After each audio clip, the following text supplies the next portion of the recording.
That weird, awkward moment when you wait to see if the stream goes live. Destel, you want your character grid up here, closer to you? Because I could move mine Is there over space for that? here. Yeah, sure. Okay. Because I imagine like you're just gonna be shoving shit over to me. Yeah, and makes life ever easier. it should be a little closer. Oh Where's our- God! where's our cart? We don't have a cart. Well, I figure the cart's gonna go up here. If We're hearing about the cart. Yeah, we're gonna discuss Order the of business. Cart here. The first thing I need to do, actually, everybody put your inventories in the center of the table so I can select them all once really quickly. okay. He's gonna just delete them. They're gone.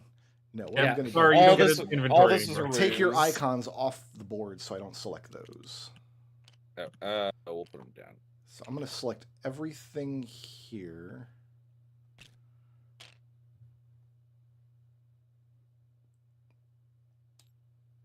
Making a backup copy. No, I'm making all the gems persistent. So when we go to a new map, all right, you can go ahead and take those back.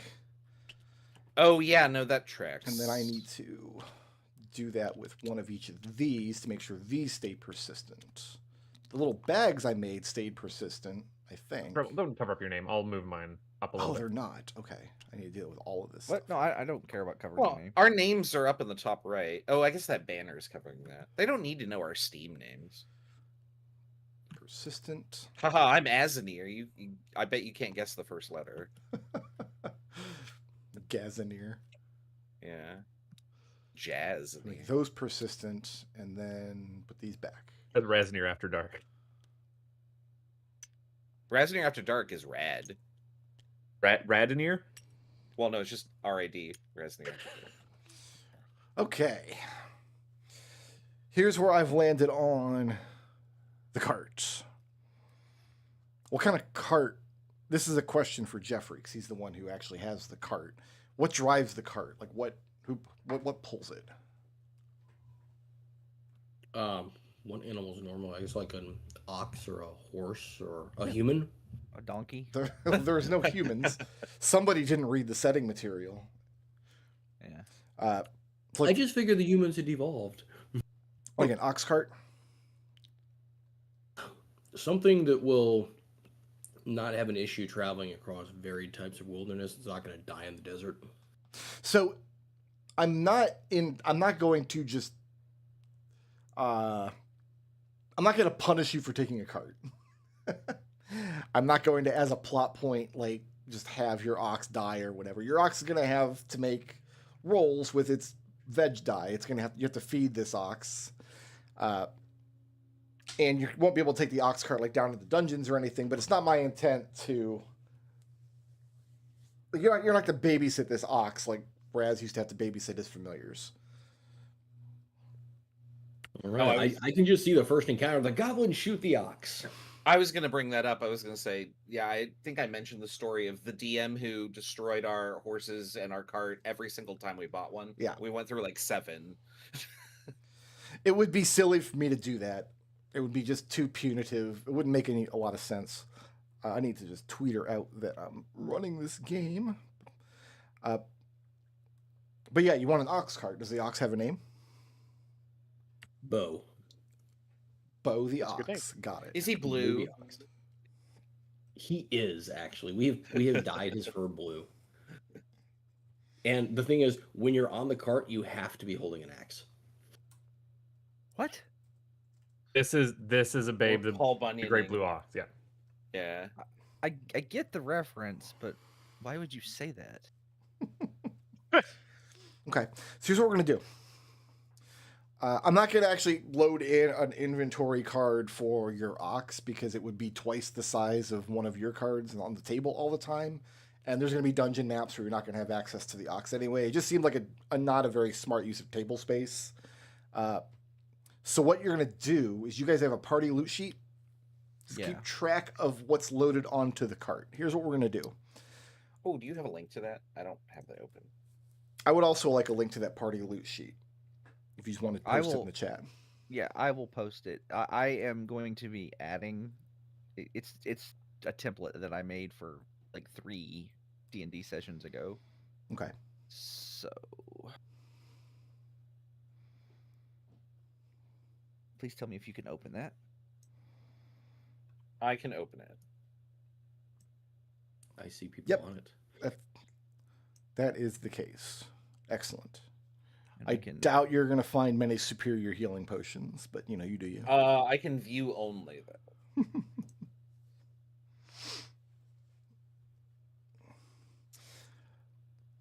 Okay. Yeah, we've had the Supreme Healing Potion column forever. I've never seen it used.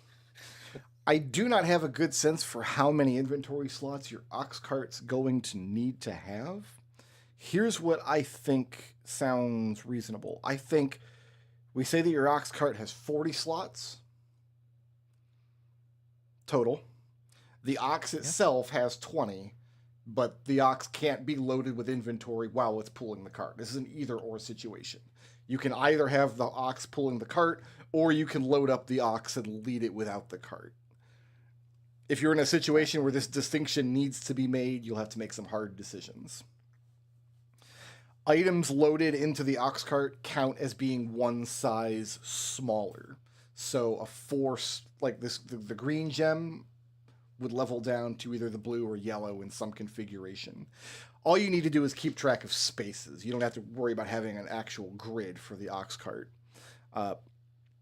And my reasoning for that is this is modeling that you're carefully packing things into the cart. Not everything in the cart is easily grabbable at a moment's notice. Okay. Can you go smaller than size 1? No, Okay. cannot go to. So size 1 Okay, items are so- still size 1. Size 2 items They're become still size size 1. Okay. So the ox cart has 40. The ox has 20. Items in the cart are one size smaller, and Yep. we can only take one of the two with us.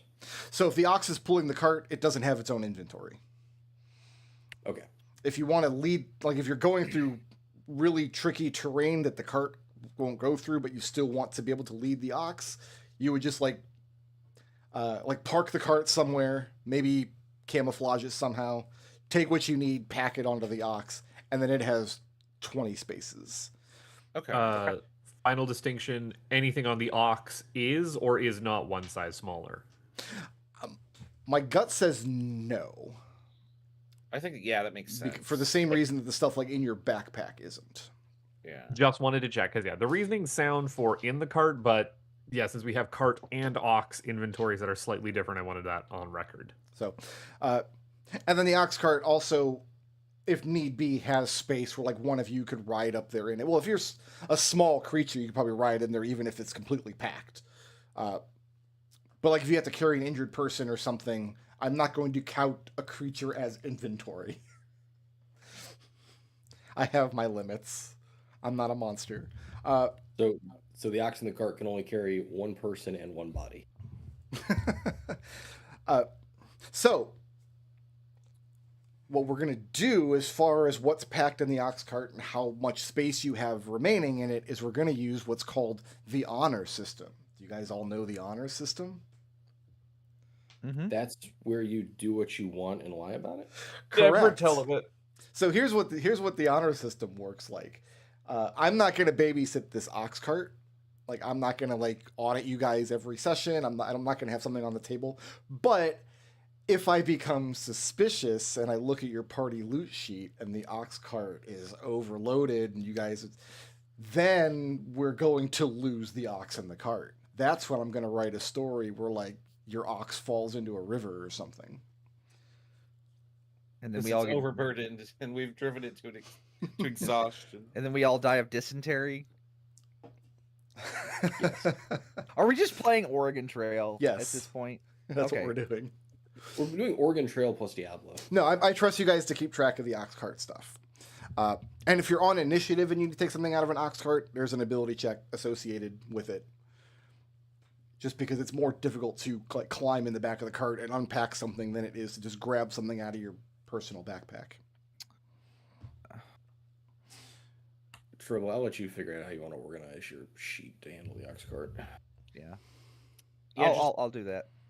have something that like sum the column at the very am. top. Yeah. That's what I'm doing. Yep, The most I'm just trying important, the ox's name is Bo, we've decided. like, is it BO or Bo as in like boyfriend or what? Spell it for me. Use BO. Okay. But we're not going with BEAU. We're not Bo's afraid in this. You know what? Yeah, no, let's go with Bo. BEAU. Yeah. Oh damn it!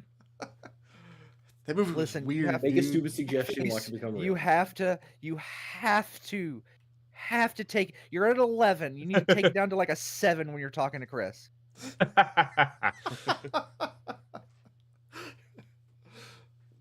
I will make all your stupid That ideas. man real, is don't that worry. man is He's ride or die. He's ride or die stupid idea.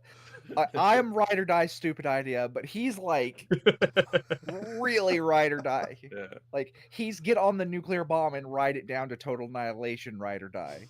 Yo. Okay, I don't remember how to do this. And Destel posted a beautiful picture of what Bo looks like. It's amazing we got it 1 for 1. I'm That's a happy cow. with that. Oh, it's an Alright. ox. Okay, never mind. You're right. I guess for what it matters, Bo is a large creature,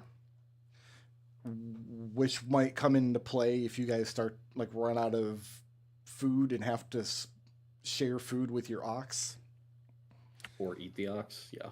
or slaughter the ox and eat it. Although half of you can't because it's meat. Can the ox subsist on grazing to any degree?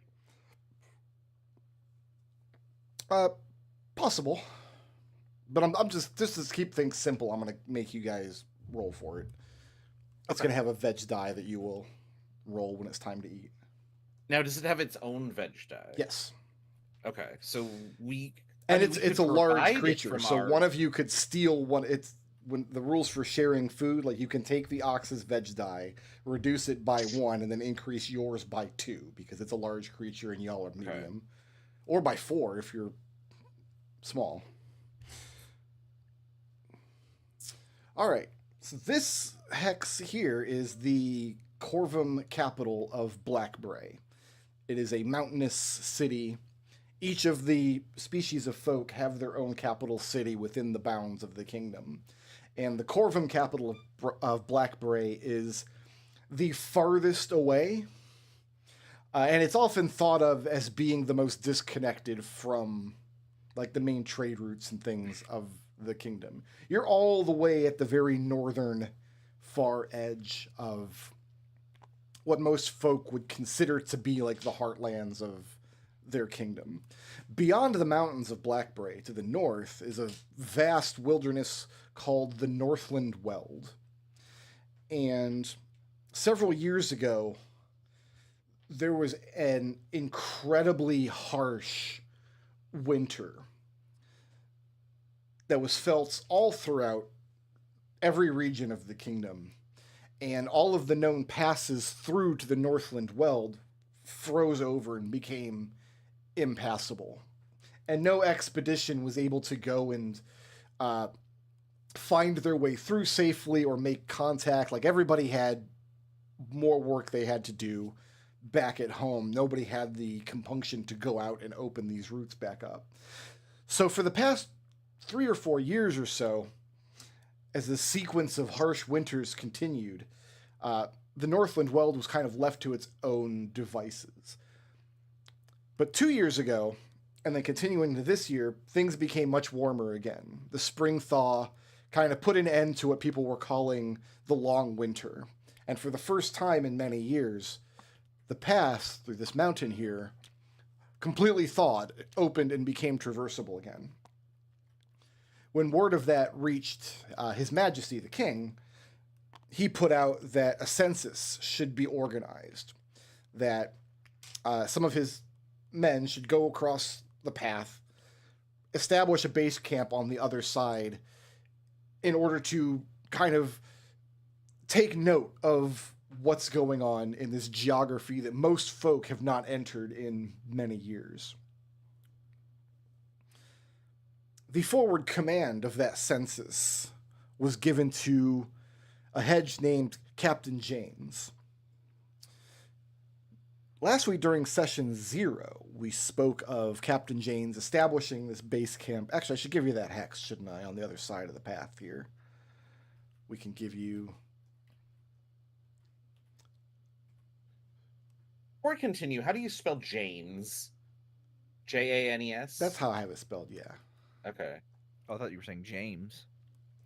And it's not JANE''S, right? Okay.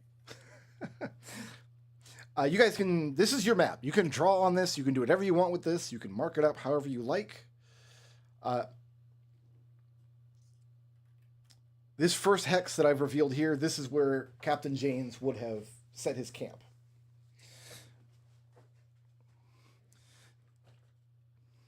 Now,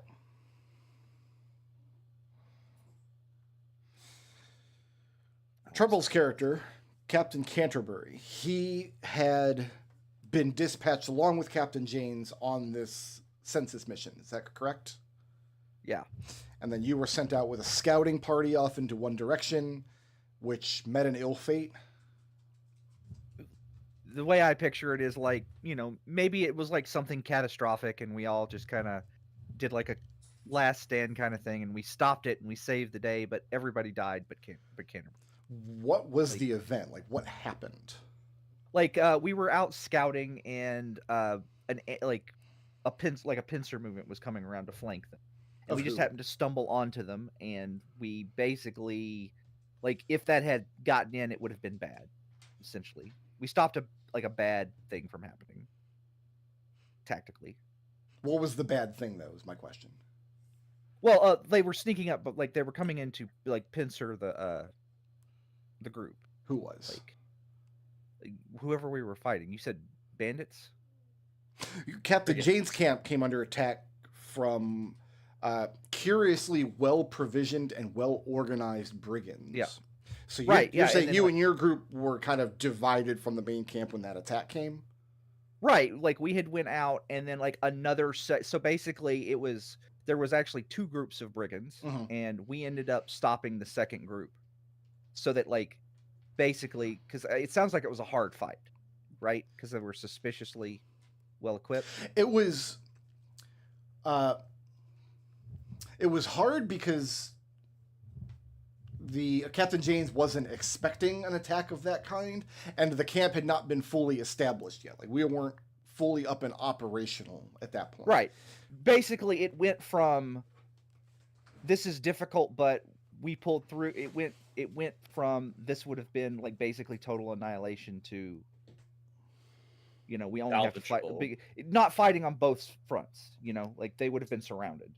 So the consensus amongst the camp is that these brigands, this was not a fight they were going to win, but the manner in which they picked the fight, they could have done a lot more damage than ended up happening. Things could have been a lot worse than they were.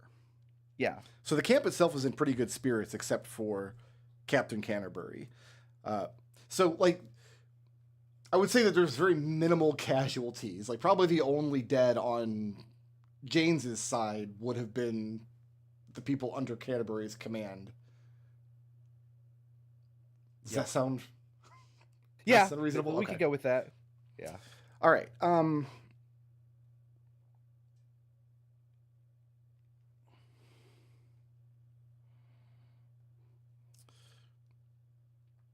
Okay.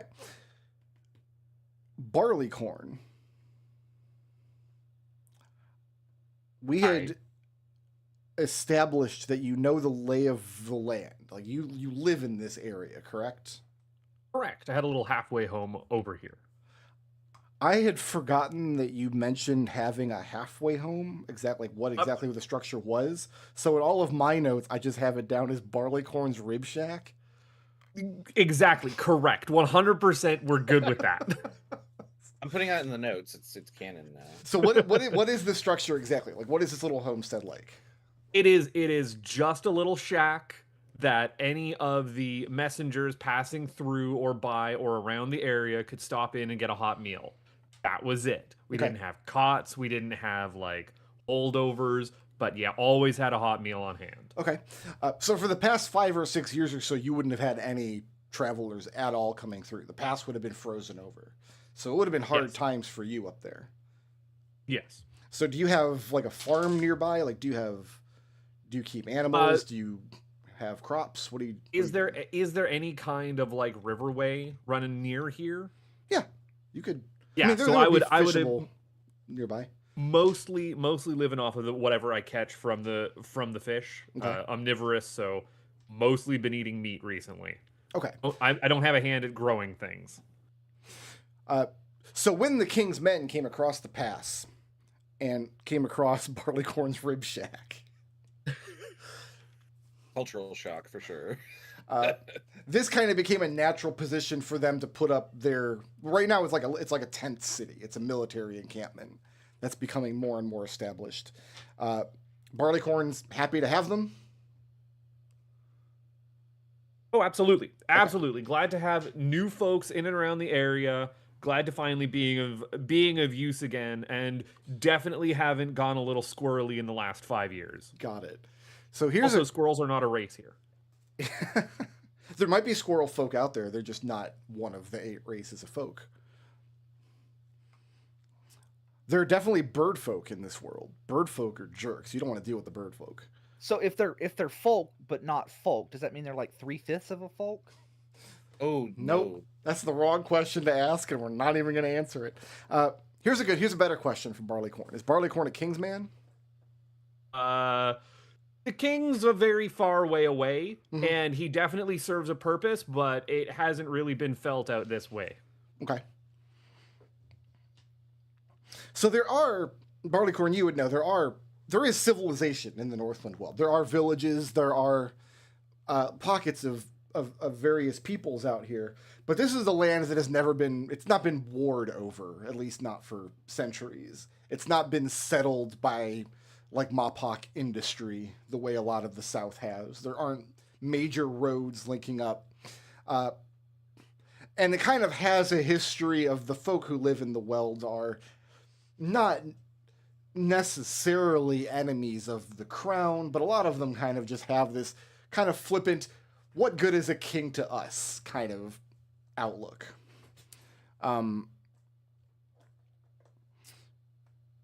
But Barleycorn's like, you know what, kings are useful, and just because he's far away, like he hasn't done me any harm up here.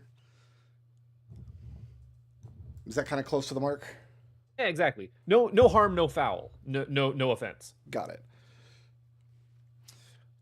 Joffrey. Is it Jeffrey or Joffrey? It's Joffrey. Okay. He's regal and noble and cute. So he's from a reclusive Harengon village of Loperite, and we determined that village was on the Blackbray side of the pass. Correct? He's not from the village. He was just passing by and helped them. He's from elsewhere. Do we know where elsewhere is? Does elsewhere have to be on this map? So if you go south on this map, you're down into the like main kingdom of the folk. Elsewhere would be like north off the map then. North off the map? I don't think anybody even knows what's north off the map. Great, it's from north off the map.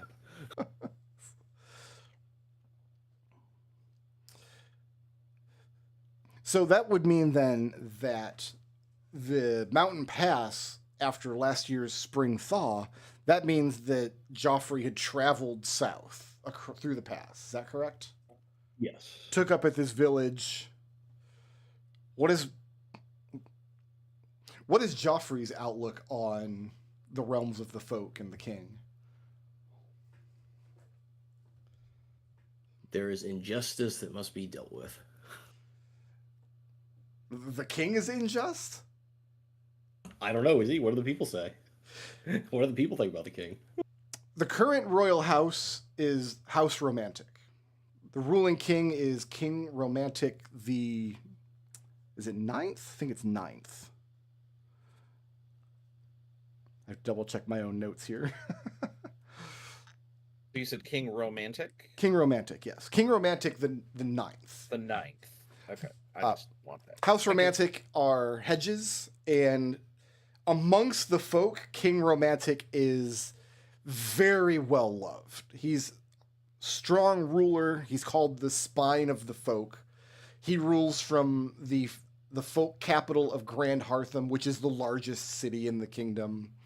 All business and industry goes through the streets and markets of Grand Hartham at some point. As far as anybody knows, the king is well loved. If you have beef with the king, it's something very personal that would be interesting to hear about. No, I mean his opinion is whatever the popular opinion that he's heard. So if all the commoners love the king, then he's fine with the king. Okay. But those capitalists, on the other hand, with their industry, take advantage of the little herringons, making them work more hours than they need to. He's got problems with them. Well, then you've got problems with the Mapak. That's their thing.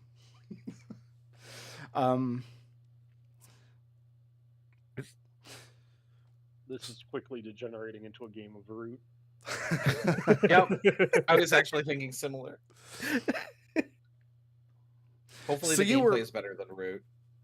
So you've spent the past year traveling around like the northern reaches of the kingdom. I mean, come down through this pass, and then when the king's men were going north to do the census, you glommed onto their train as they went. Yeah, just seeing what's going on. He's just Okay. traveling. And then during the actual attack, you managed to take up a sniper position, train an arrow on one of these bandits who had Captain Jane's dead to rights and bring him down. Yeah. So you are currently held in high regard throughout the camp. You're not one of the soldiers, you're not one of the men, but there are other hirelings in the camp. Like people have joined on with the soldiers trained in the census to find their fortune or first get some adventure in their life. And like this shot, everybody is aware of it. There is some disagreement over whether or not Captain Janes would have been able to handle the brigands on his own. The captain's opinion, which you know because he would have thanked you and congratulated you in person, his opinion is that he would have sustained injury, and the brigand's death would not have been as swift. That's kind of his outlook on it. But you were held in high regard in the camp. And that's what you're doing there. You're kind of... So you're not part of his command. He doesn't have the wherewithal to order you anywhere or to do anything. But for the moment, you are a friend to the crown, and this business of doing a census of the North and taking stock of what lands and peoples are out there, that's not anything that Joffrey is opposed to. No, he's all for that because he wants to know too. He's looking for people to help because he's got to save the world somehow. He just doesn't know how he's going to do it yet. Captain Janes, if you shared that ideal with Captain Janes, he would give you a good slap on the back and tell you that if you're looking to save the world, you should stay in this camp and wait for orders. We'll see how long that holds. And then there's these evil guys in my party. Ah, yes, hello. So I have Spike and Vera. Now, in the brigand... So, what were the two of you doing with the encampment? Are you enlisted? Or were you just travelers coming along? So I have lived effectively in exile from this city. I forget the name of it. Blackbray? Yeah, for about 40 years and live out in the wilderness. So this is a lot closer to where I had recently been living. So I was just sort of in the area. So you've got a hermitage or something, right? Yeah. Do we want to say that's in one of these hexes south of the pass? Like up in these woods? Yeah, it would be... Spike, you probably need to be connected to society, right? So what I envisioned is sort of along the lines of Spike was adopted by Vera, and Vera's sort of like in charge of like the outcome. So Spike sort of does his own thing, and like he steals, he swindles, he does whatever he needs to get money, brings it back to Vera, and then Vera does whatever she does with it. I guess Vera's like the handler is the best word that I can think of. Yeah, that makes so sense. yeah, Geographically, then we would not be able to be on the other side of the frozen pass, so probably somewhere over on this side. Okay. Like in here or in here. Now, it was not my intent to introduce any politics into the Mhm. campaign this early, but it sounds like your stories are on a collision course with Lord VIII, who is Judge Archivist of Blackbray. So he's an old How old is Corvum. How old is he? Probably not as old as Vera. It's actually a little bit important. Probably late autumn. Okay. So Blackbray functions. It has the largest archives available, pretty much in the kingdom. They have huge libraries, varieties of star charts and things, and Corvum are known to have a very strict hierarchy when it comes to their judiciary. It's very important in Corvum society to know where you are in the pecking order. Yeah. Blackbray is usually ruled by a judge and an archivist. Yep. 2 separate seats. And then this guy, VIII, came along and said, you know what? I'm just going to be both. That's great. That's perfect, because I picture my backstory as about 40 years ago. I was definitely involved in an assassination of someone high up in the city, probably one of those 2 positions, and I got put out of the way, but not killed because I knew too much or was too dangerous or something after it went badly for me after that. Okay, that was 40 years ago? Yeah. So I probably killed the previous Judge Archivist personally. Well, there was no previous Judge Archivist. There would have been Wait, I there thought would you have consolidated both of them. there would have been a high judge, and then there would have been a high archivist, and VIII Okay, yes, is then the... I probably killed the previous high judge. Okay. Personally. And I thought that would work out better for me than it did, and it ended up with me living out in the wilderness for... So that destabilization might have been what led to VIII coming along in another decade or so and saying, Yes. this is a mess. I'm going to step in and I'm going to Duke Darkwood this shit. Yes. Okay. No, I was trying... Yeah, exactly. I was trying to play politics, and I got a little bit too aggressive with an assassination, and I ended up not dead, but in exile. Got it. Or what was his name? VIII? VIII, yeah. Okay. It is... So he owes me, because I opened that seat up for him. I'll remember that. I loosen the jar. I loosen the lid for you before you open the jar. Oh, I have storylines involving Lord VIII. That's like session 5, 6 kind of territory. So, question, Brick Road. Yeah. Since you weren't ready, how on the nose is the name VIII? I have kind of intentionally given my NPCs the most on the nose names. Yeah, I'm starting to see that, and I'm just was like, is this going to continue? So, thank you for the confirmation. So you're a Mawpak. I don't know if so. The Mawpak leader is Guildmaster Frindlefoot. Okay. No. Mm-hmm. No. Try that again. The old stoic, commander of the Gerbine Knightly Orders. His name is Sir Thistle the Standfast. That sounds Okay. good. Okay. I'm going to say this, Spike. If you're picking pockets and swiping, if you're doing this in Blackbray, you're probably not long for that world. This probably got very dangerous very quickly.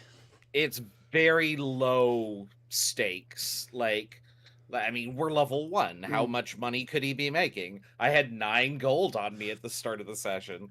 We're not doing well. This might be So Spike is reluctantly along for this ride because Vera has brought him with her. Okay. What I imagine is that this is some sort of venture capitalism type play. This is an opportunity, and Spike takes offense to that. It's well, we was doing fine how he was. He was bringing in enough money to keep bread on the table, and then Vera doing whatever she was doing was making that money disappear? ? It almost felt like you saw the upcoming off-ramp to the Cockney exit, and you were thinking about it, but then you swerved. No, I am doing that, but I haven't actually started talking in character yet. Got it. Okay. Or I'm going to try to. Okay. So when these brigands attacked, though, both of you acted in that battle with brutality. Oh, Raz yeah, I mean, down as he took down 2 people with two of the attackers with his sneak attack, And then Vera Yeah. is the one who stepped up to the word Destel chose was executed the leader of the brigands. Which Yeah, to get the rest of them to surrender. I would demoralized say them. efficiency, not brutality. It's been seen as brutality by some of the people in the camp. Captain Janes himself is glad that things were brought to a very quick end, because when that happened, the rest of the brigands became demoralized, many of them just broke and ran, and then 6 of them they were able to they surrendered instead and are currently being kept in outdoor cages here at the camp until notice can come back from Blackbray to decide what is to be done with them. And so that explains what everybody's doing in this camp. So we're saying that like Spike and Vera, or particularly Vera, would have noticed like there's profit to be made in this venture if they're going to go and be serious about the census. Yeah. Got it. Yeah. She has the brains. I have the not quite brawn, but I'm stronger than her. Jesus, I think I'm stronger than her. I carry her shit. Okay. This inventory grid is depressing. Yeah, it's why did we make this giant grid if you're only going to use part of it, dude? I did try to stick to the shapes that I thought you guys wanted in your grids. I think I got it all right. Let me know if I didn't, and I can change it after the session. Everything's fine. Because I don't actually care which numbers you have open. I just care that you have the correct amount open. That's all that matters. All right. So Canterbury has the largest grid that he can have without having like the special feat that enhances it. Mm-hmm. Oh, before we get into gameplay, I have a question that may not come up until we hit level 2, but I want to get clarification now. So that way I don't like build for it and you tell me I'm wrong and stupid and bad. It's unlikely that you're all 3 of those things, but go ahead. I don't know. Have you met me? Anyway, in the captain for the I have 2 questions. Both of them are related to fighting styles. Mm-hmm. Okay, so first off, simple question. Probably not going to come up, but if it does, are there any fighting styles in the normal list that are not available if you were to take the feat that grants you a fighting style? Because I noticed like not all of them are in the list for either the 2 classes. Oh, okay. I see what you're asking. That's a good question. Let me grab my PHP real quick. It's back here in the tunnel. Trouble, you had to ask a tunnel question, didn't you? Had to ask a tunnel question. I was going to ask it before, but we got off in the weeds, so I figured I'd ask it on camera. No, that's perfectly fine. Let me. What's the feat called? Do you know? Tenacity had this feat. I should know what it is. That was 12 years ago. It was years No, ago. I Yeah. I mean my character Tenacity when I played her Fighting in the Initiate. campaign. Fighting Initiate. Oh, it's even Is that- longer. And that's in Tasha's Cauldron. Oh, well, there's definitely a regular PHB feat that grants you a fighting style. Are you thinking about Polearm Mastery? No. Tenacity had a Battle Master die that granted from There the is feat. one that grants you specifically Battle Master stuff, and there's a fighting style that they added in Tasha's that grants you Battle Master stuff. Got it. Okay, so let me. And you can take Fighting Initiate. Yeah. You learn one fighting style option of your choice from the fighter class. Mm-hmm. There is no fighter class in this campaign, so let's just say, what other callings have fighting styles? I think it's just Warden. Yeah, it's Warden. The reason I ask is because there's a couple. Like there's what is it? It's Interception. There's one that there's a defensive one that uses your weapon instead of your shield, but it doesn't it reduces damage. Just change it to say, instead of from the fighter lists, it should just read Captain or Warden list. You can just pick a fighting style from the Captain or the Warden list. Okay. All right. So if it's not on those lists, not available. Correct. Gotcha. Perfect. All right. Acceptable. The second question go ahead. the second question I had was great weapon fighting. Yeah. When you roll damage for an attack you make with a melee weapon that you are wielding with 2 hands, you treat any roll of 4 or less on a damage die as a 5. Correct. Okay. So It is better than the standard great weapon fighting feat, and it is right out of a Lord of the Rings book. I did not invent that, and every time I showed that to the robot was like, "Nuh-uh, you can't do that." And So- I'm yeah, like, but it's the from a book. wording on that. yeah, so this is what this Mhm. is a great axe. Yeah. This is a great sword. Right. So this would be 5 damage. This would be 10 damage. Yes.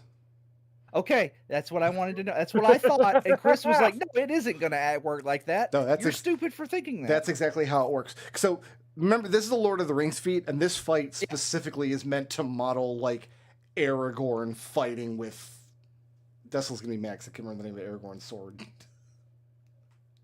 Narsil. Yeah. Come on, Matt. I'm just disappointed.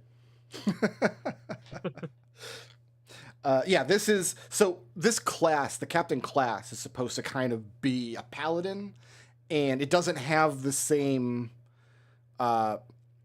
smites that a paladin does. So my understanding is like this, like souped up feat for the great weapon fighting is a way to give it access to like smite damage, rather than just giving it spell slots, if that makes sense. But yeah, that's exactly how that works.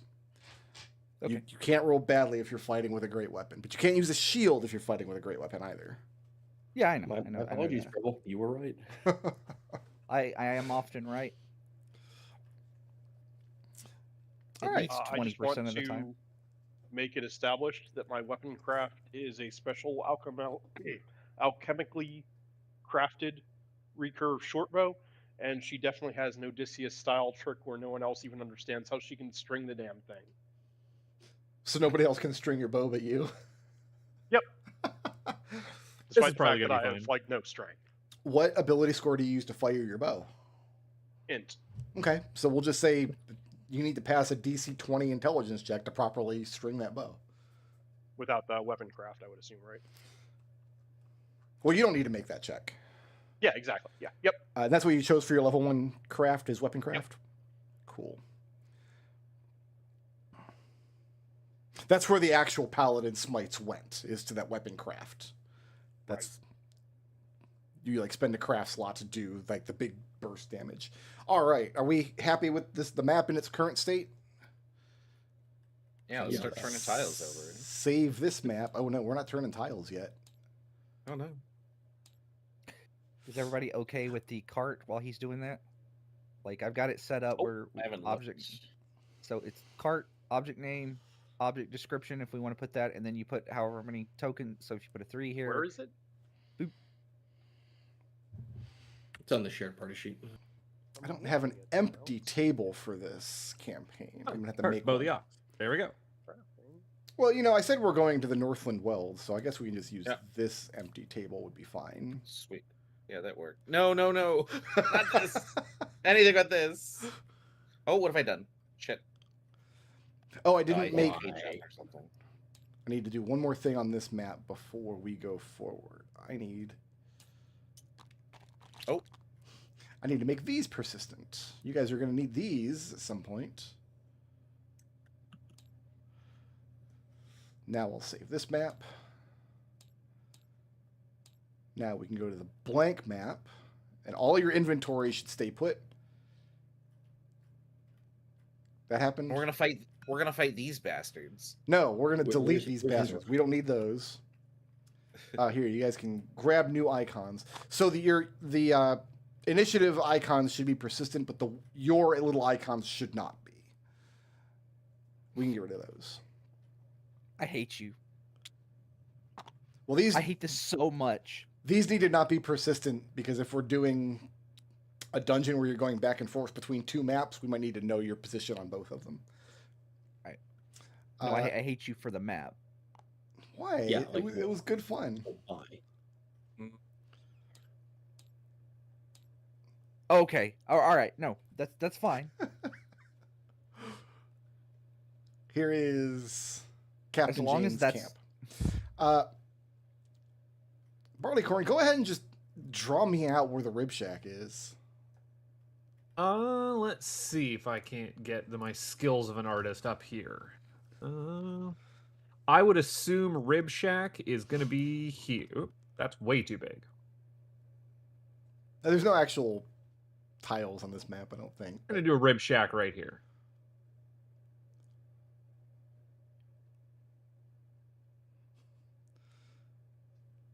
Is that the roof? That's the roof. Got it. Okay. Look, I can't draw to save my life. I learned a long time ago that I can't draw a map using those tools as I'm running the game. It just doesn't work. Spirits in the camp are fairly high.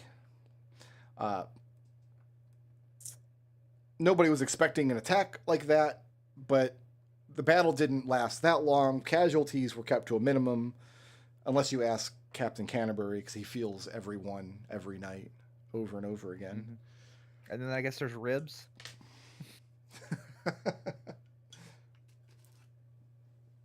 I don't know what barleycorn serves out of the rib shack. I just called it that in my notes as a joke. Well, I mean, technically it's fish, and fish technically have ribs, so it is some kind of ribs. Okay.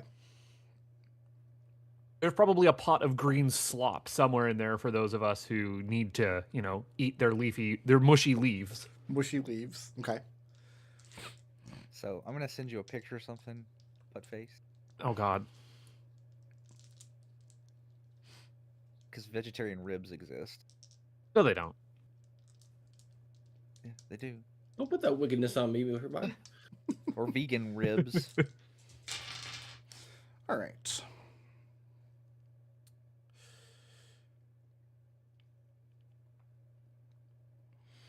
You've just got Barleycorn, you're not having any difficulty at all making friends then. And if anything, the king's folk are kind of like putting you up as their mascot. They weren't expecting to find any semblance of civilization on the other side of the pass. And here they find this plucky little Gerbine in his rib shack, sharing his catch every day.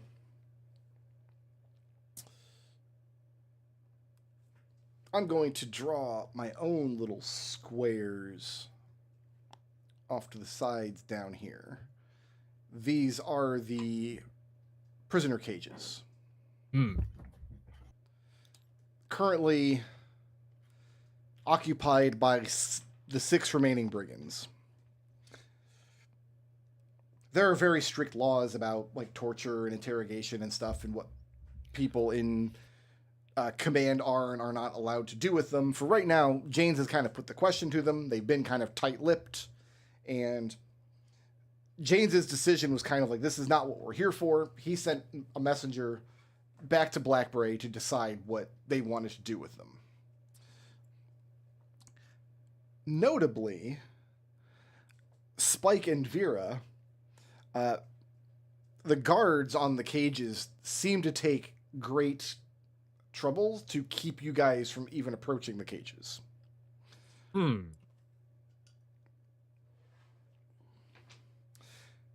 So the camp itself, and Captain Janes in particular, are in a good adventuresome spirit.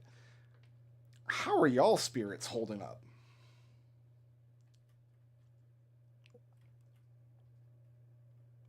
Mike would say miserable. Barleycorn, do you have any alcohol here?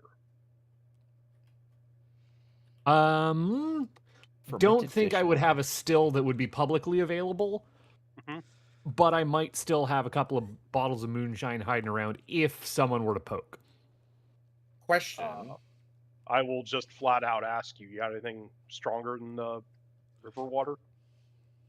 River water's pretty strong. That's what barleycorn sounds like? This is what barleycorn sounds like. All right. Question. I We have mean, already food's been good enough, but there could I be have something. so many watching out. questions. at this stage. We have already been introduced to each other, and we're officially a party. No. I assume. Uh, No. You may or may not know of each other. Like, everybody knows of Joffrey because he's the one who made that miracle shot. Everybody knows of Barleycorn because of the rib shack. Spike and Vera's actions are probably widely known, but whether or not your identities are is up to you. And well, Canterbury is part of the expedition. So whether or not you are known to each other, I'll leave that up to you. Okay. Yeah, I assume that, like, I don't know any of these people at this point. Okay. The expedition is well provisioned. I mean, if people are just looking to have a drink, I mean, there are casks of ale, and some of the wealthier officers may have brought wine along with them. So there's a drink to be had. Oh, excellent. All right. Well, I'll fill up a goblet of wine, find a place to eat some of these fish ribs. Yeah, it's good enough. Fish ribs. I figure we'll probably eat together. Okay. I'm sorry. I'm just Sebastian, picturing... fill your grand's glass.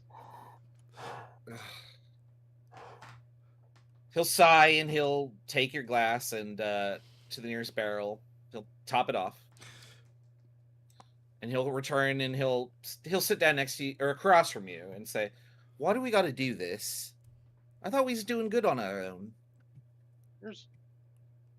She'll lean in conspiratorially. Look, they're going over the pass. I'm a little sick of being within a day or two's march from the city, personally. I think getting out of there would do both of us some good. Does Sebastian know about your history? I think it'd be interesting to say no. Yeah, probably not. Okay. Probably no details. I mean, he might have ideas, but I've definitely never told you. So we're heading out into the bloody unknown, and I'm leaving everything I've ever known behind. You didn't have anything you even knew before I met you. You'll be fine, kid. That ain't the point.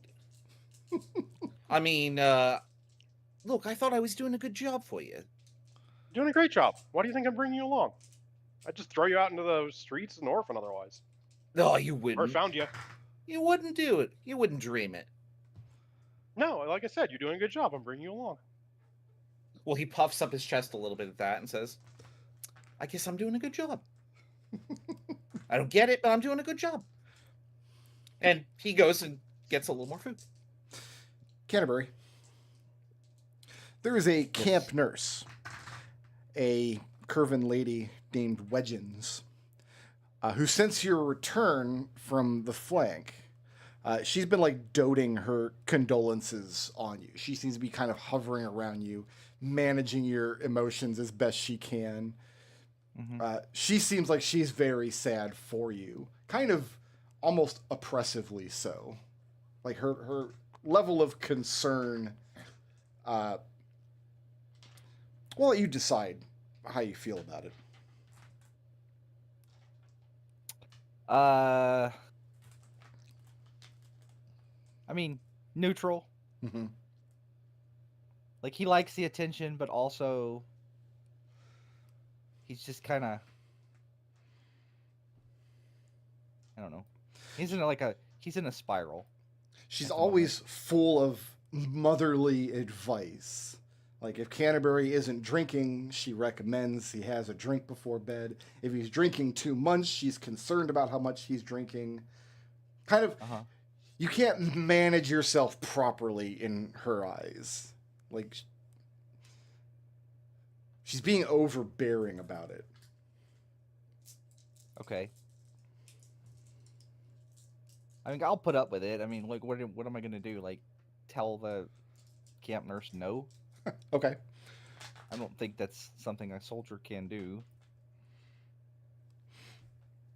So. Who is this person? Sorry, I was typing. Her name is Wedgins. She's one of the nurses, one of the medics. So field nurse. Yeah. But Wedgins? Wedgins. Okay. Like, generally speaking, Canterbury's just kind of sitting on a log in front of, like, a fire somewhere and just staring sadly into the thing. Professional sad boy. Yeah, he's a professional sad boy. Got it. Oh, I this didn't is like turn on your player names. He's just like let's say this is like the 4th or 5th time this has happened to him. You lost count at this point? Yeah. Oh, that's never good. I need to fix this player name situation. Get a load of the sad sack over at the fire pit. What do you think his story is? A little guy like that? Probably, I don't know, Did you even see him when they were doing the fighting? Like I was looking at anything other than your soy ass. Slipped into a little bit of Harley Quinn there. Yeah, I definitely. There's gonna be I'm gonna bounce between New Jersey, Australia, and South London quite a bit. I will dial it in. Youngest from Dragon Quest VIII. That's sort of my muse here. I just figure you're doing this because he doesn't actually know what accent he should have. He's still trying to figure himself out. No, I'm trying to do Cockney, but I don't have a Cockney accent. You just need to hit it with the oi gov first and foremost. Well, I don't want to burn that out. Trust me, the Corvum Blimies are coming out soon. Oh God. Gonna hit us with the core blind. All right, it's gonna be the wrong player names for 2 seconds while I switch over to the correct player names. Oh God, who's Alistair? I don't even know. There we go. Rez, I will say that if you say Corvid Blimey at any point, Corvum I will. Blimey. All right. I've stopped that problem. There is some excitement. A couple days after the attack, very early in the morning, just before sunrise, visitors arrive from the south. Emery and Chockle, 2 hedges. They've arrived with their cart being driven by goats, with provisions to stock the captain's kitchen. And apparently they're 2 days ahead of schedule. They've kind of seen the rib shack, and they've come over, and without even like a buy your leave or introducing themselves to, they just kind of assumed that this is their pantry, and they're starting to unload the wagon into your rib shack. More food never gonna hurt. Load her up. Are we taking bets on which of the 2 of them is going to abandon the voice first? Oh, I'm debating if I should do my own Southern voice. We can all just be Southern people. No. Listen, I feel Come on, personally attacked by this. Hey, these are all acceptable accents because we're white. I feel Our choices are limited. super attacked by this. Treble, you gotta understand that sometimes you just gotta embrace your inner heritage. Oh, that's like Butters. straight cartoon Bama right there. That's all that is. Like by way of Butters.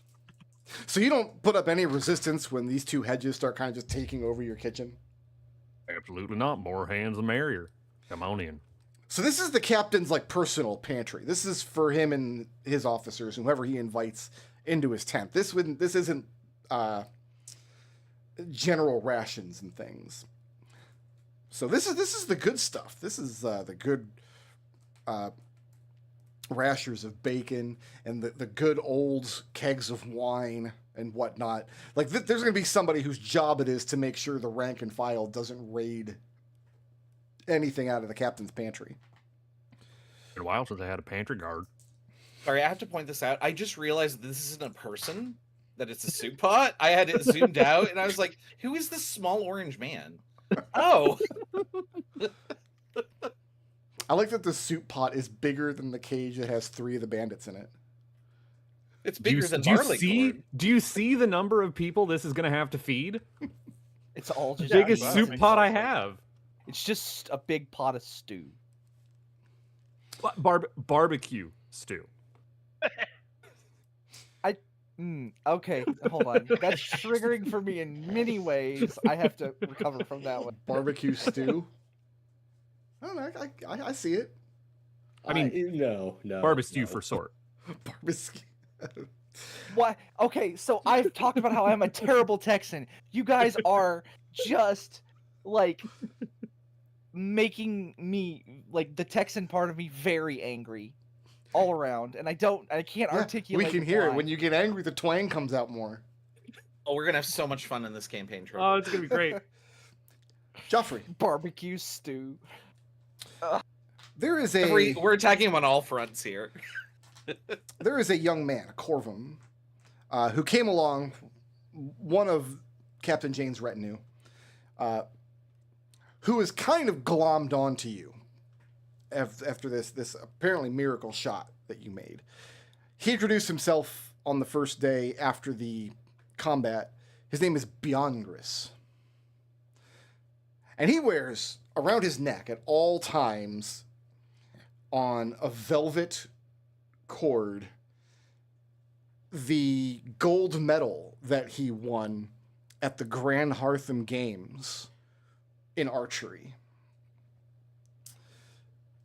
And it becomes very quick, like very understandable very quickly that Bjorngris sees Joffrey as like horning in on his territory. Like he's the best sharpshooter out of the captain's men. And like, so he pays you a lot of like backward compliments, and he kind of like hints at a lot of like, well, you know, if you were shooting at the games, I'm sure you do really well kind of comments. To what degree, if at all, does Joffrey rise to this sort of rivalry? Joffrey's only response is, why bother shooting at games when there's so many people out there that deserve an arrow? And so you just kind of like, does Joffrey think like these kinds of competition is beneath him? Like he only shoots at things that matter. Why would you shoot at targets for clout, kind of? Yeah. He thinks these competitions are silly. And this, he thinks that real targets don't stand still. There it is. But yeah, he. But if this guy would like to take a running shot, Joffrey would be more than happy to show him how a real archer works. So when Joffrey doesn't like completely rise to the needling, it only seems to annoy him further. Like he's definitely got a chip on his shoulder. He needs to be the like. If he's not the best archer in the camp, then what is he? And nobody's talking about any shot that he made during the attack. Like he didn't pull off a miracle shot, and he didn't gain any accolades from the captain. So this is the state of things this morning. So Joffrey is being followed around by his annoyed rival, and Barleycorn is standing by with his barbecue stew while the two Hedges are stocking the captain's pantry. Canterbury. Yeah. Captain Janes, you receive word that he'd like to sit down with you in his tent. Okay. After you've eaten I'll walk- breakfast. Yeah. I'll get a nice bowl of barbecue fish. And ladle out that barbecue stew.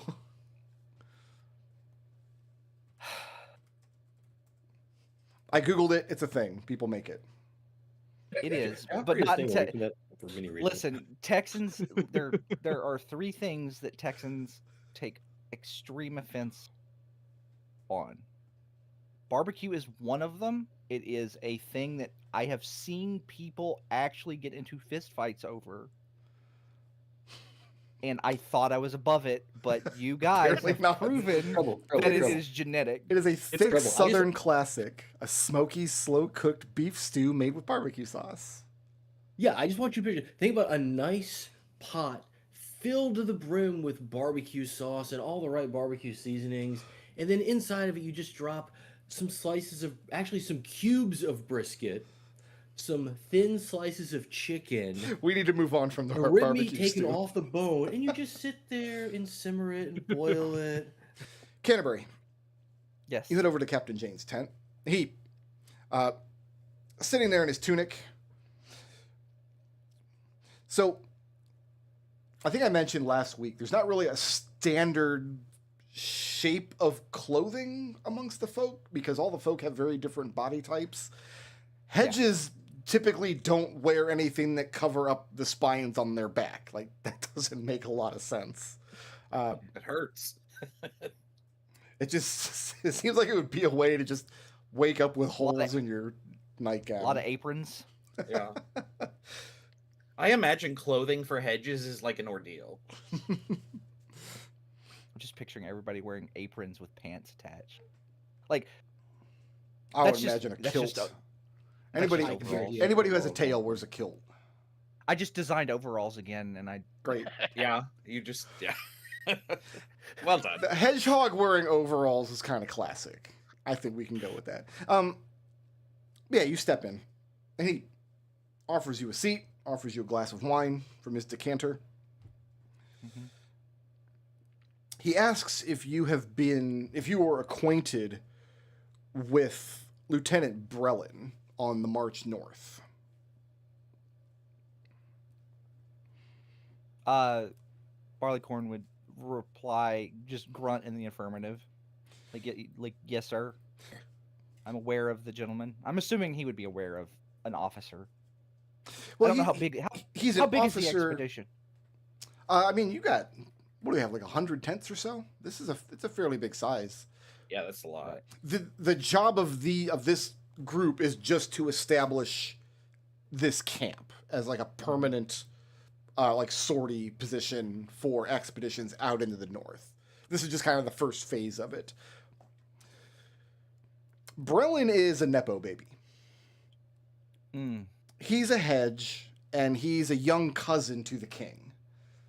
So he was kind of appointed to, didn't like Canterbury and Janes would have been, well,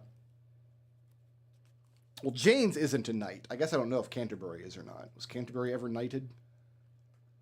Probably not. He, So yeah, the Probably two of just- you would have just been promoted up through the ranks, through a military Yeah. career. Brelin wasn't. He's a Nepo baby, and when this expedition to the north started to come together under the king's orders, Brelin kind of squeezed his way into it, thinking he's much more important. Obviously, a man of the king's blood should go along with the expedition to make sure yada yada yada. He was placed well underneath you and James. He's a lieutenant, they're captains.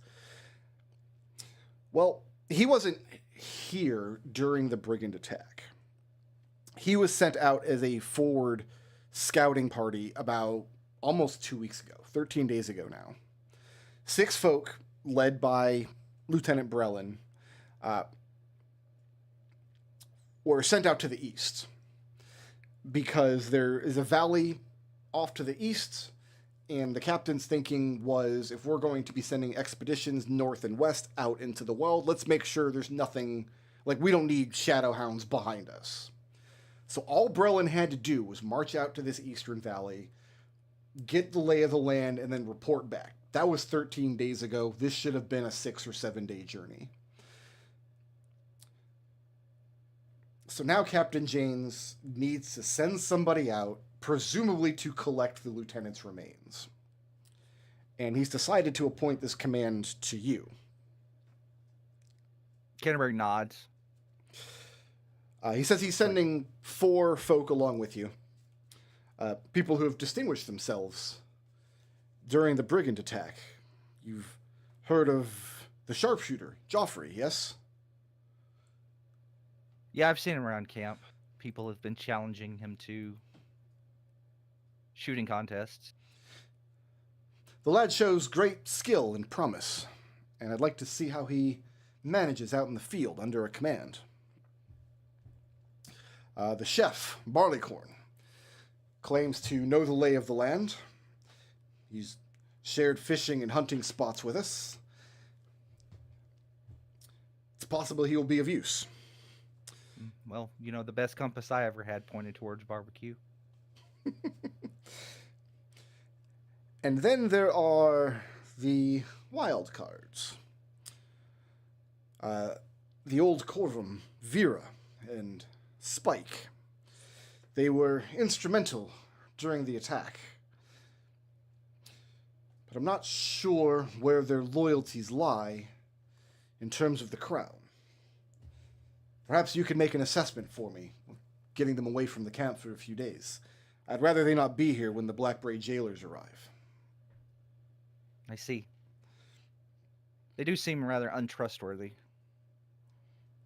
I've seen their character sheets, and they're listed as evil. Yeah.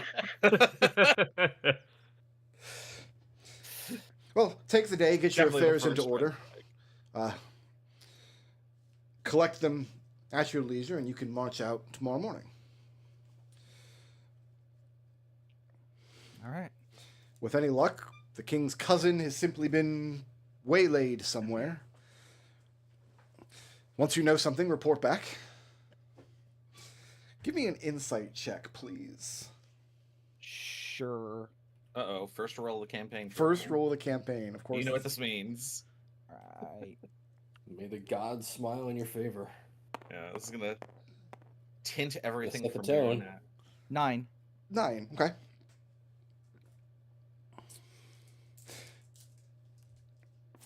Do you have any other questions about the command? Any clarifications or anything? Otherwise, he's ready to dismiss you and let you get on with your work. Any secondary objectives? Just go out there, collect a corpse, and bring it back. And He still doesn't know what's out there in this valley. All he knows is there's this valley off to the east, in between the northern mountains of Blackbrae and then the mountains beyond that. He doesn't know what's out there. That's why he sent Brelin in the first place. He thought, his thinking was this is an easy 6-day command that even the king's cousin can't, with no field experience, could mess up, and he's somehow managed to mess it up.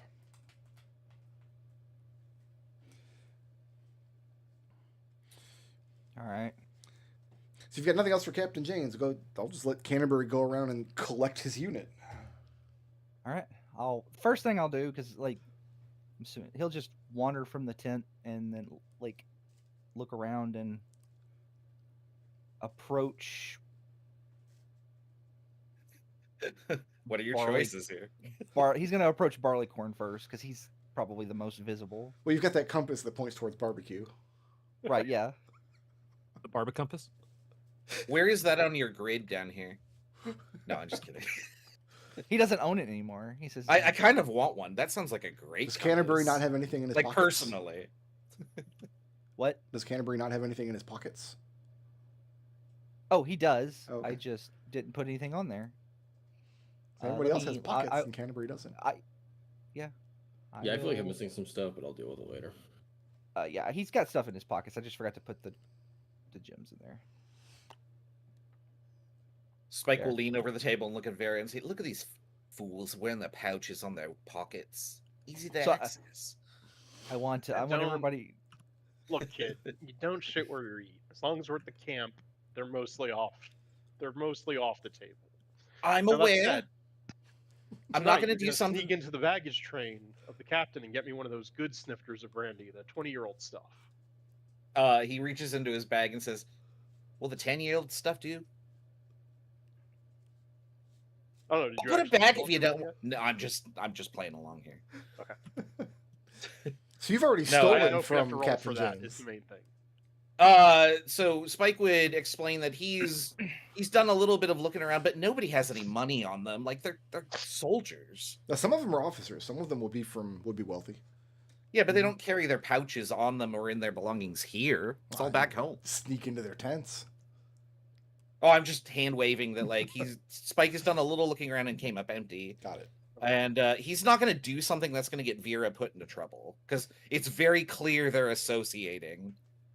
Canterbury, you were approaching the barbecue stew. Yeah, barbecue stew. Right. Anyway, I'll approach Barleycorn and it basically just invite him to the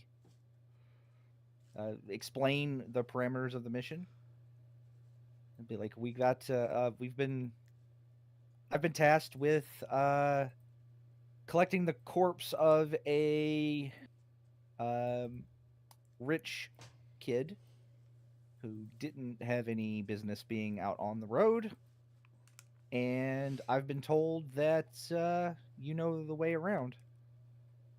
Well, how many days are we going to be gone? It's a 6 expect 6 days. Correct? It's like it sounded like 3 days out there, 3 days back. Is Captain that what I James was- had originally expected them to be back within 6 days, and it's been 13. Right. Yeah, it's about a 6-day trip round trip thereabouts. Well, I figure the provisions that Emery and Short are loaded up will probably last that long. I'm assuming they can watch the pot while I'm gone. Which way are we headed? I will point. Do I have like a map or anything like that? No, nobody's got a map of the area because the census hasn't been done yet. There hasn't been any No map surveying or anything. exists. Do I have a general direction where we're supposed to go? east. Like, Yeah. east. I'll tell him east. There's a ravine there. Is that what he said? A valley. Valley. There's a valley over there that he was tasked with inspecting, and they've been gone for 13 days, which is about longer than twice what we were expecting. Would I have any reason not to know of this valley to the east? I'm going to say that you're not familiar with it, just because that would ruin the purpose of a hex crawl. Fair enough. Well, I'm not quite sure what's all the way out there to the east, but we might as well get a move on. All right. I've been tasked with talking with a few more, so get your stuff together and meet me on the east edge of the camp in, I don't know, 20 minutes? And remind me which way's east again. Oh, good lord. I'll point east, and then It's early morning, so like the sun's coming up in that direction. yeah, it's like, and then I'll point east, let out a sigh, and then turn around and be like, "This is my guide." I'm imagining Barleycorn going east is just one extra letter after eat, and then just It's points like- at it's the like- food shack. Barleycorn does the thing where he's like, he does the left, the right. He's like, okay, so west is this way, and then he's like, so he'll be like, so west is this way, and then every time he turns, he's like, now west is this way. Now west You is have- this way. You So, like, have he's just going in 100% sussed circles. it out. It's going around in circles. It's like, which way is west? Well, now this is west, and he just walks in a circle. Okay. What's next? I'm going to approach Vera and Spike because they appear to be closest. Sure. Hi, hello. Oi. My name is Captain Barleycorn. I have been tasked Wait, with. you're Barleycorn? Yeah. No. Excuse me, Captain Canterbury. Sorry, I just got done talking. New characters, names are hard. Yeah. Leave me alone. Who is this? I'm also suffering from psychic damage from barbecue soup. But so I'll introduce myself. I'm Captain Canterbury, Vera. and it's nice to meet you. I was told what you guys did after that. I have been assigned the task of going after and I'll explain it again, like a rich kid that shouldn't have been in charge of anybody, and collecting his corpse, and was so question, is the expectation that they're just going to agree to go? Well, I mean, Spike will interrupt you, and he'll say, "How much?" I'm not exactly one of Vanecock's levies, kid. How much? What you So- going right? Is there a budget for this, Brick Road? Like what? Like Well, they're currently eating the camp's food. right? Well, you're currently eating the camp's food, so the cost of that meal right there, and that meal, that's- and also that alcohol that I see you've stolen. He nudges that just slightly behind his shoulder and says, "I don't know what are you talking about." Mm-hmm. It's probably better that I'm not here when whatever addle-brained youth tries to figure out what to do with those idiots in the cages anyway. Let's go. Also, the two of you Well, do strike wait. me as not wanting to be here when the authorities come. Wait, okay, that's fine and all, but come on, we're mercs. We don't work for free. I Let me really don't- I explain really something can't here dial to in you, this Sebastian. This accent. when you go out, say Vanecock were to raise his levies, who raised their levies, and they go out and they perform some nice, just and noble war on a neighboring kingdom, there is what's called first right of looting. So if we go out into the unknown, I'm sure we'll find all sorts of wonderful things that are nice and shiny, just as you like, my boy. Oh man, I love the idea of future wonderful things. Really fills my belly. How about I get something hot and cold right now? Anyway, they conscripted the cook, so you're probably going to eat better than anyone in this camp. Oh shit, yeah, you ain't wrong there. Not unless you want to steal. Already looked. So I'm going to go and get. So we're going to meet in 20 minutes on the east side of the camp. And I'll just turn around and like see Barleycorn walking around in circles. Do me a favor. Can you grab the mouse or the Gerbine and get him over there? He's supposed to be our guide. Is mouse derogatory for Gerbine? A mouse would specifically refer to the unspeaking, like actual mouse. Calling But a I mean, Gerbine would a it mouse be- would be derogatory. Okay, Well, yeah. that's what I thought. Well, in that case, I did. I just forgot the name for a moment. And I'm Yeah, sure that no. you thought to provision a cart or something. I'm an old woman. I can't carry all of my own things that you're going to need on an expedition this long. And I can't carry all of their old things. I'll see what I can do. Please, the eastern thing of the map. Don't forget the Gerbine. Oh, he's over Who's here. wandering off northwest? Sebastian, that's your job. Hey, boy, you, the one walking in circles. Yep. He'll point towards the other side of the camp. You need it over there. All right. And then Spike will just light his pipe and be like, the things I gotta do. Mm-hmm. Wait, where the hell is he? Oh, there he is. Archer, would you like to go on an adventure?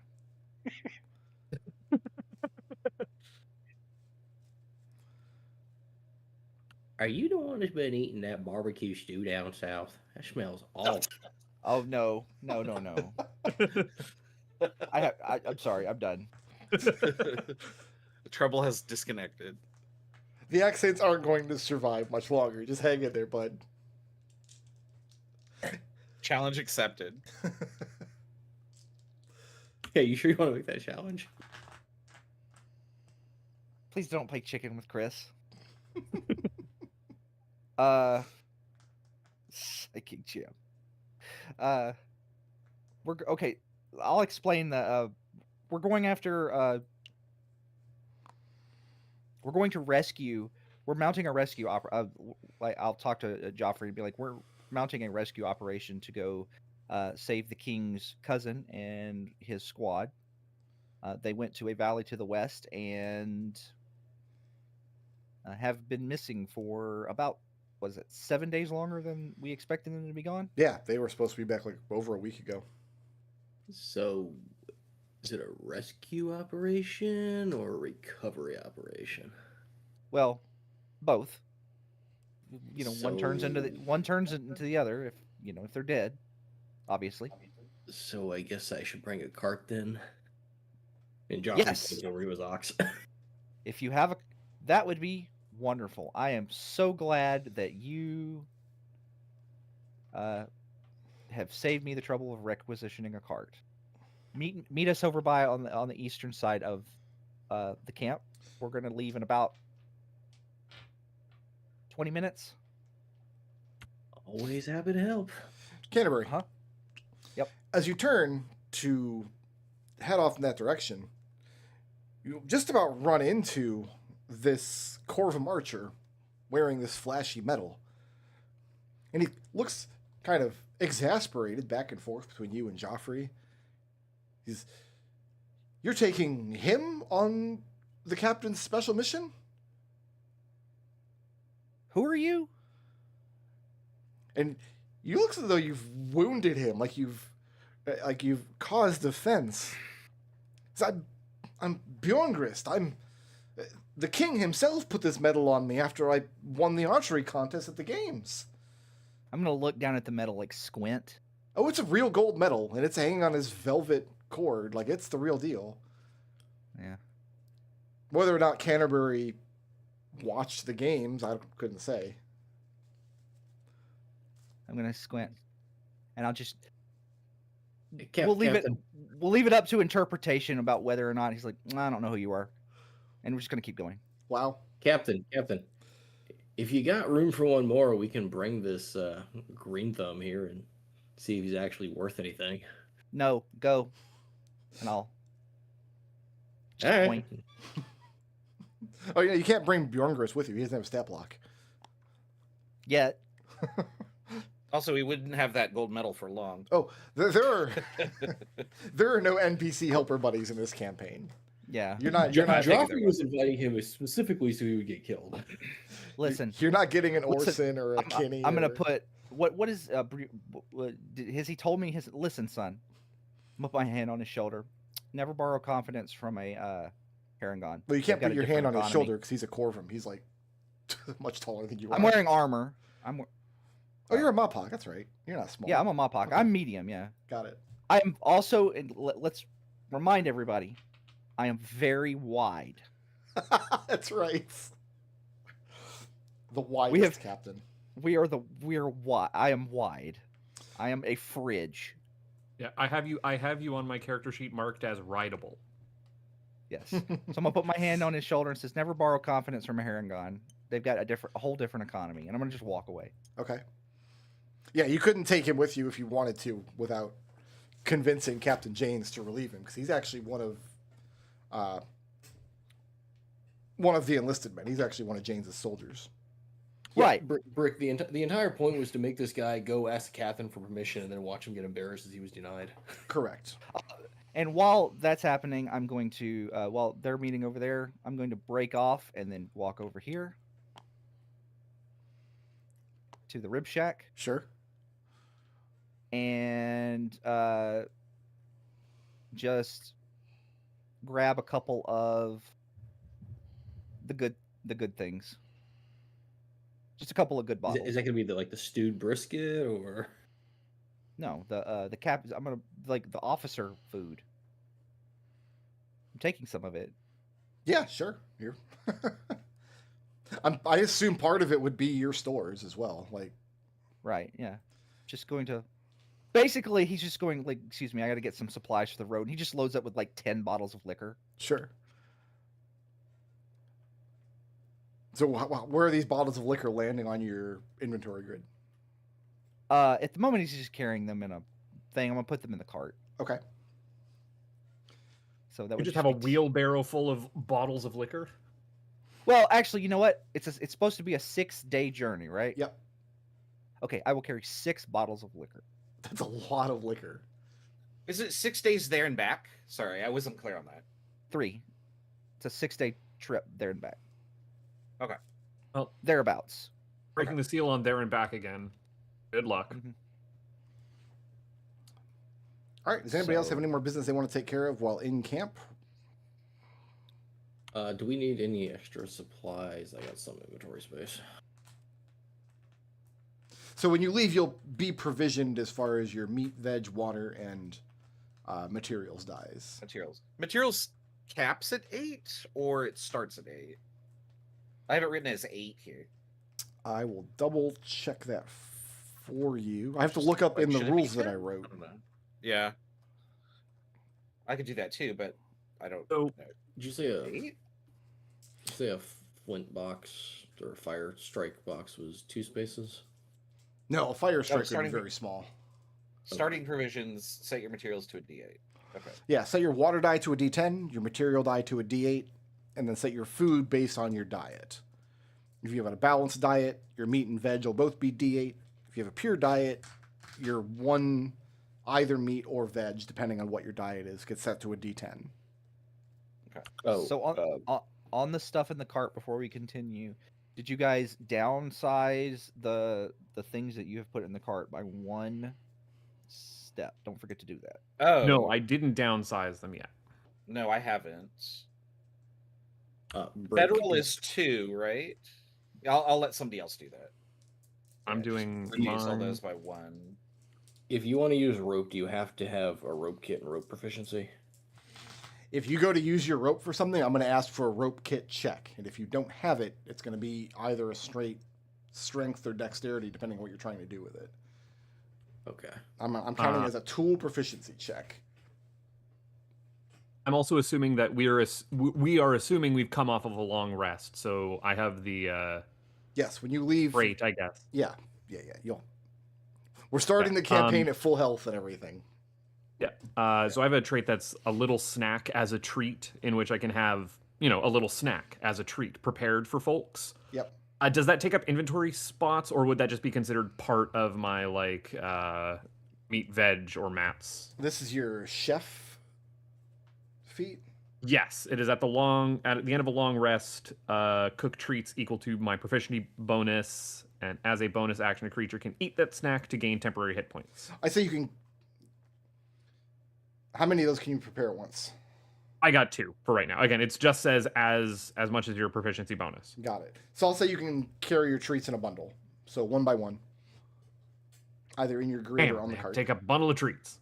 And you got a bundle of treats. I'm a bit like Little Debbie snacks or something, They're Girl Scout cookies. Yeah. What's the benefit mechanically? You get Barbecue. bonus hit temp points HP? equal to my proficiency bonus. How long does that last?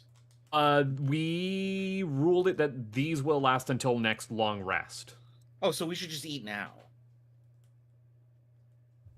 We should eat before we go, yes. Yeah, that's my read on it. Is just like, let's put the temp HP on our sheet now.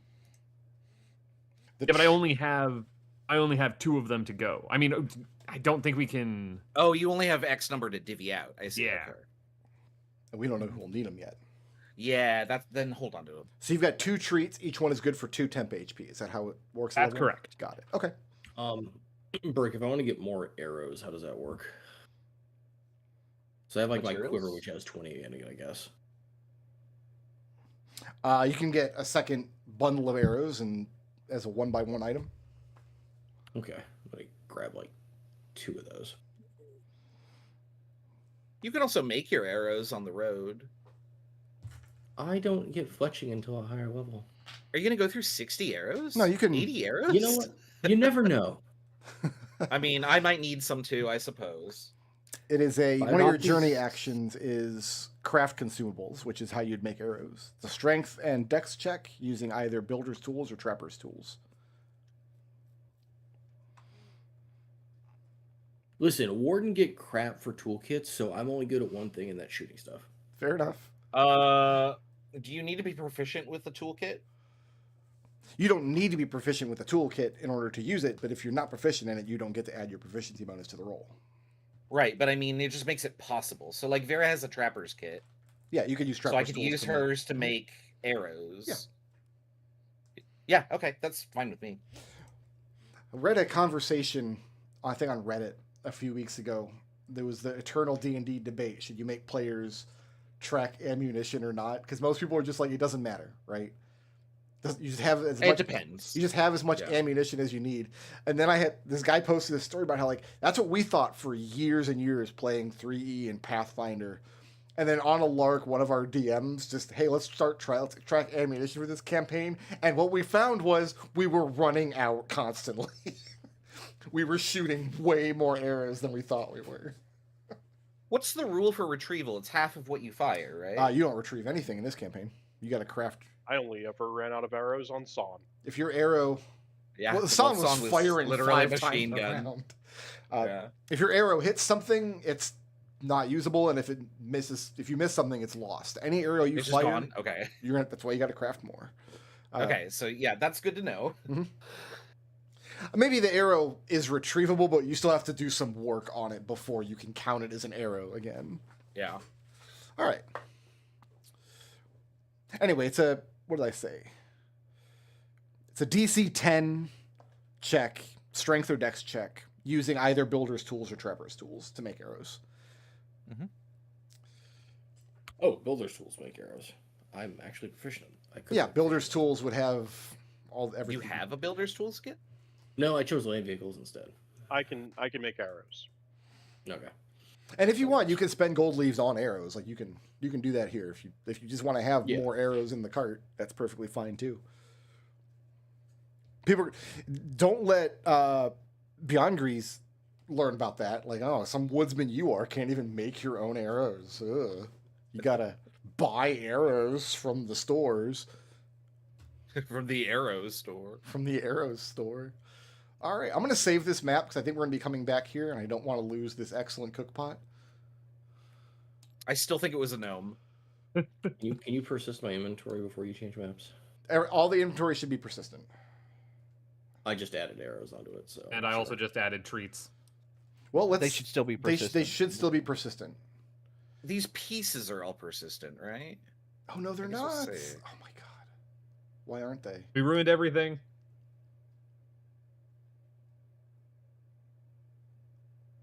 Where are your arrows that you added up here? That's Spike. I didn't add anything. Oh, okay.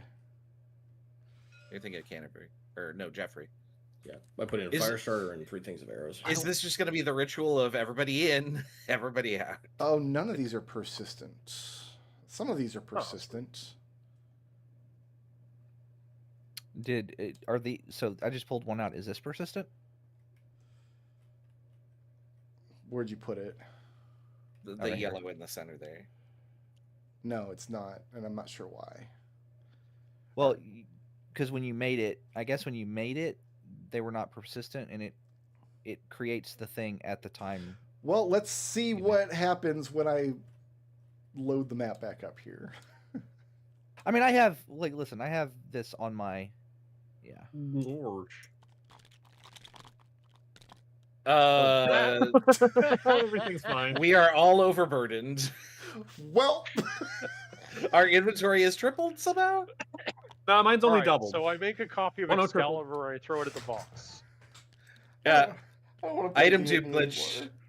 I just wanna- Item dupe glitch detected. I am not allowed to delete items. You know what happened is SGDQ is running right now, so they're just item dupe glitches all over the place. Well, Oh, I'm gonna man. have to. I don't know. Oh no. Oh no. This is what playtesting's for. It's a good thing we're not doing this live, right? Put all of your excess stuff in a pile so I can delete all of it at once. I'm trying to figure out what is excess. I don't want to have 3 things labeled pouch. I wonder if. Oh, Would you like some extra barley corns? I've got some extra barley corns for you. Oh, that's what the issue is. Oh Okay, God, yeah. this happened too. Oh, what is this? Maybe this is why I don't use the persistent tag, because stuff like this happens. Did you load a map that you persisted the items, then you loaded a map you saved with those persisted items already on it? Yeah, but like I've got to be able to save a map. Anyway, We tested this. I am going to Cry? Are you gonna cry? yes, but not for very long. I'll be okay. Just a really quick good cry. It's good. Yeah. It's healthy. Yeah. Oh, I there's also- another thing. I found a dupe. God damn I it. also love that our direction was go east on a hex map where you can't go east. Oh, you gotta Yeah. zigzag it. Yeah, We started here. well, exactly. But what's your first move? Ooh, options. All right. Sorry, this I is had the first an extra time. duplicate. This is the first I time just we are dropped going it? through the journey tags. So Oh, I like the little camp that you've drawn here. We are going to need a hex to represent the party. I guess you guys can pick what icon you want to represent your party on the hex, and for today we'll just use a goat piece. I vote for the blue token I posted in the chat. Oh, I didn't see one. It's up a ways. Oh, I don't even have the chat open. I see fish Oh, there he ribs. is. There he is. It's Bo. What? Is this a real But magic not- card? No, it's a token. It's not a card. Destel, I swear to God. Tokens aren't cards. Oh my If God. a token goes back in your deck, it ceases to exist as soon as state-based actions are checked. Now, importantly, we can't just have the token be Bo. The token has to be the card with Bo on it. What about It has to have the prevention-based text actions? at the bottom too. I will make it happen before next week. I'll make a little hex tile. I was gonna suggest this. Also good. Yeah, because it's got oxes on it. All right. I mean, we gotta do this to it. There, it's Bo. So there's a 9-step process to a day's journey. Leaving from camp, you guys have drawn a nice little camp on the map, which I enjoy greatly. So step 1 is set a route and a pace. So you guys can draw on the hexes. So why don't you just mark the hex that you ultimately would like to try to reach? What's the end of this journey going to be? So, question on the hexes: how big are the hexes, and how long does it take to cross a hex? Is it 1 day per hex, or is it a week per hex? At a So, standard pace, so there's 3 different pace. If you keep a brisk pace, which is your standard pace, you'll make a scout ahead check as somebody's journey action. And then when the day's labors are done, the company advances a number of hexes determined by the outcome of their scout ahead roll. So you can theoretically go further than 1 hex in a day, although it's more difficult to do in unknown terrain and unknown hexes. The standard rule of thumb, 1 hex per day is kind of a safe bet. Okay. If you were to So we want to set an ultimate destination for our. Yeah, where Journey, were we though, told right? that the guy probably is most likely? Oh, these guys got duplicated too. Yeah, I mean, I don't know how this. we would. How would we model following a valley when we can't see the end of the valley in terms of a hex scroll?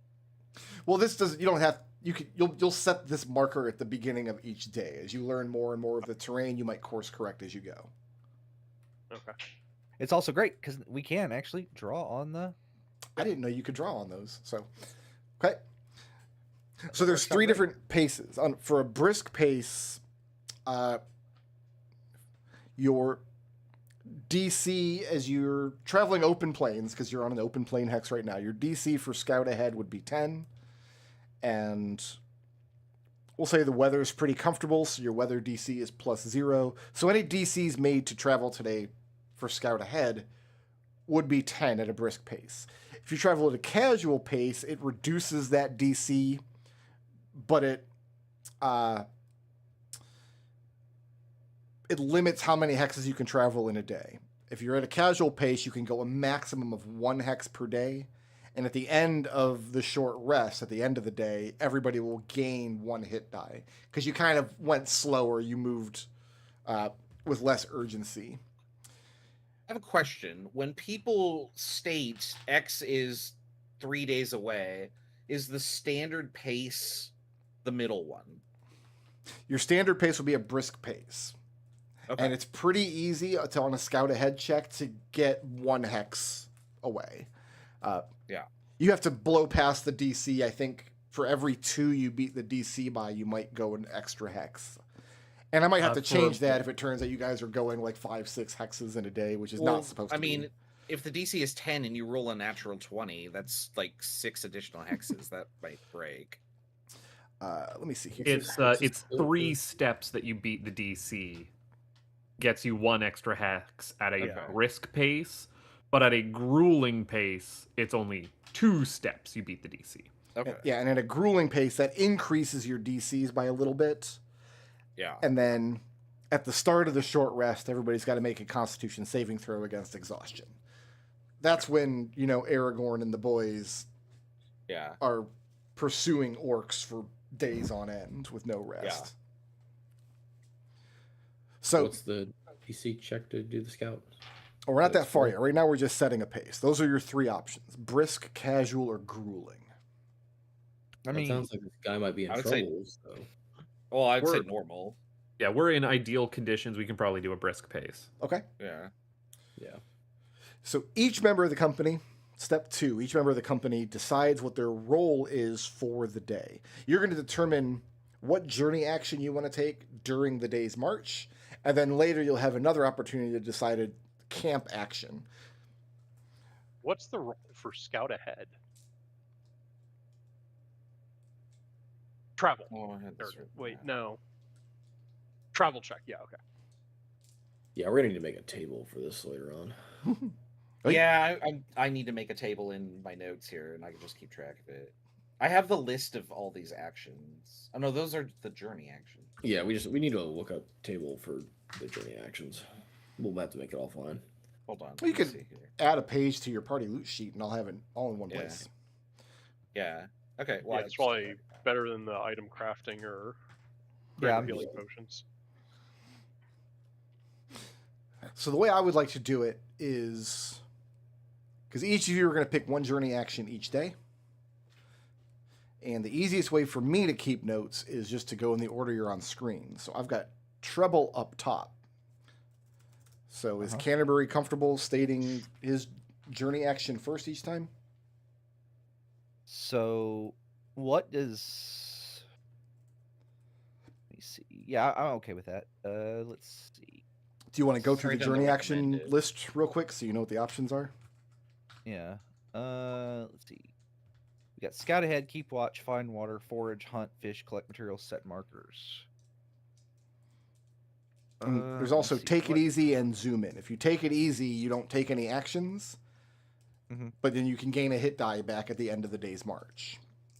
And then if you decide for whatever reason you want to zoom in, we can cancel out of the journey mode and just go into the hex to accomplish whatever you'd like to do, just on a character level. Most of these don't matter if we're fresh off a long rest, right? Like, I guess collecting materials so you can cook them later to restore dice that we haven't even used yet. So if nobody repairs equipment 2 days in a row, you risk equipment degradation. Okay. So routine maintenance is important. And you've also got this... I know what Yeah, go ahead. I know what I want to do if that makes life easier for everyone else. Sure. I would like to set markers with my chartographer's tools. All right. Does anybody else know? Yeah, I want to keep watch. I'll do scout ahead. I'll do the repairs. Make sure our gear is in order on the first day of the march. And we're all still good on food. I can either fish, forage, or hunt. Really, any of those. We'd just be creating surplus. We just got off. I'm not really sure. So we load it in the wagon, cook it, and then have it to restore dice later if things get more dire. Yeah. And why not? Hold on. I need the party. Hunt is actually probably easiest. You're going to hunt.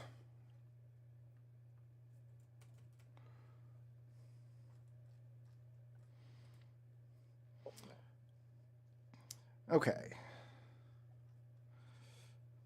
So in the journey action section, it'll give you a couple of options for your roles, and it'll show you what the DC is. Does everybody see how to define that role and find the DC? Yeah, I put something in the party chat or the party sheet. So right now you're on open plains hex. That sets your base DC. Right now the weather is a comfortable, so +0. So should I get to? Should we start rolling these? Yeah. Step 3 is Someone set your scouted DC. ahead? I'm gonna scout ahead. Oh, you put it over there. Oh, okay, I was just okay. Well, Yeah, I'm gonna need tab called journey actions. yeah, no, that's fine. Can you copy and just paste the DC table or whatever in here? You could just paste pictures from that book. Yeah, I gotta finish that up first. Yeah, okay. When do I make the weather rule? I wrote these rules, by the way. I figure you make it like at the start, I guess.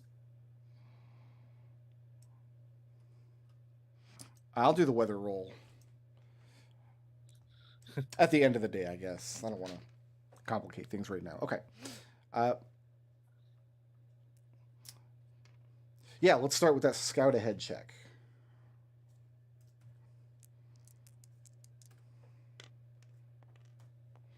So what is it you're Oh. rolling? Travel. To which I got a +4 on, so that would be a 16. Let me make sure that you can use travel here.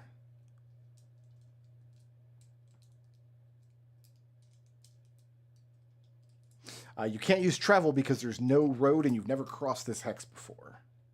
So what? Guys. I can't. It's not clear to me in this text what you do use in that case. An explore Yeah, we check do. against the Okay. DC. If there's a Okay, that's road fine. or somebody has already set markers here, that's when you can use travel. Still or you 16. have a good map. 16? Okay. So what was that? That was Jeffrey Scout Head? That was Yeah. scout ahead. I've got Canterbury doing repairs. Pair. Yeah. So that's just a roll at disadvantage, DC 10, and my game crashed. Cool. Ooh, that's Give a me good start. Just a moment. Yeah. Or if somebody could roll 2d20 for me and add 3. 2d20? What tools are you Yeah, using? I'm essentially using my Scroungecraft. No tools, no proficiency. So disadvantage. But I get 1 because I get advantage from Scroungecraft. So just roll 1d20 and add 3 while I get back in. Okay. I got that for you. Let's see what we got. Yep. And you have a 7 on die. 10. So yeah, DC 10, roll to 10. Spike, you rolled keep watch. Yeah, I did. What's my DC? Ooh, Doesn't matter. Is 25. currently 10. 25. 25. That's pretty good. Eagle Eye. Barleycorn, you want to roll your hunt check? Absolutely. That is going to be d20 to start with. What is it you're rolling? Do you see? I am rolling with my hunt skill that I Okay. have proficient in. And I got an 18 on die with an additional 4, I believe. Yes, 4 for hunting. So that is 22. And Vera And now is I need to setting actually roll some markers. materials. That's intelligence for a cartography kit, right? It is a explore check or an intelligence check with cartographer's tools. 23. Okay. So we need to mark the map as marked. Not yet. Or, When you advance, we will. Okay. So nobody rolled a 1 on your check. A 1 always turns into a mishap in a journey action. Can you magical failure a 1 out of a mishap or magical success? I'm going to say no. Okay. My hunting has produced 1 + 2 units of raw meat, which all take up 1 inventory slot in the cart. And the reason I'm saying no is because if you have something that can give you a magical success, you wouldn't have rolled the die in the first place. Oh, right, because wait, it's taking 10, 20. Yeah, you're choosing to take Oh, you 20. have to decide that ahead of time. Okay. Right. If you've already rolled the check, you've already not taken the magical success. Okay. All right, I don't have any... Oh, I have to roll for this. I have my tables to roll on now. Excellent.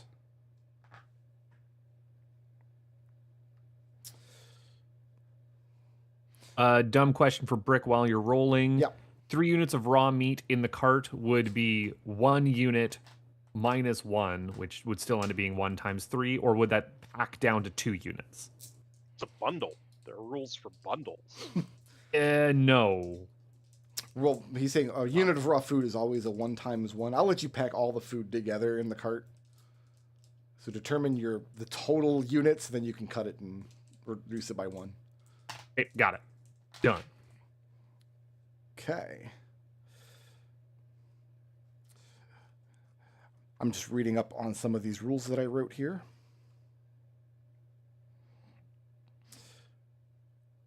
Keep Watch was a 25. Scout Ahead was a 16. You were looking for a DC of 10. And you beat it twice, correct? So you can advance 3 hexes today.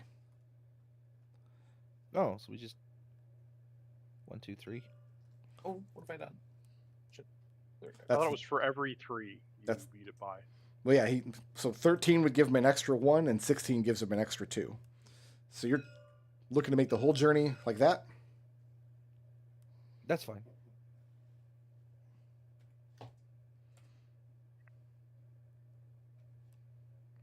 Now, do we reveal those tiles or do we move through them?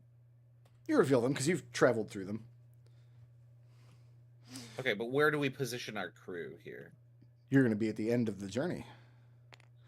Oh, then okay. Let me read check markers here. This might go a little faster than I thought.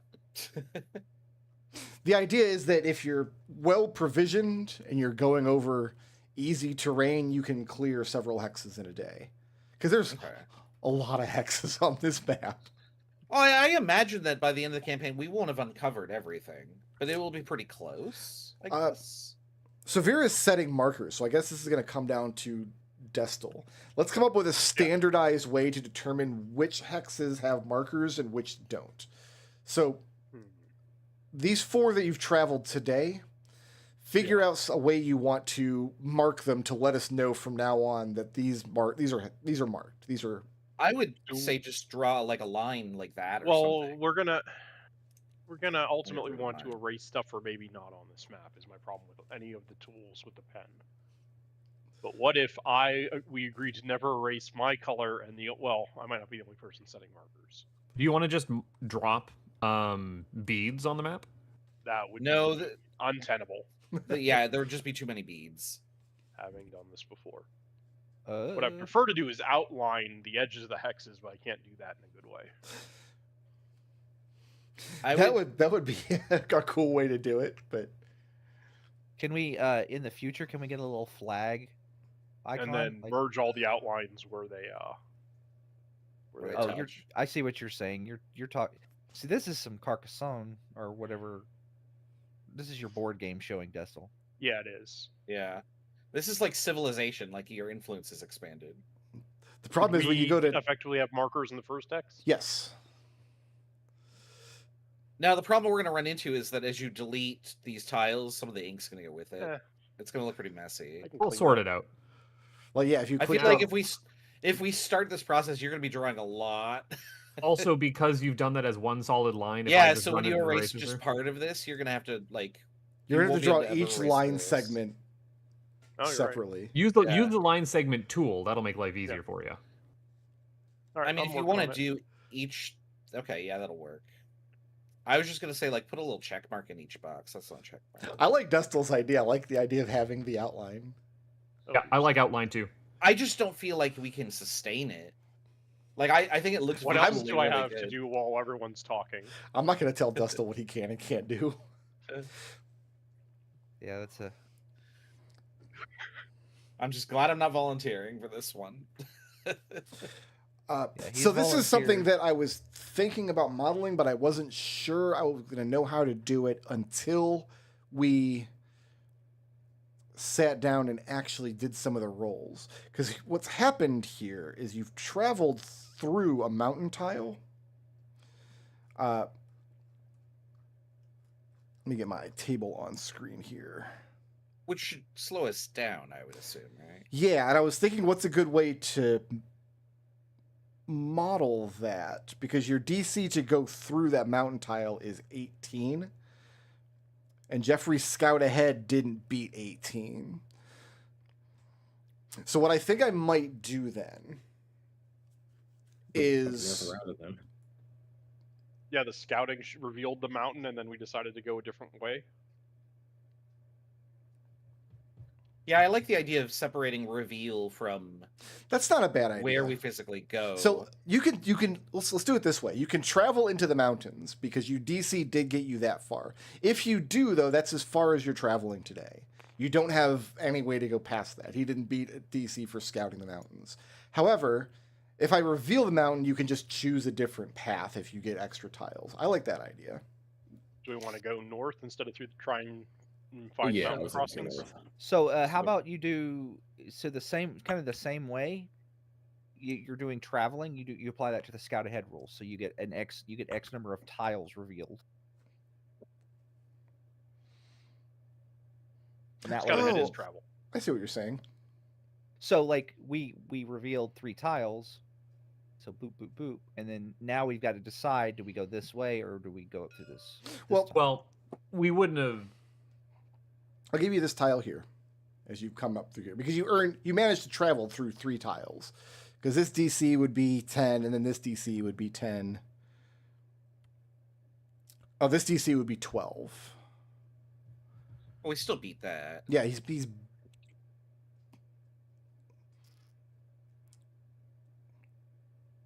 Why is the line beaten the sometimes changing? 12. Being plus I or think minus, I would assume. I think it's clipping into the. Well, I don't know what it's doing down here actually. I like the. It's gonna look slick though. It's gonna look nice. All right, let me think in my head here. I might have to. So maybe at the Scout Ahead start should give you how many tiles you've taken out because I want to make sure you guys can travel more than 1 hex in a day. And that 16 was a So- pretty good roll. So at the start of the day, we elected to travel at a brisk pace, which was 2, right?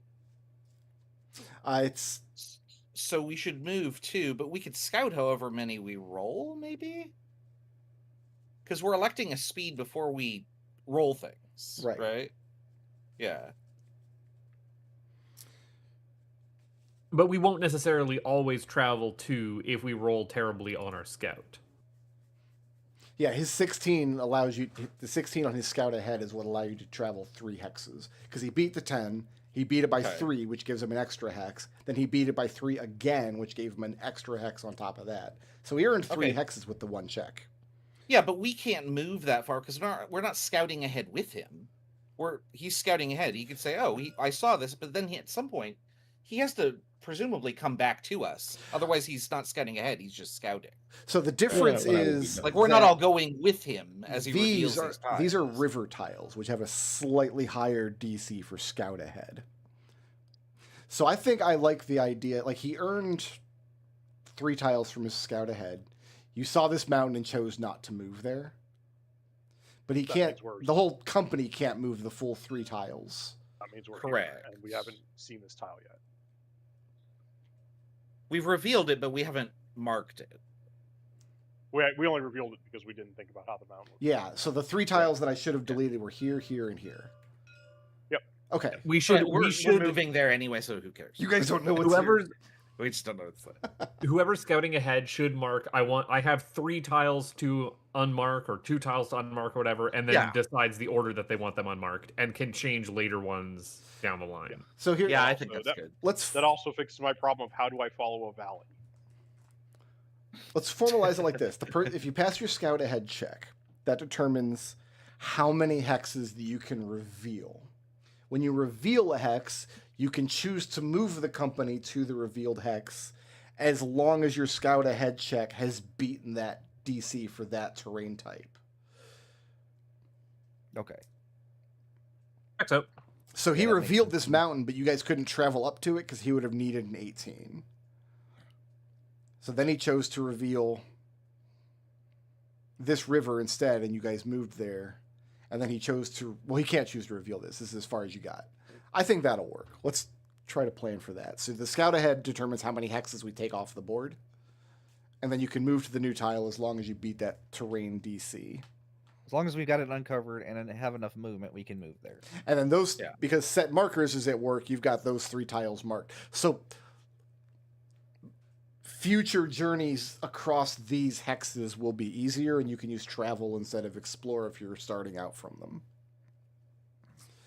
Okay. I don't Are have the any... travel DCs just lower?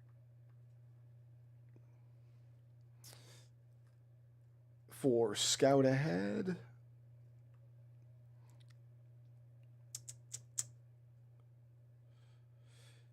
It's It's not. 'Cause they It doesn't probably lower the should. DC, but if you have a good map of the area, or if somebody has set markers there, if you're familiar with the hex, you can make a travel check with advantage. Okay, yeah, that sounds good. So the DC doesn't go down, but you have advantage on a travel roll because what Vera is doing is like setting up markers as She's she putting goes. waypoints. Exactly. Yeah. So you guys you found this beautiful like hilly spring section here where a river flows out of, and you're probably on the south side of this river as it curls away. And off to your south, you can see the mountains where Joffrey spent part of his morning, and then further on into the distance, a day or so's travel further out, you can see the mountains in the east. So it looks as though this is the valley Captain James was talking about. And then we determine camp roles. So at minimum, in order to camp, somebody has to pick a site. There's not a role associated with that, but if nobody takes the action to pick a site, you guys cannot camp. I'll do that. And then somebody else, the second person, will have to build a fire. It's not currently... Oh, I don't know if it's raining. We can find out. I think several of you have fire strikers. Does everybody know what I mean when I say a fire striker? Yeah. Okay. Yep. Yeah, the only one. Like Flint and Tinder. Or whatever. I'm picturing like a device you hold in your hand that it creates a spark when it drags. All those little Oh spring yeah, worms. if we have those, Yeah. we use those in the laboratory. Yeah. Actually. As long as you have one of those and it's not raining, there's not a roll associated with building a fire, although you will have to roll your materials die. So who's starting the fire? I can do it. That's about it. Well, I already took an action, so am I allowed to? Yeah, your journey actions are already done. Now we're doing camp actions. It's a what skill is it using? It's not using a skill. You just roll your materials die if you've got a fire striker to start the fire. Oh, okay. I'll use mine so that Vera can save theirs for making arrows. Okay, so just roll your materials die, and if it's a 1 or a 2, the die reduces. Yeah, Trouble, this is more or less exactly what I'm thinking. I rolled a 5. Okay. Oh, and Canterbury, I need you to roll your materials die because you took a repair action during the day. Okay. 4. Okay. So we've got a fire, we've got a site. The other 3 of you want to take a camp action tonight? Doesn't sound like it. I would definitely want to cook on that fire because we got some raw food that's gonna go to waste. All right, roll your cook 'em up. Let's see. That's going to be. Is that Dex plus proficiency if I'm proficient in cook's tools, or Yeah, just Dex? if you're proficient in cooking utensils, add your proficiency bonus. If you're using your cooking utensils, and add your dex bonus. Sweet. Absolutely busted that one. And on a success, you cook the food. Company converts each unit of cooked meat or fish into 1 step of meat dice, and each unit of cooked vegetables into 1 step of veg dice. Food is preserved and will not spoil. I can just do all the raw food on a success. Is that correct? Am I reading that right? Yeah. Okay, we've got 3 cooked meat then in the wagon. Oh wait, are the craft consumables, are those available as camp actions as opposed to journey actions? Yeah, absolutely. Okay. Where are the? So how many of the journey actions are also camp action? Because you don't have that listed in the camp actions thing. All of them that make sense. You don't have to scout ahead or keep watch. Yeah. Build a fire, scout ahead, keep watch, set markers, What is or take it easy. 1 file of potion? So Like a standard healing potion or an anti-venom Okay. or something like that. Then I will And- roll I will do a craft consumables with a intelligence alchemy kit. Okay.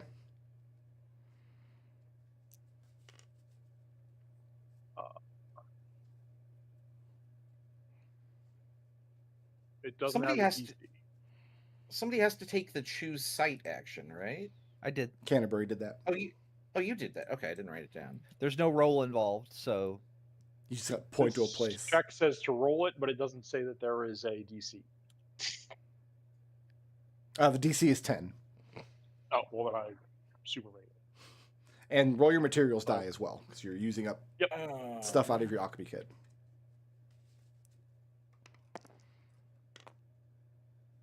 It was a 1, so that goes down to a 6. Yes. Well, does 1 healing potion take up a pocket slot? I would think you could put 4 potions together in a bundle. Because I always picture like a healing potion as being like a very small flask that you could slot into like a leather slipcase. Yeah, I've always pictured the healing potion as like you carry a bandolier with like 4 of them. That actually makes sense to me too. When you see put my axe on the cart. When you see artwork of like the big bulbous potion bottles, I'm like, you're not drinking that in 6 seconds. I'm just looking at the skirt the female chemist has in Final Fantasy Tactics. Yeah, Every that'll monster work too. goes chug, chug, chug while you sit there and try to like recover 2d4 hit points or whatever. And is that it for camp actions? Did anybody else want to take one? I do. Oh, I have to because Vera did materials or craft consumables. Yes. Okay, so that used her materials die, right? Yes, because she was using her alchemy kit. So what I'm envisioning is Vera just going ugh, and giving Sebastian the side eye, like, he'll get more shit. Like, this is taking more than I intended. Yeah. Here's what I want, and just begrudgingly go. So I'm going to take the collect materials action. Okay. All I see here is I get, it says 1d4 materials. It's a nature, investigation, or travel check against the travel DC, which right now is 12 because you're on a river tile. Okay, I have travel. Sorry, what were those? Nature, travel, and... Nature, investigation, or travel. Okay, I'm going to roll travel. And I have a 10. And you don't find anything the company can make use of. I don't find anything useful, so... Does that take care of all of our camp actions? Yep. Okay. I believe so. Can I declare? Oh, we have some. This needs to be deleted. It looks like. When do I declare? Where is it? The joyous experience. You can declare that at any time. But the big question I have with this Brick Road is when you say it says once per journey, right? Mm-hmm. So what constitutes a journey? Next time you take a long rest.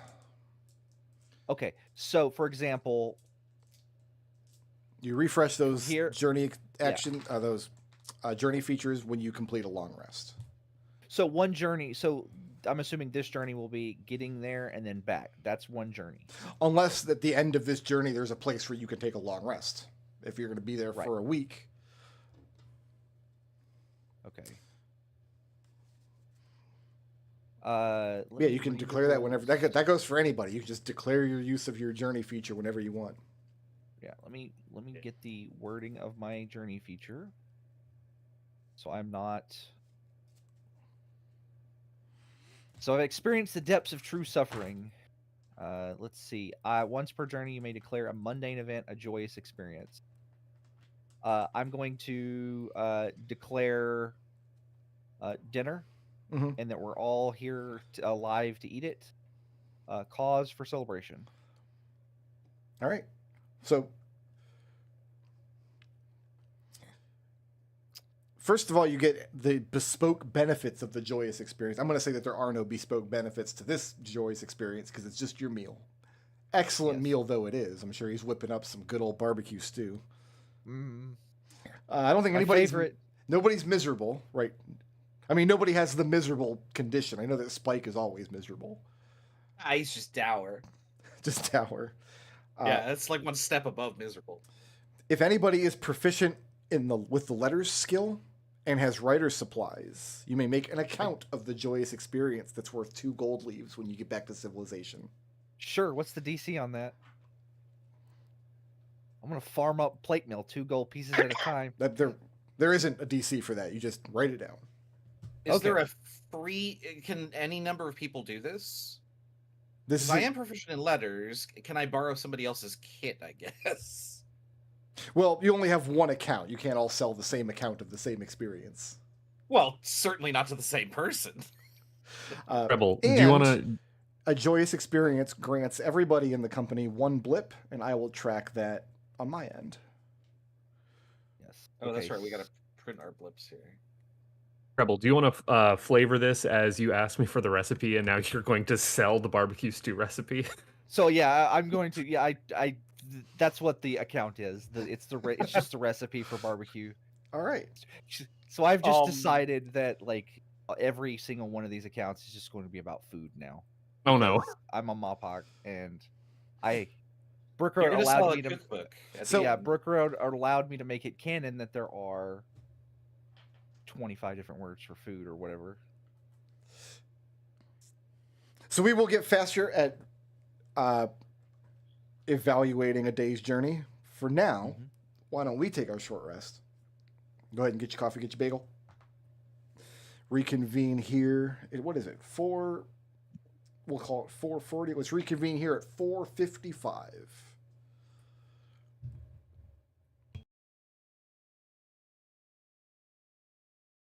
While people are behind the scenes, I need to get the story of tracking ammo out of the way. Oh, no one's here. I get the floor. Yeah, I'm here.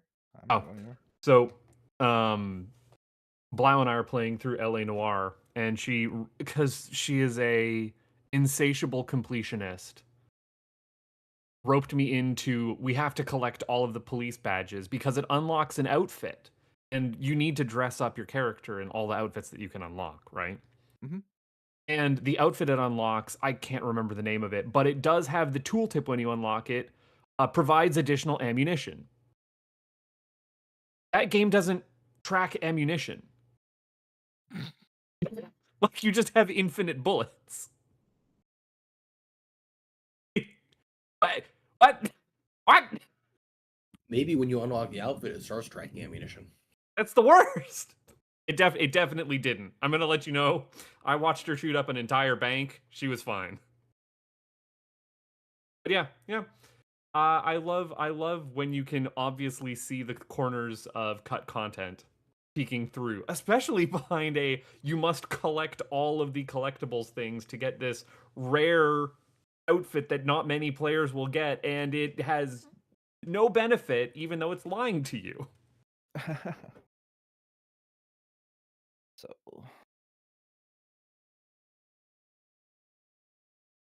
I should probably get up and grab myself a fizzed beverage.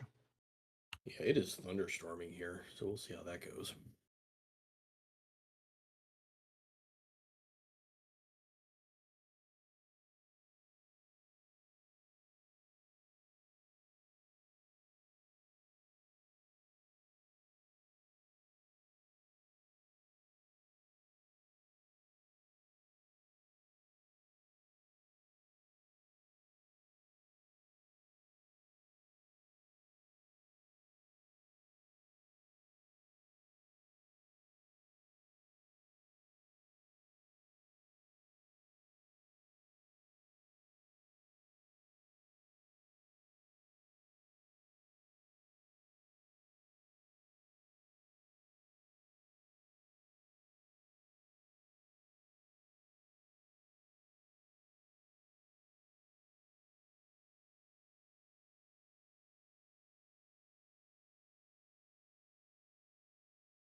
Treble, are you here?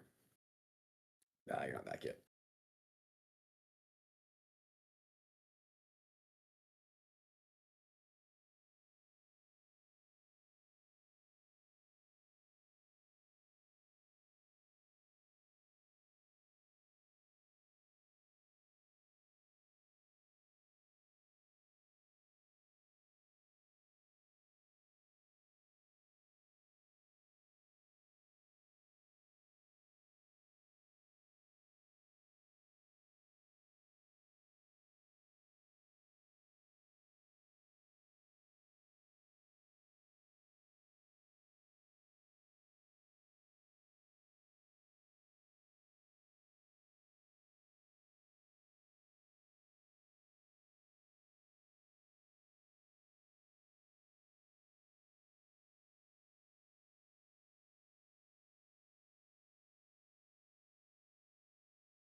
There we go. I have returned.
All right, I have a philosophical question that we probably have to What's that? determine at some point.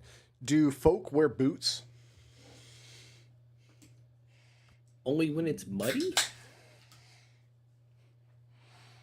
Like, are we thinking folk have like human-ish feet?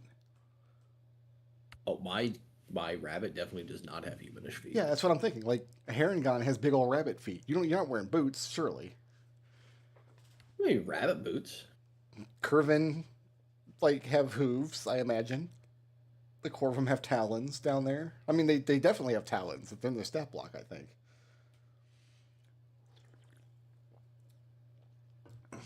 I don't think the folk wear boots. Are you going to deny me my chance to wear galoshes, like big yellow galoshes, dress up as a fisherman? No, I wouldn't do that to you. That's what I thought. I think the mice definitely wear boots. You have to have a mice with boots. Do the Hedgies wear boots? I think every race has their own special set of boots, but they probably only wear them in certain circumstances, like when they have to do dangerous work. Yeah, this is what I'm saying. There's no like standard clothing options for folk, right? See, I have on my character sheet that I'm small, And on the small end of small, as 1'11", that I claim that I'm 2'11" or 2'1", and I'm thinking that I'm getting the 2 inches from my platform galoshes. That's a great sentence. I'm glad that I heard that out loud I said what I said. in English. Anyways, now shut up. There's a new Teen Girl Squad song out. No, there's not. They don't update anymore. Man, I've been watching Homestar Runner stuff for 21 years. Don't think about it. now. Don't think about how long that is. I'm okay with stuff being 20 years old. I was not okay when I read that the wait from Dance with Dragons to the Winds of Winter is the same as the publication dates from the original Game of Thrones to Dance with Dragons. I recently had It just makes me a angry. reason to look up when the original Dear Esther mod was released, and then I crumbled to dust. Ah.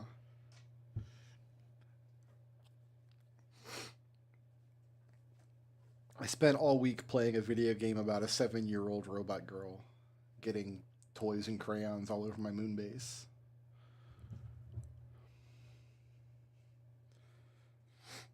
But is the game good? Yeah, the game was excellent. So- They never once asked me to parry anything. I have not played this game or seen this game, but I know the general premise is you land on the moon, and the moon's haunted by ghost AI, or rather an AI gone rogue, and all the robots go insane because of bad 3D printing ? This is what is like filtered through Yeah, so many different levels of people telling me things. they discovered And you're- like this perfect moon filament that you can use to make anything, and they used it to make a bunch of robots, and then the robots turned bad because of story reasons. So there is no conceivable way this game doesn't end where robots bad and also AI go crazy and make robots go bad. But this special little girl robot you have is definitely different and probably isn't going to betray you at the end, and you're going to have to shoot them or they kill you. Right? For sure. For sure that's not how that game ends. The AI, it's actually not a rogue AI. Somebody, like one of the bad characters, deliberately alters the AI to hurt people. Ooh.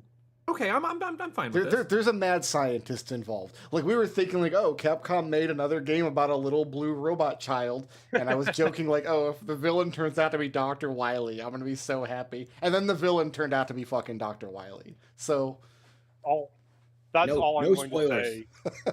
That's all I'm going to say about that. Thank Put you, it in the Desco. channel. Thank you. That is correct.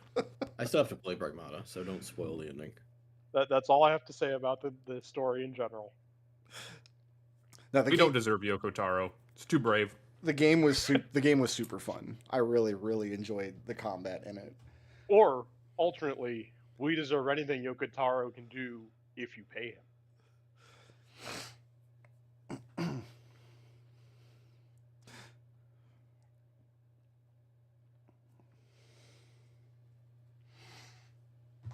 I don't know if we have Raz back.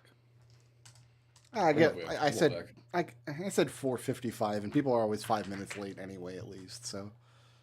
I know. I still just need to ambush him with some terrible thing that Treble has forgotten about already.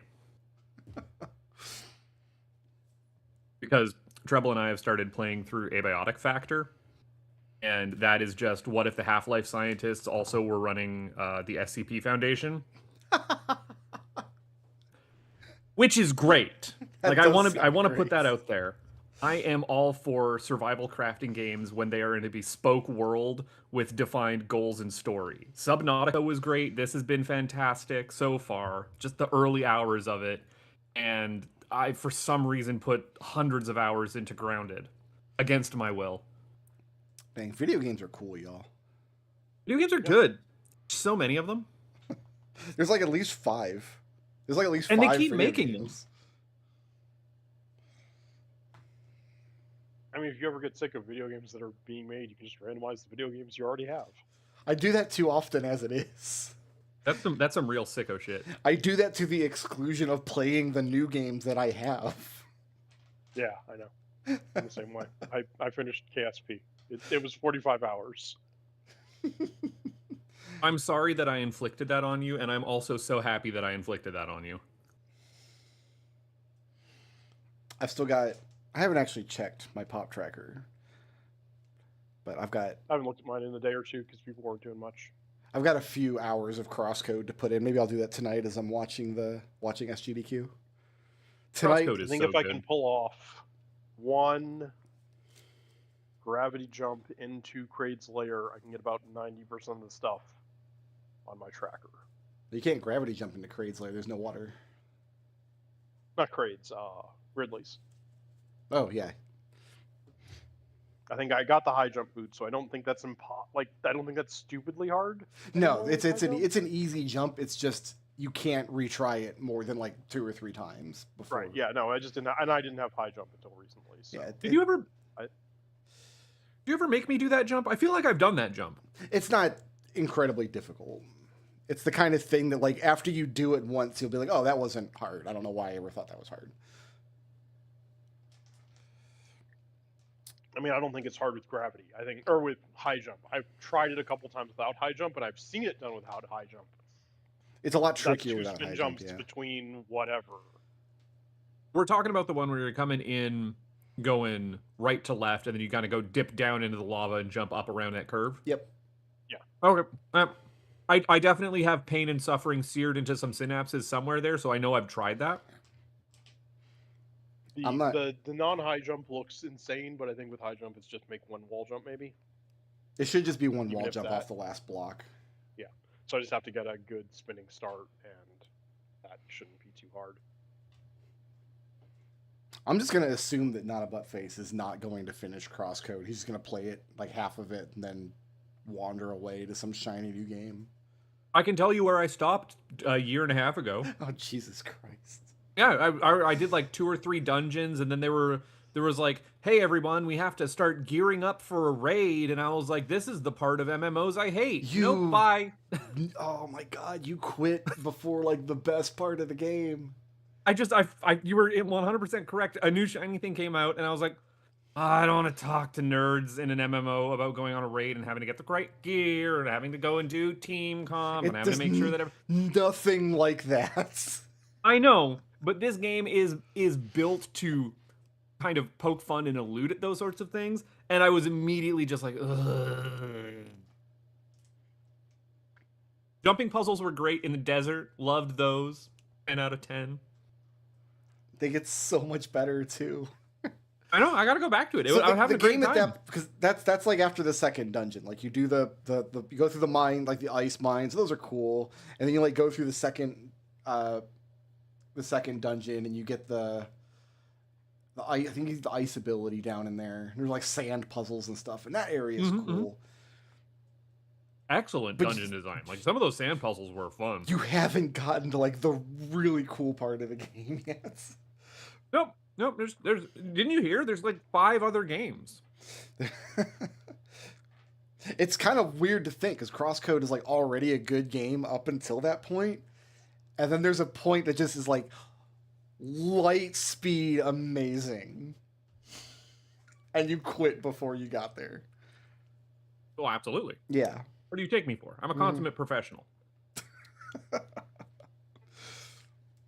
I'm usually not that affected by storyline in games, and there's a point in the mid game that's about like the mid game, the middle act, like the end of Act 2 of Crosscode, and it was like I was not expecting the story to go to a place like that, and it like just got me like real deep, and then like the game responds to those feelings with like an excellent action set piece that feels incredible to play. And that's even before you get to the next dungeon. You still have the next dungeon to look forward to after that. Oh, it's an amazing game. It's so good. I'm gonna say I was playing Crosscode when I was laid up for something. I was out of commission from work and I had just a ton of time where I was laying around doing nothing.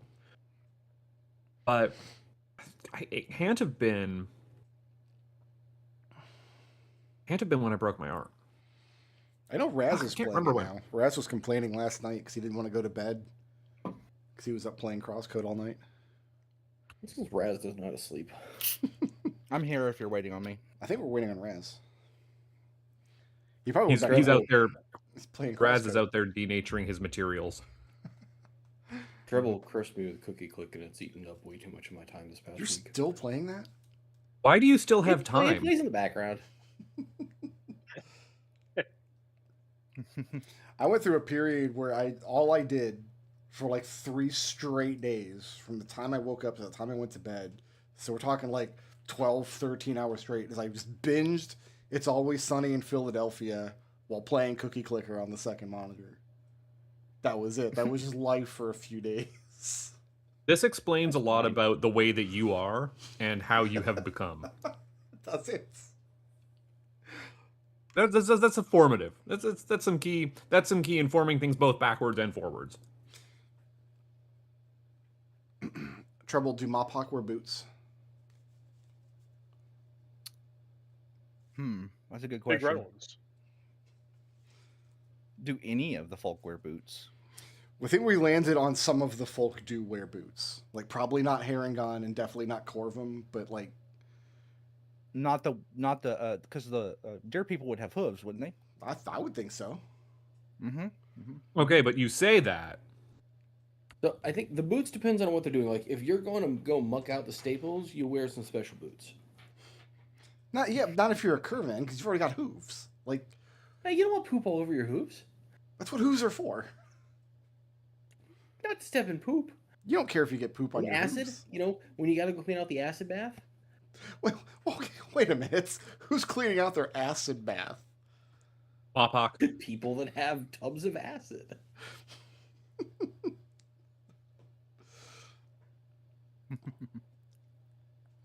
Maybe Corvum do have like special bird boots. I don't know. That sounds amazing. No, I've changed my mind. All the folk just have regular ass normal human feet. No, put it back. No. The Corvum don't. The Corvum have talons in their stat blocks. They have normal ass human feet with talons sticking out of the top. Great. Just poking off at odd angles. Mm-hmm. No. What it actually is their boots are normal ass human feet, and they just stick them on the bottom of their normal feet. Raz, Treble and I had a question for you. what's up? Scientifically speaking, how do you feel when your materials become denatured? That I call that grad school. Okay, all right. When a I material don't need an answer to this becomes question, and if denatured- everybody's back, I'm going to remove Hey, the nope, blindfold. knock that out. Cut it out.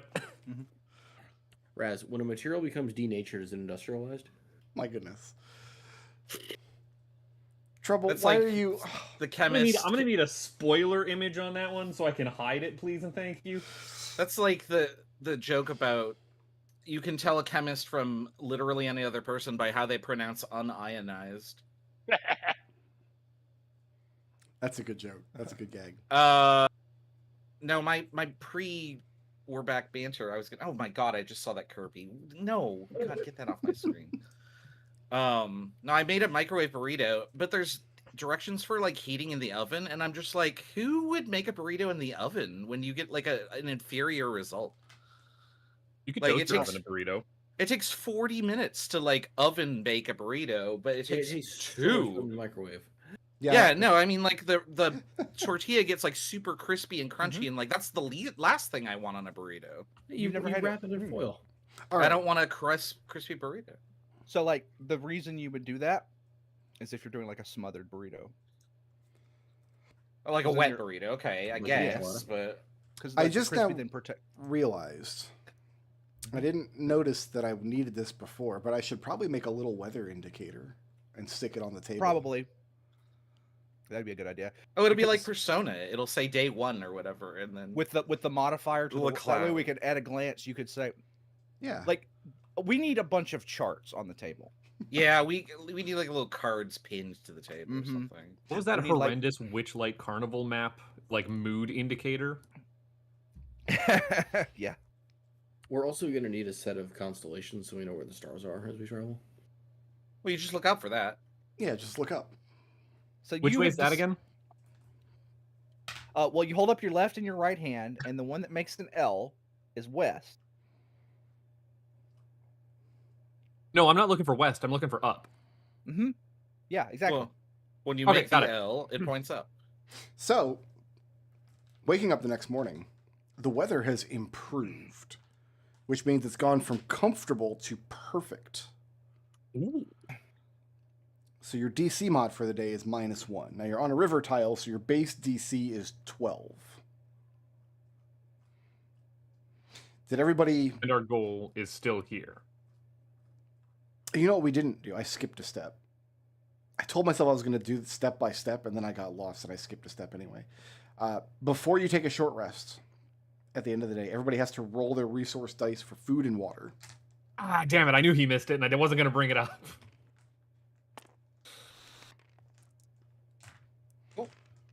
And your die goes Food and down on a water. 1 or 2. Oh, it's a D10. I thought it was a Do D8. you roll both as an omnivore? How does that work? You can choose which one to roll, I believe. I'm going to double check for you. I think that's what you said. Cool. No, I both of them didn't- go down. I have one that reduces on a 1 or a 2, so I have to actually elect these. Okay, I can't roll them both at the same time. I And don't- I've just okay, so I can only roll 1 dice. Yeah, if your diet is balanced, you may use either resource, but you suffer the effects of starvation if either is reduced to a D2. Okay, I So- do not reduce my meat. On a I rolled a don't 1 reduce and a my 2. Thanks, water. Burke. Okay. If you roll the When one I that's- reduced, they both go down. did I still get the resource though? What's the question, Buffets?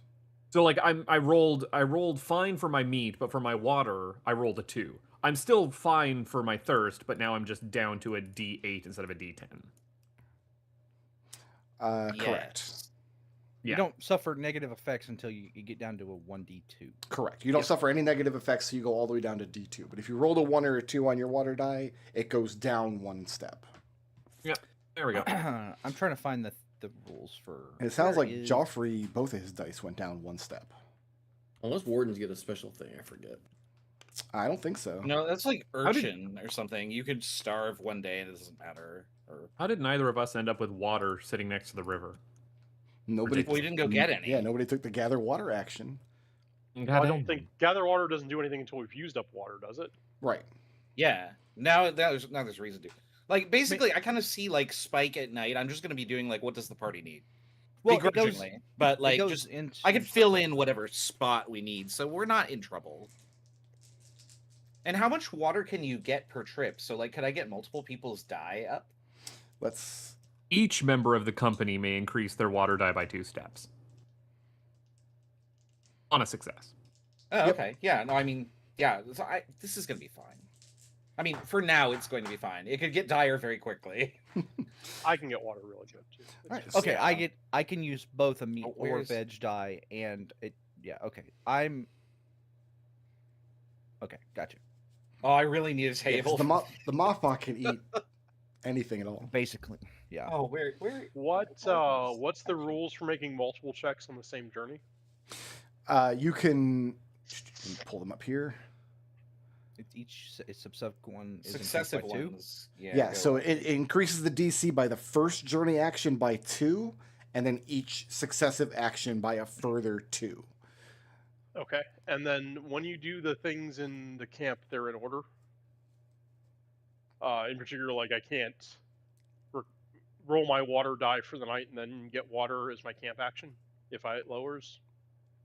Correct. We do our camp actions before we do our resource checks. Yeah. So resource is the Alright. last thing you do before taking the short rest. So everybody can take the benefits of a short rest. Okay. Whether or not that does anything for you, I don't know. I don't have anything that triggers on that. All right. So yeah, the next day the weather Oh. improves and we're starting out on a river tile. So why don't you show me what hex you're trying to reach? Remember that we haven't removed this tile yet. This is still there. Do we need to do something special to find this guy in the hex? Do we need to zoom in? Like meta game wise, what are we doing to accomplish what the NPC sent us out to do? If you're in the hex you think you need to be in, that would be a zoom in situation. because you want to take Okay. actions on a character level rather than on like the hex map level. Is it possible as part of the travel to do some kind of tracking? To like, as part of the travel to look for signs that this is the place we need to be? We could file that under keep watch if you're looking for like specific evidence of a specific thing, like a specific person or a trail that you're trying to find. Would that not be part of like the scout action? Scout ahead is for moving the company forward. Keep watch is for availing yourself of surroundings to make sure that you know about monsters, evil folk, natural hazards, or potential danger. Evil folk found it. I pointed Vera. So, yeah. So when you're scouting ahead, you don't notice if anything is interesting. You just notice that there's nothing here that's going to kill us, or When you scout ahead, you're just finding the safe trail. Keep watch. I think that's what you did yesterday, wasn't it? I did keep watch. Okay, so I scouted. Somebody else can watch. yeah, if you're keeping watch, that's so. What Destil is saying is, what do we need to roll to see if we can pick up the trail of these people who came through, of these folk that we're trying to chase down? I think that would fall under keep watch. So I can look specifically for that then. So what hex I'm are we gonna trying to scout reach maybe. today? And what I kind want of? to go. I want to go down and see what's around the mountainside. Okay, go ahead and mark that hex for me. Put a little mark there so we know you're trying to get to. Assuming I can roll high enough, it all depends. And we're happy to continue with a brisk pace. Yeah. You said it's a perfect day, right?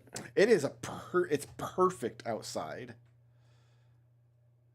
Beautiful, a day to remember. Which means that it is technically Hurricane the scout tomorrow. ahead is 11, which is 1 higher than it was last time. Yeah, so all your travel DC is -1 because it's such a nice day. So everybody go ahead and travel or is it explore? you're going to be exploring, so you want to travel into new hexes. Yeah. All right, so go ahead and pick your journey actions and just shout them out if you have them. And you can make the roll if you know what you're going to roll. I'm going to take 2. I'm going to go ahead and both set markers and also find water. And I'm going to forage. Just because I figure probably good to also have some vegetables on hand. Okay. I'm gonna scout, but apparently my dice luck has followed me into a new campaign, so that's only an 11. An 11. I will keep watch. Which, And if the DC my is understanding- -1, My understanding here, Brick, is that the DC is -2 for the first action and 4 for the second when I take 2 actions, correct? Your standard, your Plus. DC is going to be 11. So your set markers is going to be DC. Let me find the table here. I know what you're asking. I just want to verify that I understand it as well. Yeah. What's the tile? What's the terrain type we're starting in? You're on a river tile. Okay. So your set markers Oh, is find water is 2 here. Yeah. So I just have to not roll the 1 for the find water, so and then the yeah. weather makes your markers DC a 9. Add 2 to that Yep. 'cause you're taking 2 actions. So you're looking at Yeah, an so 11. it's 11, and then 1, effectively 1 for finding water. Pretty much. Don't roll a 1. Yeah, Yep. you do. All right. Find water. You do have to pass the first one. All right. Everybody gets 2 dice steps back on their water. If I'm reading this right. Yeah, everybody can increase your water by 2 steps. What was Then your set markers? Ooh, set markers actually failed. Is there a way to track surplus water? Yeah, it takes a unit of water will take up a 1x1. What's Canterbury doing? Did we lose trouble? Is he gone? Oh, sorry, was I? Sorry, I you was over me. muted. I was muted. Oh, And I apologize. What is Canterbury doing today? As I a can just journey do that. action? There you go. There we go. Cool. Canterbury is going to. Oh, right, But thanks. before that, I had a question. Yeah. Our dice can increase to a D12, right? I would say they can increase to a D10. Yeah, you can't go above 10. That's my Okay. understanding. I'm not going to worry about the surplus water that I have. I say foolishly, because we are going to start running out of. Well, when we run out of space, we just stop collecting water, right? Right. Like, we can always. Do we pitch just it want to later. have? Do we just I'm want to gonna, have a like general water store? We got a cart. It's got a lot of space.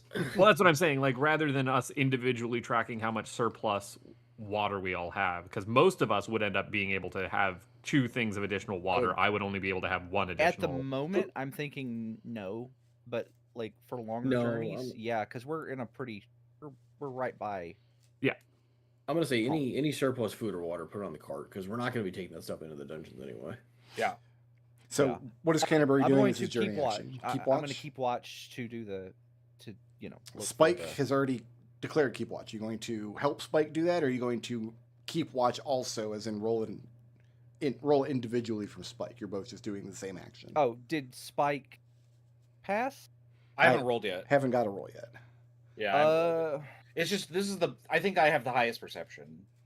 So this is the Right. one thing I can do. Actually, you know what I'm going to do is I'm going to do help place markers because I heard Destil failed that. Okay. I don't Dustin, know that you can. Oh, that gives me an advantage. yeah, gives you advantage on that check. I forgot. There what to we do go. actions. That's a 14. And what was I think Barleycorn's that's forage? He was 11. my forage was an 18 on die, so I was totally fine on that. And I got actually 18 on die plus 4, so that does actually bring me up over the threshold of one additional item, and then I rolled a 1 on a d4. So we've got 2 raw vegetables And kicking around in our cart. How did Spike do on keep watch? I have a 12. I don't think that's a pass. I think I need 14. Is that what I'm seeing here? Travel DC is 14. Yeah, no, I don't pass that. So hold on a second. So Barleycorn forage, she got food. Does that mean all of us get 2 units, or how does that? No, I have some uncooked vegetable that's stored on the cart. If you guys reduce your vegetable dice, you can use a unit of cooked food to restock it, I guess. Correct. Right, actually, Okay, raw vegetables you don't need to cook. Raw vegetables are just Yeah, fine. They'll just I- spoil after a week. Yeah, I lost a veggie dice, so that's why I'm asking. Okay. Yeah, feel So- free to help yourself. Joffrey, you got an 11 on your scout ahead? So I forgot that I can do 2 actions. So I want to do scout ahead, which is an 11, yeah. And if I do the 2 actions thing, wardens are weird. So DC modifier is +1 instead of +2. Well, you failed the scout ahead action. So multiple actions, you'll fail all subsequent actions as well. Well, there's a brain not working. Oh yeah, okay. Yeah, and you get exhaustion. So since you failed, Okay, so I guess just 1 action. So you tried to scout ahead. Which, if there's a -1 difficulty because of the weather, then an 11 should pass. Because if it's a 12. Yes, If the DC, you're right. If the DC was a 12, then it becomes an 11. That is Or correct, because 11. it's perfect weather. Yeah, absolutely. So, Good math. just safe to assume that we're traveling to this hex then? Yeah. All right. Just in the interest of fairness. So you're passing on the scout ahead. Let us take that tile off the board, and then you chose to move the company there, but you didn't blow past the DC, so we can't make an extra step. And then set markers also passes, so we can increase that in the purple zone. Oh, Now, the purple zone. the Is purple. this where we're going to zoom in? Well, that's to resolve the keep watch actions. You got a 12 on that, yes, I have 12. Yeah. and you needed a 14. Yeah. So you don't pick up any strange trails. You don't get any evidence of a military march coming through. But there's lots of reasons. Maybe they didn't follow as closely to the river as you are. Maybe it rained and washed the tracks away. But the question I have is, did anybody roll a 1 on their checks? No. No. Okay. A lot of 7s. A lot of 7s. Got It a was 2. A lot of Not 7s. A 1 is important. Even if you still pass the check, the 1 results in a mishap. I have a whole mishap table that I can't wait to get into. Oh, good. I need to Who will be the know- first to roll a 1, Chris? Oh, I will absolutely be the first roll. Don't you worry about that. Sorry, these extra hand axes got duplicated. They were just on the table. Yeah, I'm just moving them over to the bad hex.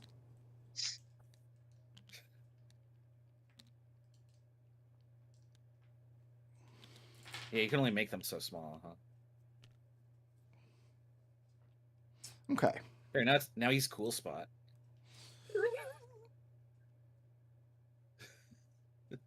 I get it. It's just not funny. Oh, No, I enjoy it. All right, determine camp rules. I'm gonna just continue to unless somebody has something they want me to do specifically. I'm just gonna continue to point. I'm just gonna continue to supervise. Like say I'm this gonna is where we're putting the zoom in. camp down. Okay, so you're gonna pick a site. Or are we zooming in? You can zoom in if you want. Yeah, Is that a camp Well, action? Yeah, if everybody takes the zoom in action Oh, at camp, we will zoom it in. Oh, everybody has to take it? Yeah, everybody who wants to be a part of the scene when you zoom in. We have to like the thing says everybody has to agree. So we're not taking a short rest? After we resolve whatever happens when we zoom in, we will be potentially. Do we need to do anything? Like, are we down on materials or anything? Do we need to do something else? No. I'm fine. So we like to zoom in. Yeah, I'm good to Yeah, shrink I'm not down. opposed to that. All right. Need to. You were sent here for a thing. Change places. Switch. Hit the plus sign. More, more, more. Zoom and I've, enhance. I've zoomed in as far as I can. Oh God, all of these things are gonna break again. Let's break it up. How do I fix this? Cry about it. Because normally I would just here. Let me save this table.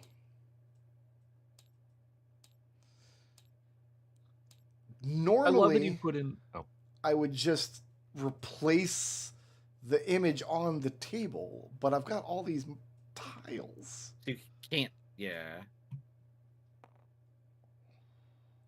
you put in so much work and effort giving us all of these little fiddlies that we get to play with, Yeah. and I really appreciate that. Mhm. And look at what it's gotten you. So I just want This is- these to persist, but they don't want them on the next table. But anytime I save a table, well, when I load in this table, it won't duplicate anything.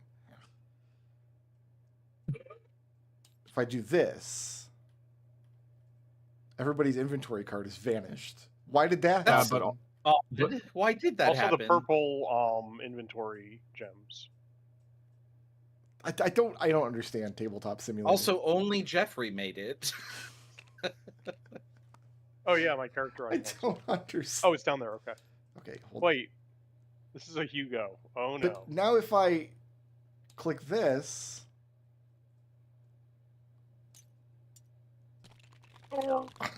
The ones Every- okay. The everything ones is that got duplicated. duplicated are the ones that persisted from the previous map. I for some reason had an extra short sword. Oh no. But even then, it Oh, what have I done? That was not smart. Don't You do shook? that. I thought. Yeah, I thought maybe it the duplicates would didn't lead you. duplicate my potion bundle this time, Wait, what? which is something What I on earth? created. I don't know if it. Oh God, everything is You and ruined. me? No. okay. We're live debugging. This is fine. This is fine. I have to be able to load up a table but leave your guys' inventory alone. The problem with that is once we go back to Can the next we- table, everything gets duplicated. Can we manage the inventory only on this screen and not need it as much when we zoom in? Potentially, yeah. Like I think I mean, we we have also we Yeah, have we- our character sheets. Okay. exactly, yeah. Like we can just resync to the character sheet whenever we come Yeah. back to the main map. Yeah, if we for, zoom in on if our for character some sheet. reason something happens. So there has to be a way to persistent and not copy because this inventory or the initiative track, like it's not duplicating itself every time you load. It's locked to the Oh, table. the track itself. Yeah. Yeah. Or It's are there like stable. 7 million initiative tracks under here? We just never knew this. Well, this doesn't That's where persist. the This is, physics just, went. this is just stuck to every single table I have saved. Same thing with the dice bags and the go bowls. Okay, Go Bulls. so here's what I'm going to do. I'm going to load up the new map. You guys have your inventory on your character sheets for now. Mhm. Okay. We're going to delete these old characters I don't need. I have your new characters here. We can get rid of these jerks. I can get the map that I wanted to use. There's no consistency in what inventory items stick around. Yeah, it's not. It's very No strange. idea what's happening. So, you guys come across an old bridge as you're following the river east into the valley. And the river's flowing. I mean, you can see the direction the river is flowing off to the west. And you find an old stone bridge that crosses the narrowest part of the river. Crossing this bridge to the north, in fact, I'm going to go ahead and draw this bridge on the map here so I know where it is. Crossing this bridge to the north would take you away from the valley that you're supposed to be exploring. But I will let you guys go ahead and give me an investigation check. Each of Everybody, us. everybody individually. Specify somebody who's doing it. One person can do it. I've got a +7 on this. I too. Or you can definitely do better than me. Delete all these G gems. Vera. It's a 15. Okay. There's no sign that the bridge has been in use recently. And you were told that I forgot the character's name.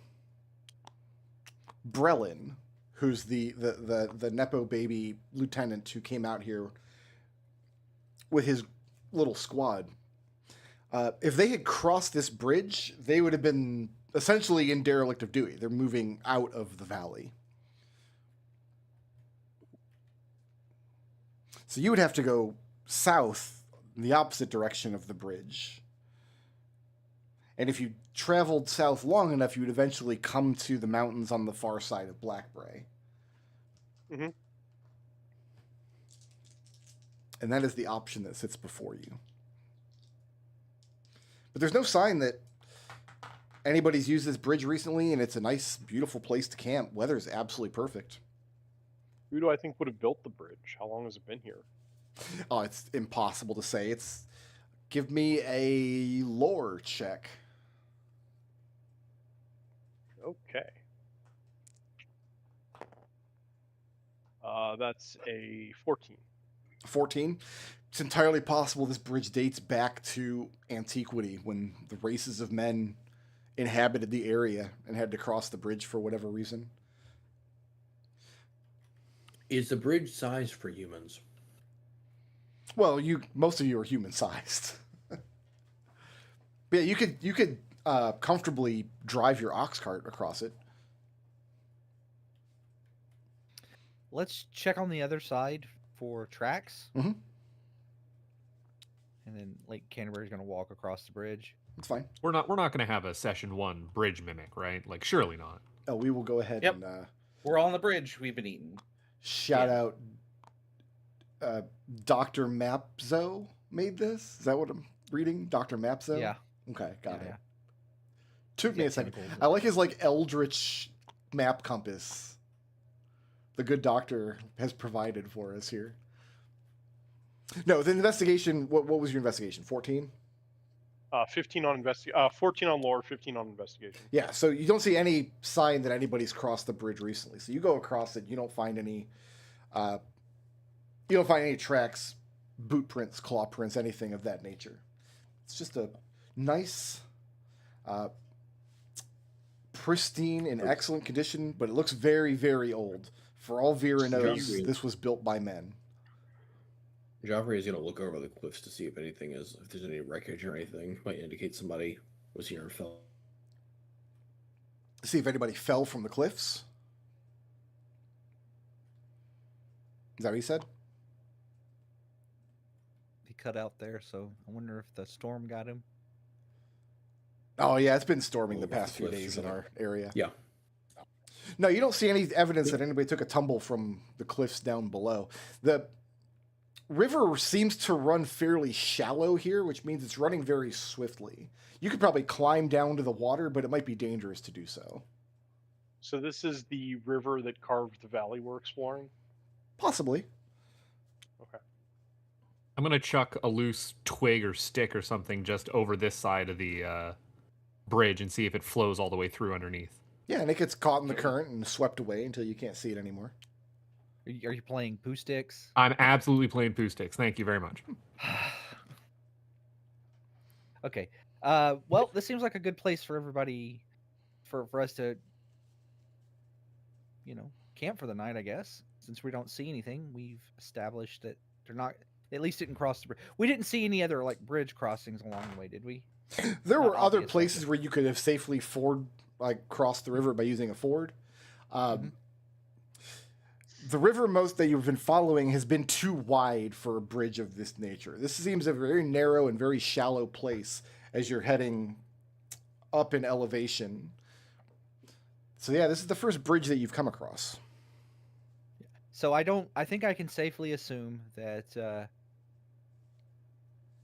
Canterbury says, I think we can safely assume they didn't go this way because we would have seen evidence that they crossed the bridge, and a twit like that would not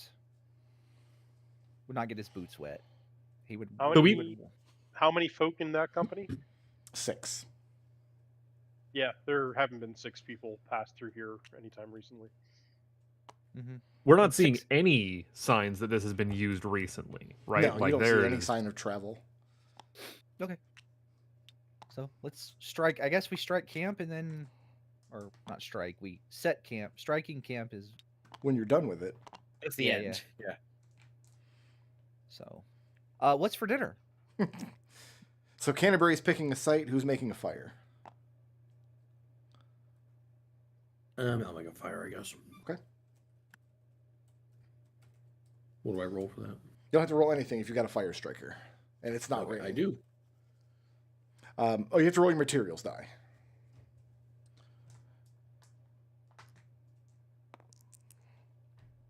So you're good. Yay, not a 1 or 2. Any other camp actions we want to take tonight? What is a balming salve? And I guess more to the point, is there a list of the things somewhere that can be made with medicine under consumables? I didn't make a list, but a balming salve would be like if somebody suffers a severe burn. Okay. I wasn't intending to be too fastidious with what kinds of medicines you're making. So when you say you're making a healing potion, I'm assuming that healing potion is whatever kind of potion or salve is necessary for the moment, if that makes sense. Okay, I'm going to go ahead and make another craft roll for another healing potion then. Okay, make sure you roll your materials dice. Yep. I'm going to go gather materials, I think. I made the DC 10, and then my Matt's dice is a 6. Has anyone repaired equipment yet? Because I can do that, although I don't have a fantastic bonus for it. Nobody else has done that today. Yeah, but we have to kind of We keep have to do up it on every it. other day, right? Yeah, We did it the first day? Yeah, I did it the first. If we do it So today, we somebody don't have has to do it tomorrow. Yeah, that's the thing, is I'm going to keep doing it until there's a reason not to. Yeah, you can go ahead and do it. I went looking for materials. I have explore, I think you said, or travel. Which one? Ooh, didn't repair shit. It is a nature, investigation, or travel check against the travel DC. Okay, I have 16, which I think passes for collect materials. So you gather 1d4 units of raw materials plus 1 unit for every 5 steps you beat the DC. Does that make sense? Well, what is the DC? You're on a Where river is- tile, and it's perfect weather, so your DC 11? is 11. Okay, so I did beat it by 5. Where is this list? Oh my goodness. Question, because I wonder if Materials, there you go. this might actually come up at some point, not immediately, Mhm. but can I take my Scroungecraft as a as a camp action? No, that's for when we're zoomed in doing character actions. Okay. I found 4 materials. Can I get one of those? I Out found of character. 3 In character, I'm materials. just telling you to give me one. Yeah. I'm not even telling. Yeah, I'm not even telling you. I'm just taking it. Taking Yep. it. No, take it. There are 3 materials, and I'll just say Spike. Spike might make you barter for them. As long as you just make him like feel good, you can just take them out of the inventory. Like Yeah. cheer him Good up or job. something like that. Yeah. Yeah, Good praise. He lives on praise. There you go. He's got a praise kink. He's got a praise kink. And I how, just want to be told, good boy. how did You're Barleycorn very do on good at repair finding equipment? materials, Spike. How did repairing go for Barleycorn? Oh no, I failed. I got a 4 on dice. Oh, okay. So now, if we fail again, if we don't fail tomorrow, Yeah, if nobody does it tomorrow, you might. When face does that degradation. happen? I would impose it on the next step, which is your resource roll. So everybody roll to eat and drink. And at this point is where I would have you roll to see if any equipment gets damaged.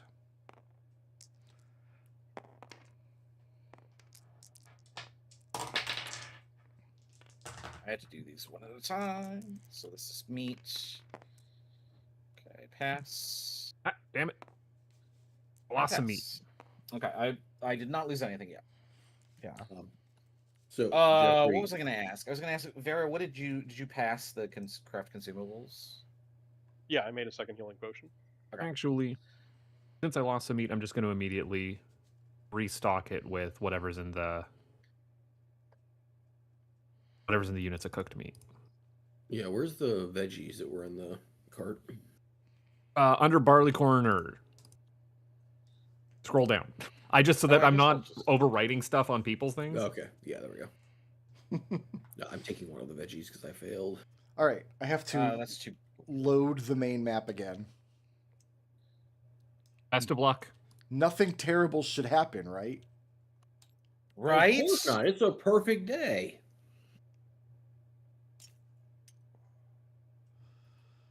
Nothing terrible happened. Okay. So what I'm Other going than the to weather. do then, everybody place your inventory back in the center so I can grab them all at once.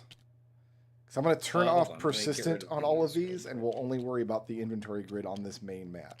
Do you want persistent on the? Do you want our tokens too? No, tokens I don't want persistent. Okay. Okay, so we'll just do this. Highlight everything. Toggle persistent. Toggle persistent. So that should turn persistent off for all of these.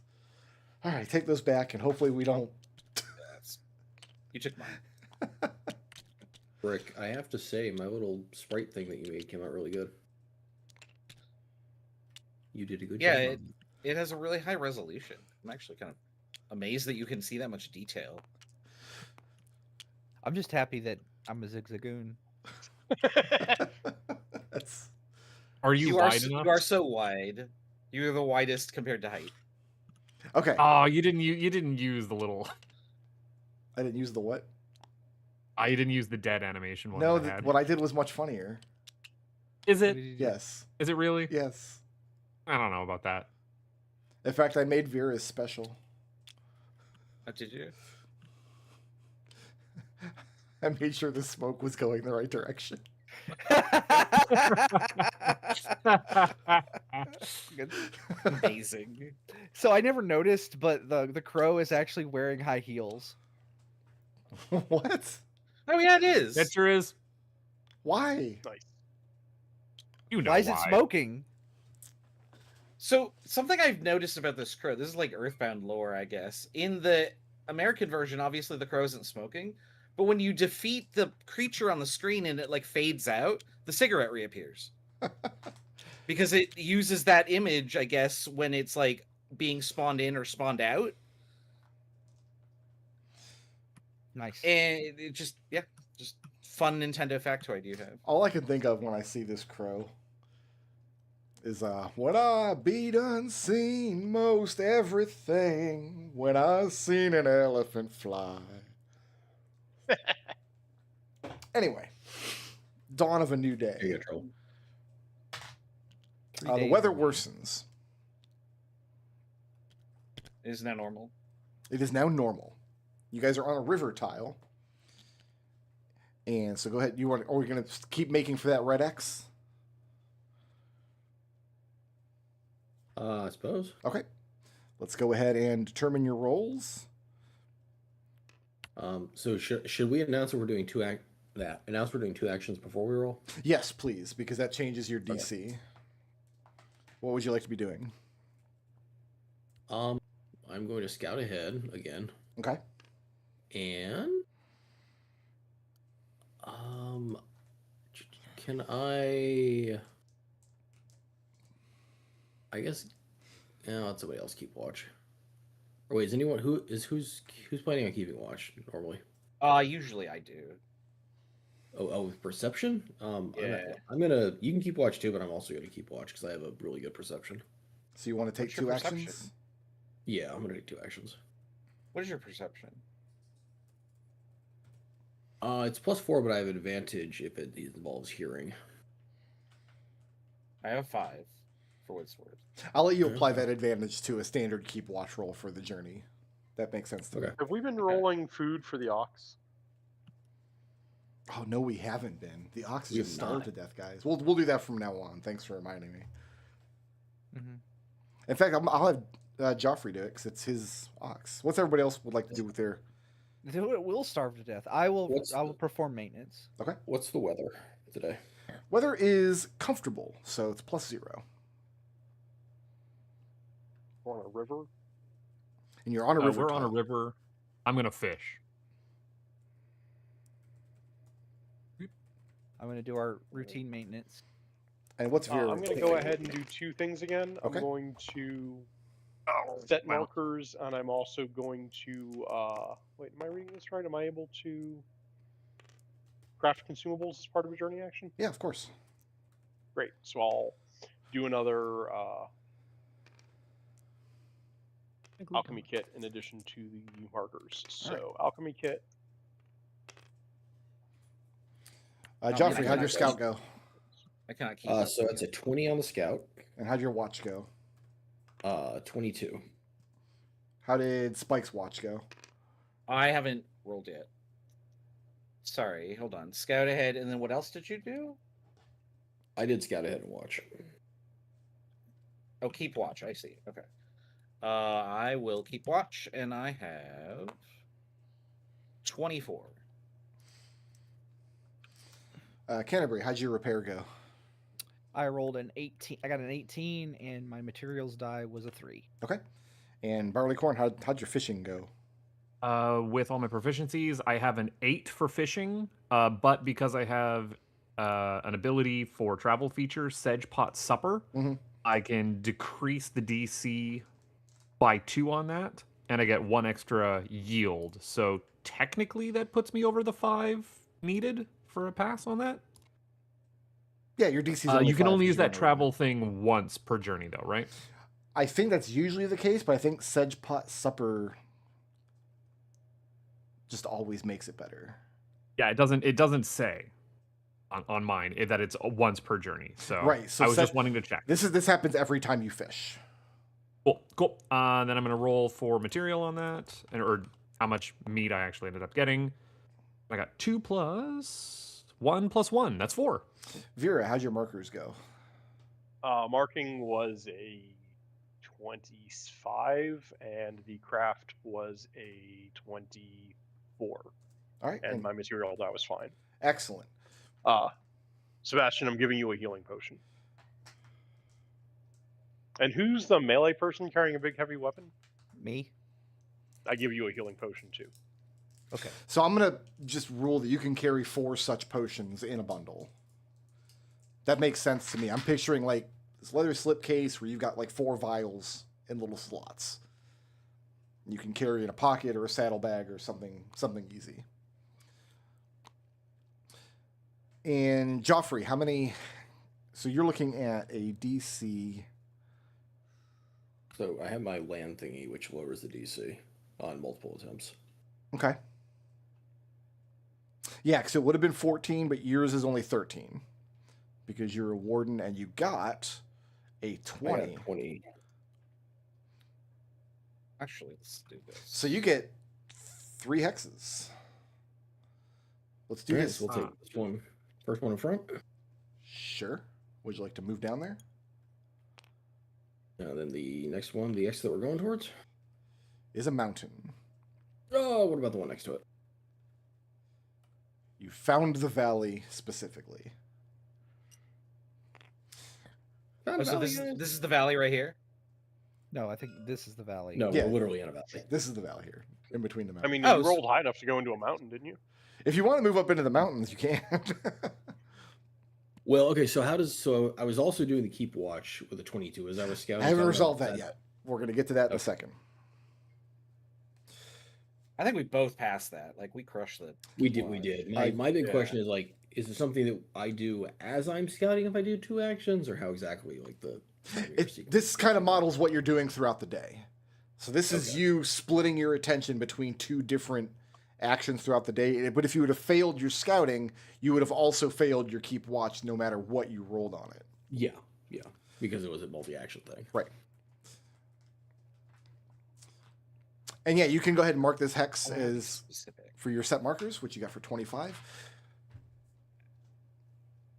Do you want? Can you also mark the mountains that we didn't move into, even though we could have? No, because you haven't moved into them yet. Nobody's traveled to those mountains. Are you drawing the We little haven't bridge? set the markers there. Yeah. Okay, so Joffrey question- and Spike. Coming down south. Wait, sorry, Brick. Real fast question. Yeah. Okay, since I had the DC to move into the mountains, like we moved. God, I can't talk. We moved down 1. Mhm.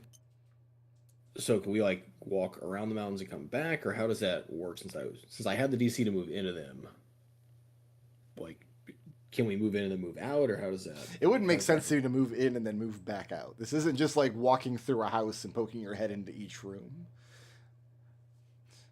Yeah, we don't have to like claim every tile. Right. Set markers only specifically sets markers in the tiles that you've traveled on. So you've scouted those areas, but we haven't actually gone up into them. The whole you can't actually move the entire company up there if they don't want to go into the mountains, I guess is a good way of thinking about it. And if we said that Jeffrey was going up there by himself, well, then I roll on a random encounter table and see if you run into like a mountain lion or something. I like mountain lions. Okay. We don't like random encounter tables. Joffrey and Spike. Traveling through the valley. It's a nice, fertile valley, and there are signs that there were perhaps settlements here.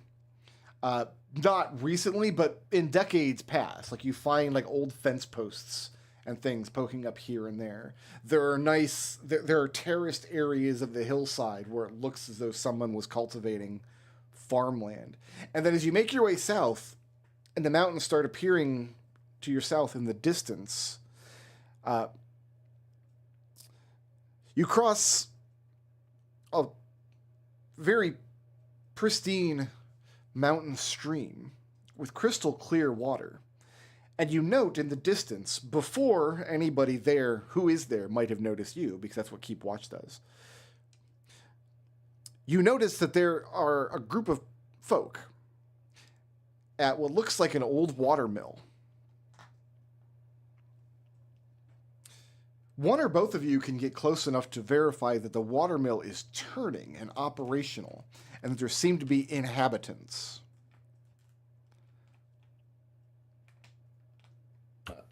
I will get close to make that observation and then go report back, I guess. Okay.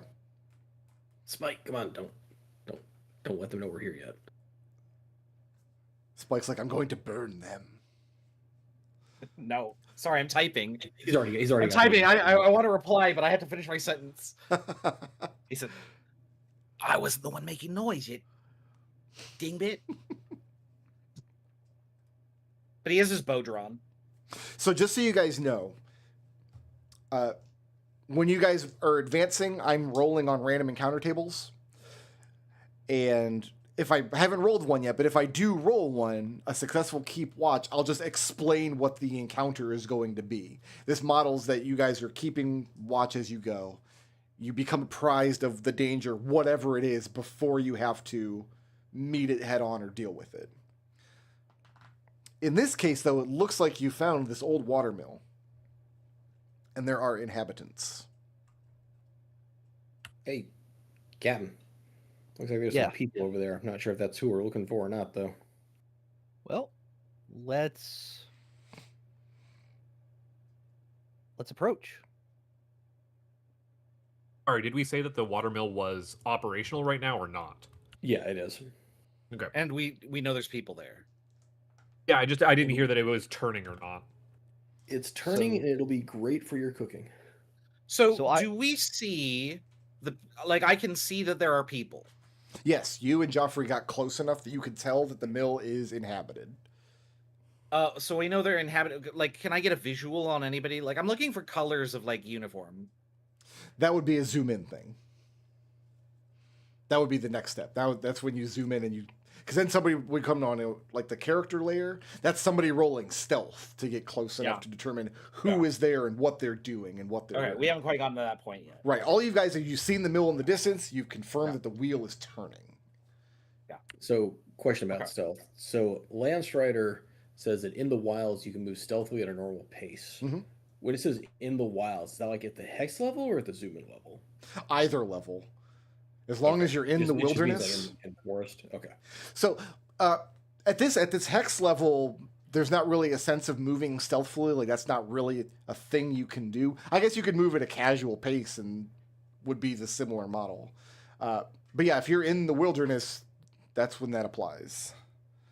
But it wouldn't apply, say, in a settlement or potentially in ruins. Depends on what the ruins are, because you can picture a ruined area that's been overtaken by the wilderness. Yeah. Oh, okay, okay. Chernobyl. Please do not have us poke around Chernobyl. I do not want to play Infra again. No, we would play that other game. Stalker. Stalker, Stalker, Shadows of Pripyat. So what's next? Anyway, let's zoom in and then approach the people. Okay, let me save this like- map again. Worst case scenario, they're cannibals. They ate the king's cousin, and we just ask them for his effects and we leave. Yeah, as you do.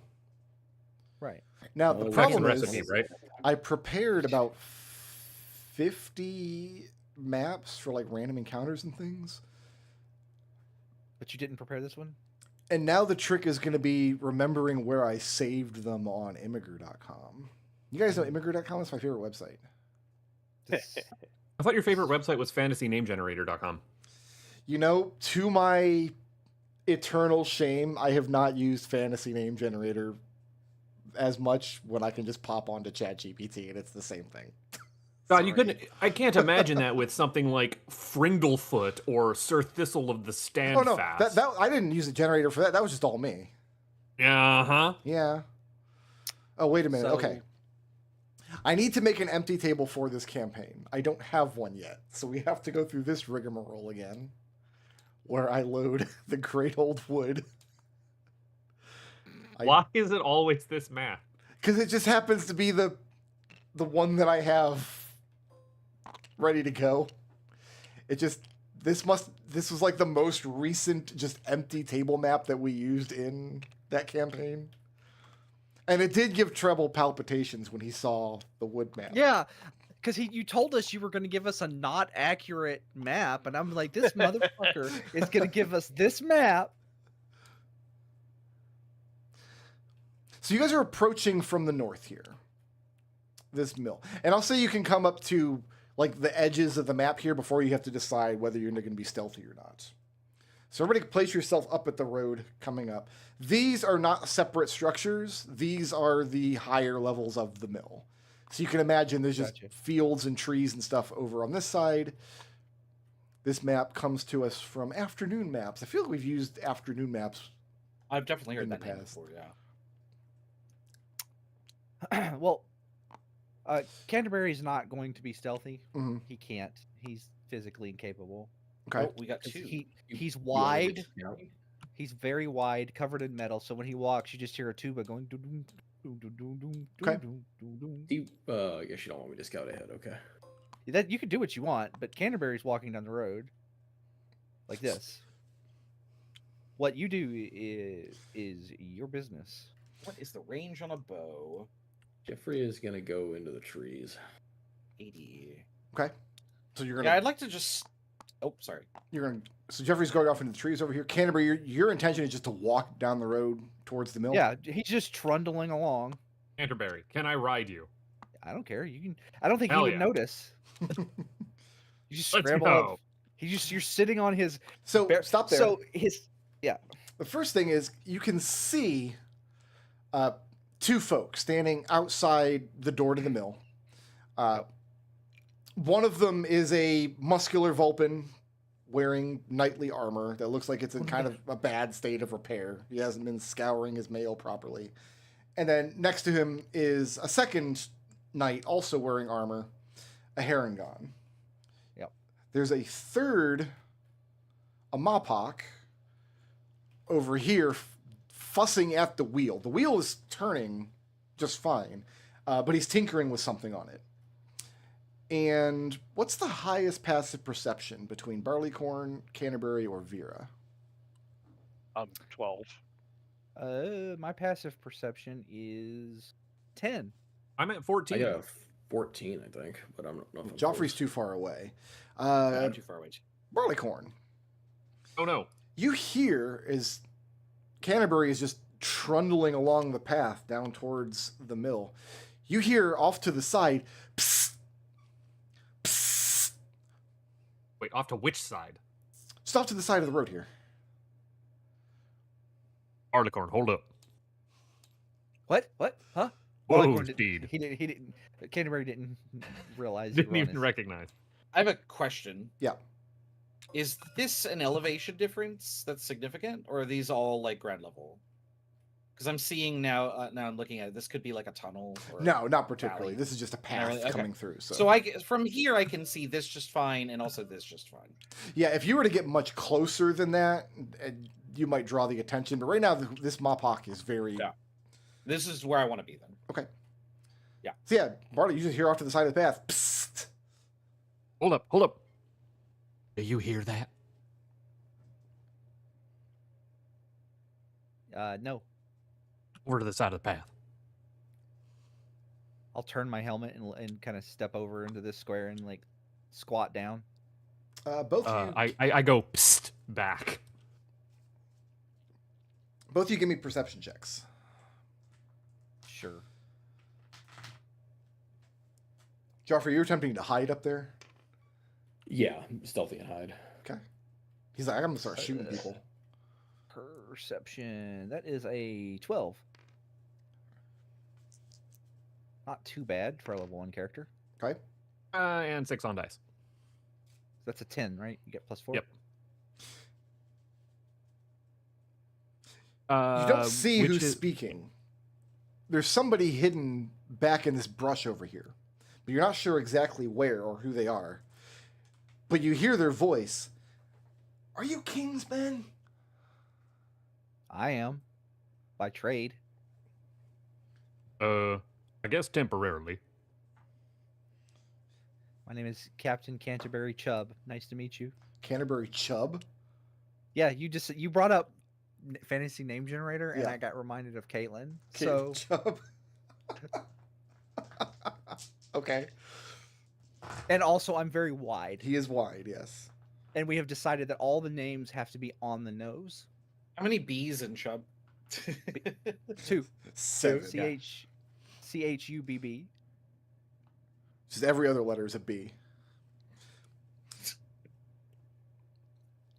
Gives you that extra boom feel. You hear the voice Ask who we're again. speaking to? Wait a minute.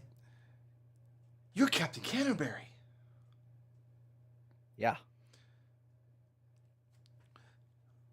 A That's what I small just said. gerbine pokes her head out of the bush. And she's wearing a purple tabard, marking her as one of the entourage of Brelin, the lieutenant you're trying to look for. Boy, I'm glad to see you. Will I notice this as I'm following them down the path? Yeah, after she like pokes her head out of the bush, she hasn't completely revealed herself. She looks down the path, and then she kind of waves all of you over. I'll get into cover. Spike will sneak over. Okay. Still What's hiding all? me. What's all this about? She says, it's about that idiot, Brelin. Yes. We I- came here to collect his effects. We assume he's dead. Assume he's... Why would you assume he's dead? He's not dead. He's just an He's idiot. an idiot. Right, that's why we assume he's dead. So I'm Shakus. I appointed myself as Brelin's scout. But we got here and got to the mill, and he lost his mind. She holds her hands out and says, look, I know what it looks like, and I don't know what my word is worth. She kind of looks over her shoulder at the two knights standing guard in the door of the mill. Says, I'll go before Captain Janes, and I'll make the case that only Brelin is a traitor. Start from the beginning.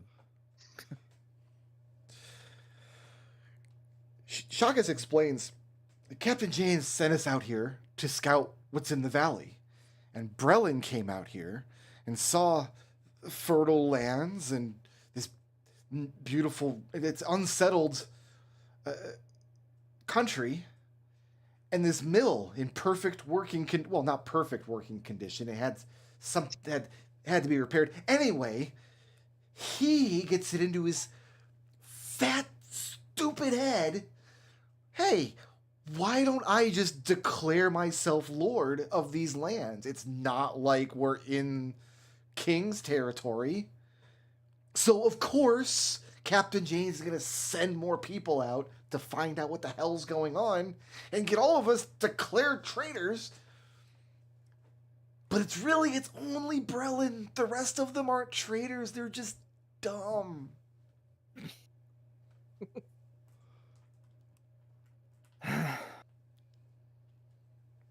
And All right. why aren't you traiting? She Because says, it's dumb. I told Brelis what he was doing was stupid, and he wouldn't listen, and he said that he was going to put manacles on me and throw me in a cell. First of all, there's not a prison cell. It's a mill. It's not a fortification. So I ran away. I didn't think I could make it back to Captain Jane's camp on my own. So I'm thinking, they're going to send a guy to see what's going on. And about how long ago was that? Because you do realize you are 5 feet from the front door. She looks back over her shoulder and says, she points to the Vulpin and says, well, that one's mine. That's big meat. Listen, he's got a good heart. He's just dumb. And Okay. anytime listen, somebody with authority says something, he's just like, yes, sir, and doesn't think things through. Okay, ma'am. Let's just take a step back here. So, what is he intending to do over here? Just what? Leave the king's service and go hell life to himself? Is he planning to enslave some people to help him? Why are you calling him a traitor exactly? I'm not calling him a traitor. I'm just saying if you go out to a mill that sits on the king's land, you can't just appropriate it for yourself and declare yourself lord. That's just not how it works. This mill belongs to somebody. Somebody put it here, and if it doesn't, it's the king that gets to decide who the lands are granted to. All right. I see your point. I agree. I'm going to go talk to them. And he reaches up and grabs... Did Gerbrine have a scruff? Anyway, I grab him by the scruff off the top of my head, and I gently set him down. No, I'm good with this one. I can stay here. He just... That is half of my movement again to be back up here. And then I just gently set him down. The last half of my movement. Okay. You can't. I'll be right You back. can't mount an unwilling participant. I'm not gonna stop him. Okay. Right? It's Fair. just like resignation. Shakas doesn't see like nothing. There's nothing strange about this as far as she's concerned. Right. It's like I'll be back shortly. Just Yeah, just go Spike- talk to them. if the Spike, screaming make sure no one starts. stabs this little one. I'm going with them. I was gonna say if the screaming when the screaming starts, just come help. And as you're moving away, Shakas s- just kind of shouts like, "Just don't hurt them. They're just dumb." No promises, mate.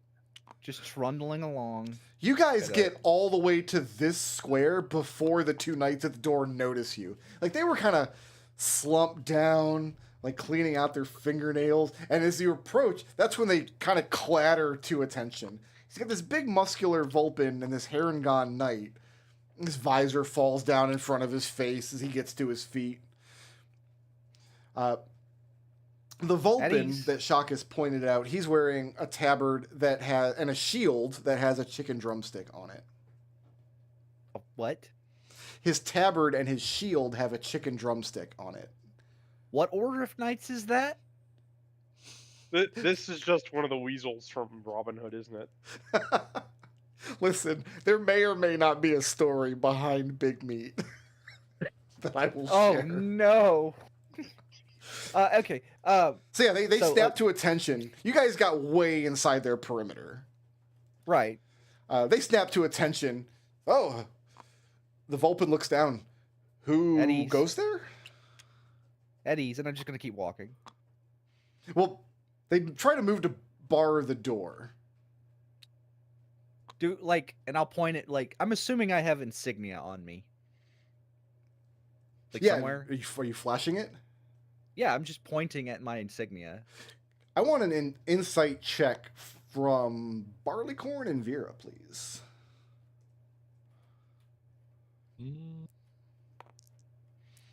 And so Spike and Joffrey are back here just making sure that nobody... That's a natural one, but I think the mishaps only happened during travel. Correct. Yeah, I've got a Joffrey's back 12. here waiting for some action, and he's gonna pelt him. Okay. Yeah, I'm more or less doing the same thing. Yeah, you can draw a bead on them from back there, no problem. Yeah. So what was that insight? 12. 12. Barleycorn, you see the two knights when Canterbury gets out his insignia and flashes it.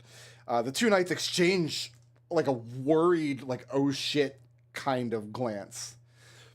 At which point the Harengon clears his throat. Well, this mill is the property of good The King property of the king, Brelin. right? Lord, I'm sorry. look, Lord Brelin, or is it King Brelin? I'm sorry. You I'm sorry. haven't What? even picked a title, and those are your options? They're both too high and too in specific at the same time. What the? Listen here, boys. I'm gonna grab them both by the shoulder, put my arm around both of their Yeah. shoulders. I'm gonna say, I need you to walk down that road. There's a cart waiting. I need you to go sit on the cart. And I need you to wait there until we're done. And then we're gonna go back to see what is he's captain. He's a captain too, right? James. Yeah, James. Captain but, like, James, yes. We're going to go see Captain James. We're going to report back. It's going to be fine. Nobody's getting court-martialed or anything like that. It's going to be okay. Just go on down there. I'll handle the rest of it. Give If me you a wait on the persuasion cart, check. I will come back with snacks. Can I make an advantage because he offered snacks? You can, yes. Okay. I am hold on, fully hold on, prepared hold to on, give hold on, these hold two on. my Can I go snacks. ahead and use a Rhymes of Lore here to add a d6 to this roll? Make the persuasion check. Vera can apply Rhymes of Lore if she likes. Barleycorn, I want a separate persuasion check from you because you offered snacks. I am willing to give them Normally- the snacks from my pack. Normally, this would not apply to the roll, but you are dealing with Sir Big Meat. Yeah. Of course. See, I knew. This was persuasion, you said? Yes. All right. So I want a persuasion from the two of you, and you can add your Vera can throw in her rhymes of lore. All right, so that is a. I have. Oh, what is your? Is it a D6? D6 The right rhymes? now. Okay. All right, so that is a, and I do believe my persuasion is. That is the wrong sheet. Persuasion is Leopold. +3. So that is a 17, 21 total. Okay, and how did Barleycorn do? I have a 16 on dice plus 2, 18. Okay. Yeah, they kind of look at each other, and then Big Meat's like, "Did you say snacks?" Absolutely. But you have to wait at the cart and be patient, and when we come back, you will have some snacks. The Harangon asks, "Lord Brelin's in a lot of trouble, isn't he?" Not yet. And I give him a very wide smile. Okay. It doesn't need to be. And then I'm gonna just walk in. Well, Barleycorn's got to hand over some snacks. That's what I heard. Snacks when we get back if they wait at the cart You patiently. just give him the snacks. You were offering the snacks. Give him the snacks. Fine, they can have the snacks to eat at the cart. So back here, Spike and Joffrey, the knights seem to have been placated peaceably, and they're walking up the path and by the time they get to you guys, the snacks are gone. As long as they Like keep that- walking, Joffrey stays that quiet was- and hidden.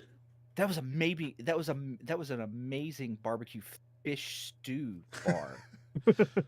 Barbecue fish congealed. stew Are you bar. describing this as like a cliff bar or something? Shakus jumps out on the path and starts admonishing Big Meat, just completely yelling at them. The Mophawk from across the way here hops across, coming over, wiping grease off his fingers. Says, "Are we done here? Are these Captain Jane's people?" I guess So Spike, throughout you're this speaking entire- for them. So this entire exchange, Spike is just laughing like, you surrendered already. You're pathetic losers. Oh, I'm sorry. I should be doing the voice. Huh? Shit. Sorry. Should Joffrey make a stealth check to stay hidden? I guess Spike is done. I don't think What the anybody here bloody- has the Guys will wherewithal see to you. know where Joffrey's hiding. Well, you know what? Yeah, go ahead and Well, roll one, because Shakus might be able to spot you. What the bloody hell were y'all thinking? Like trying to take this over? Like, I mean, of course someone's gonna come after you. You're lucky it was me. And the Vulpin, with his mouth full, was just doing what I was told. Yeah, bloody. Well, that did, yeah, didn't it? You two Now are you're gonna be walking cuffed inside when the you mill. get back. The three of you are going inside the mill now that the doors are closed. Yeah. Doors are not guarded. Okay. Why don't you go ahead and open the door and then roll initiative? Oh, the best. Should we all roll? Yes. Everybody go ahead and roll. First initiative, new campaign, who dis? We need initiative tokens. Yes, You deleted them. You monster. Yes. Well, here, I'll... You killed them. You killed Tinny, you bastards. There you go. Big Dole isn't here, so I have to be the one with the -2 dex.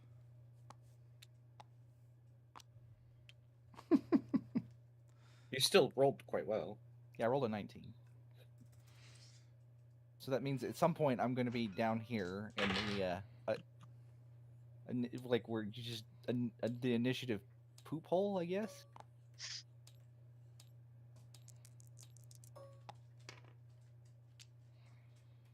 Oh, I missed. Damn it. It's hard to like line up. Alright. Oh shit. That's not what I want. All right, for initiative nerd, I rolled 6. I'll just do it. Okay, Oh, Prompto has come in to join me. tell him I said hi. Hi, Prompto. Oh, now he's going to try to climb Very into my good lap. treble impression. 'Cause he's a Spot dog on. and he Brighten your loves you. day. All right. I have a held action. Mhm. As soon as Canterbury comes in the door, green token back here, a hedge with a heavy crossbow is going to fire at you. Oh, okay. So we're going to be coming in on green token's spot on the initiative order because I had a held action. I have an 18 to hit. That hits. I'm level 1. Our level 1. Or 7 points of piercing damage. It's the hedge Cool. meets That's, swang and opens fire. most of my hit points. Good job. The other creature inside is a second Herringon. He seems to be nursing some kind of injury. He's got his armor taken off and clatters up from where he was sitting on a stool. But one of his legs is bandaged. And he picks up his sword, gets to his feet. That was Green's turn. Who's next? Next up, we've got I don't know the characters' names yet, so they're not on the tokens. Oh, they are on the token. Harleycorn with yellow token on deck. I don't want to attack right away, but fine. Well, this green one just fired a crossbow, and this yellow one's got a sword and looks intent to use it. Hop off, lose half of my movement, move 1, 2, 3 spaces here, and let's engage with my hand axe. All right. Yep. Let's see here. Don't you get sneak attack? I don't think I get sneak attack. Not if you have to have somebody else next to you. I get maybe it. not a level 1. I think you get it at level 2. You don't get much of level 1. I do. I don't have anything on my character sheet saying that I would have any kind of sneak attack. Either way, though, I need to stop selecting things and then trying to move around on tabletop sim. Yeah, you get it at level 2. Yeah, definitely. Is that going to hit with a 20?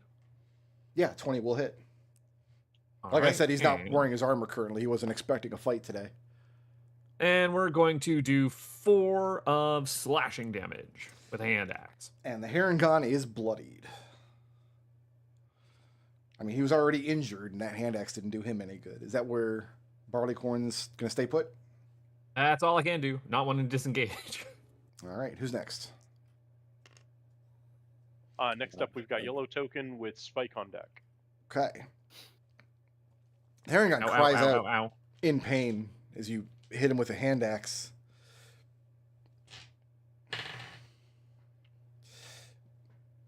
Does Spike and I hear this? Oh, yeah, you hear it going down. Okay.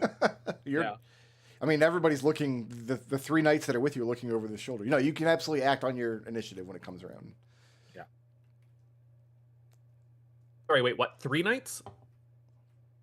Yeah, The 'cause three that There's left. 3. There's 3 right here. Yeah. they persuaded I'm the 2 counting. to leave, and then the third one hopped across Oh, the river right, over right. there. Right. Barleycorn.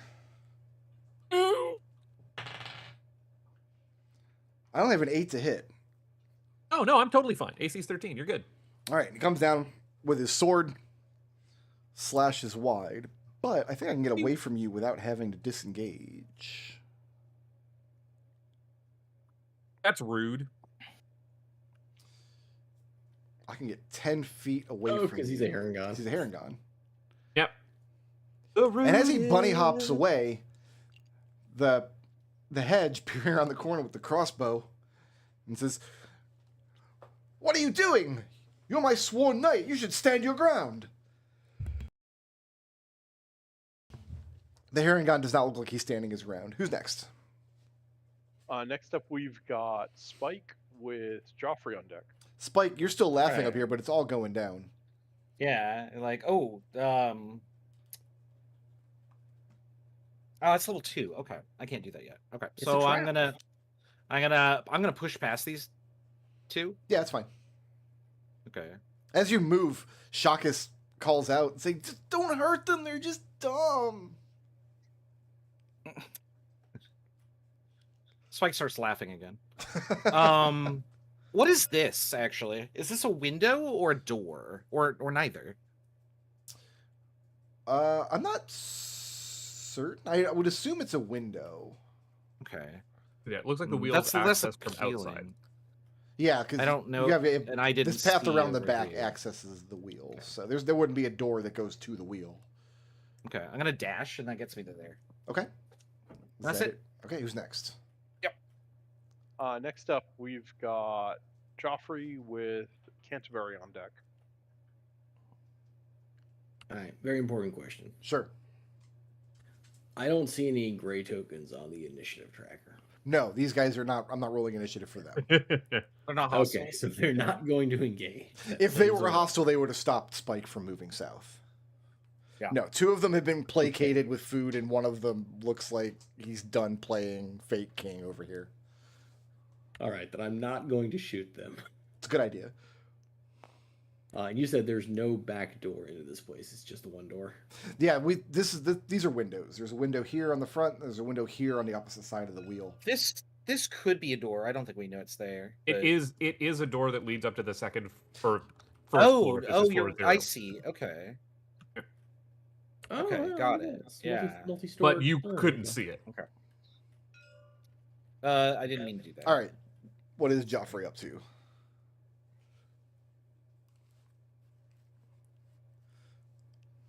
Wait at the cart. And Shaka just kind of calls after, like, if you have to shoot them, just shoot Brelin.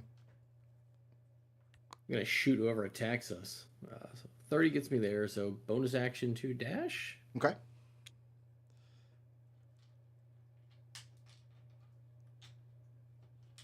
$30 gets me there. Now I got a hop thing, right? Your rabbit hop. I can only hop 10 feet though, sadly. And so there is a lot of discussion about this rabbit hop feature online. There's a great amount of disagreement about whether this uses your movement or not. My reading of it is that it does not, because it tells you how much distance you can cover with a hop, and it uses up your bonus action.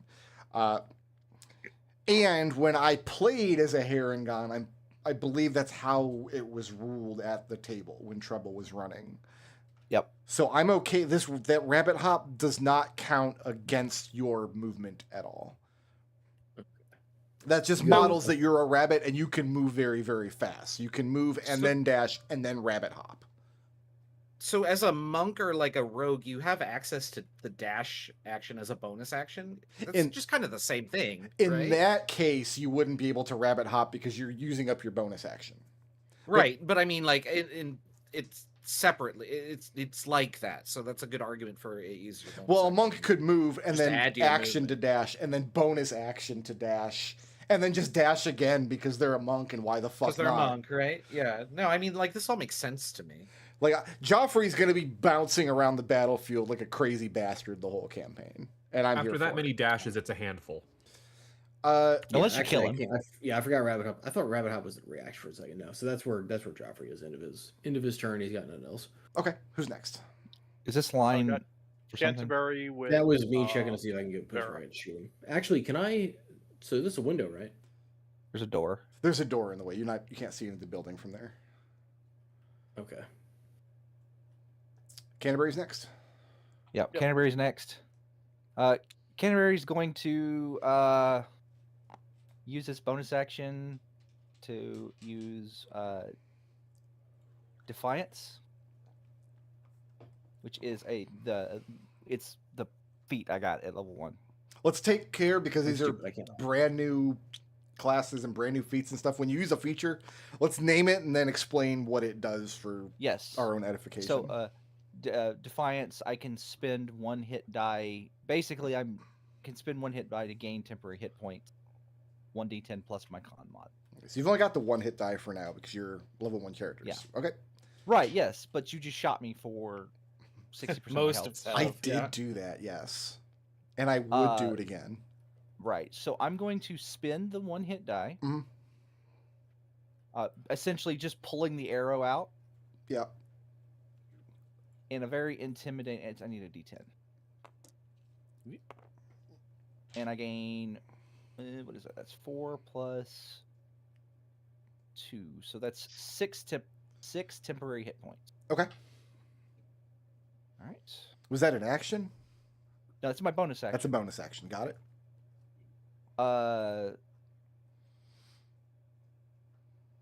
And now I'm going to 5, 10, 15, 20, 25, 30. Move out of the way, son. I'm telling you to move out of the way? Yeah. I'll let you use your action to intimidate him.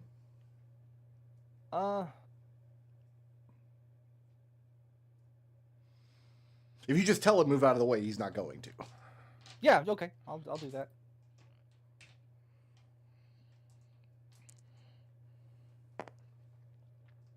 That's probably not going to do it. That's an 8. An 8? Yeah. So, I mean, he looks down at the wound you've already taken, and he sees his, I guess his lord reloading the crossbow behind him, and he stands his ground with his sword. You're going to have to go through. All right. All right. Don't forget, he's just dumb. Who's next? Vera with green token.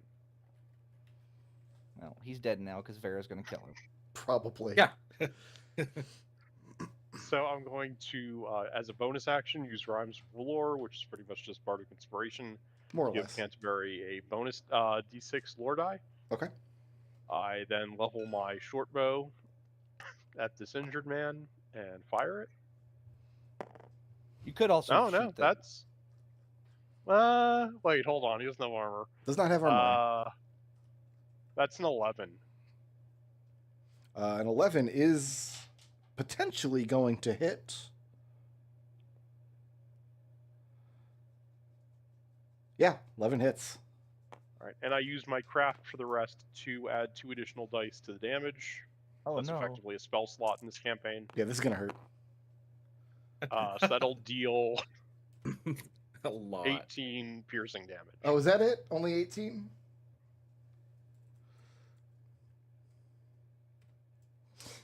Yeah, he dies. that's and it for I him. step back into cover. That's He my just- turn.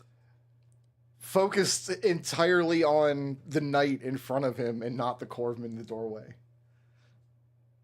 You just hear a Oh, sigh from Canterbury. Nah, he just pops out of existence like disappearing guy. Just got a green dot with Barleycorn on deck. Canterbury. When the Harangon takes this arrow and falls back to the ground, bleeding out on the floor, Brelin just drops his crossbow, puts his hands out, says, "It wasn't me. Sir Edgar talked me into it. I didn't want to, but it was all his idea. Honest, it was." Are we on or off initiative? We can come off initiative now because he's kind of realized he's lost this fight.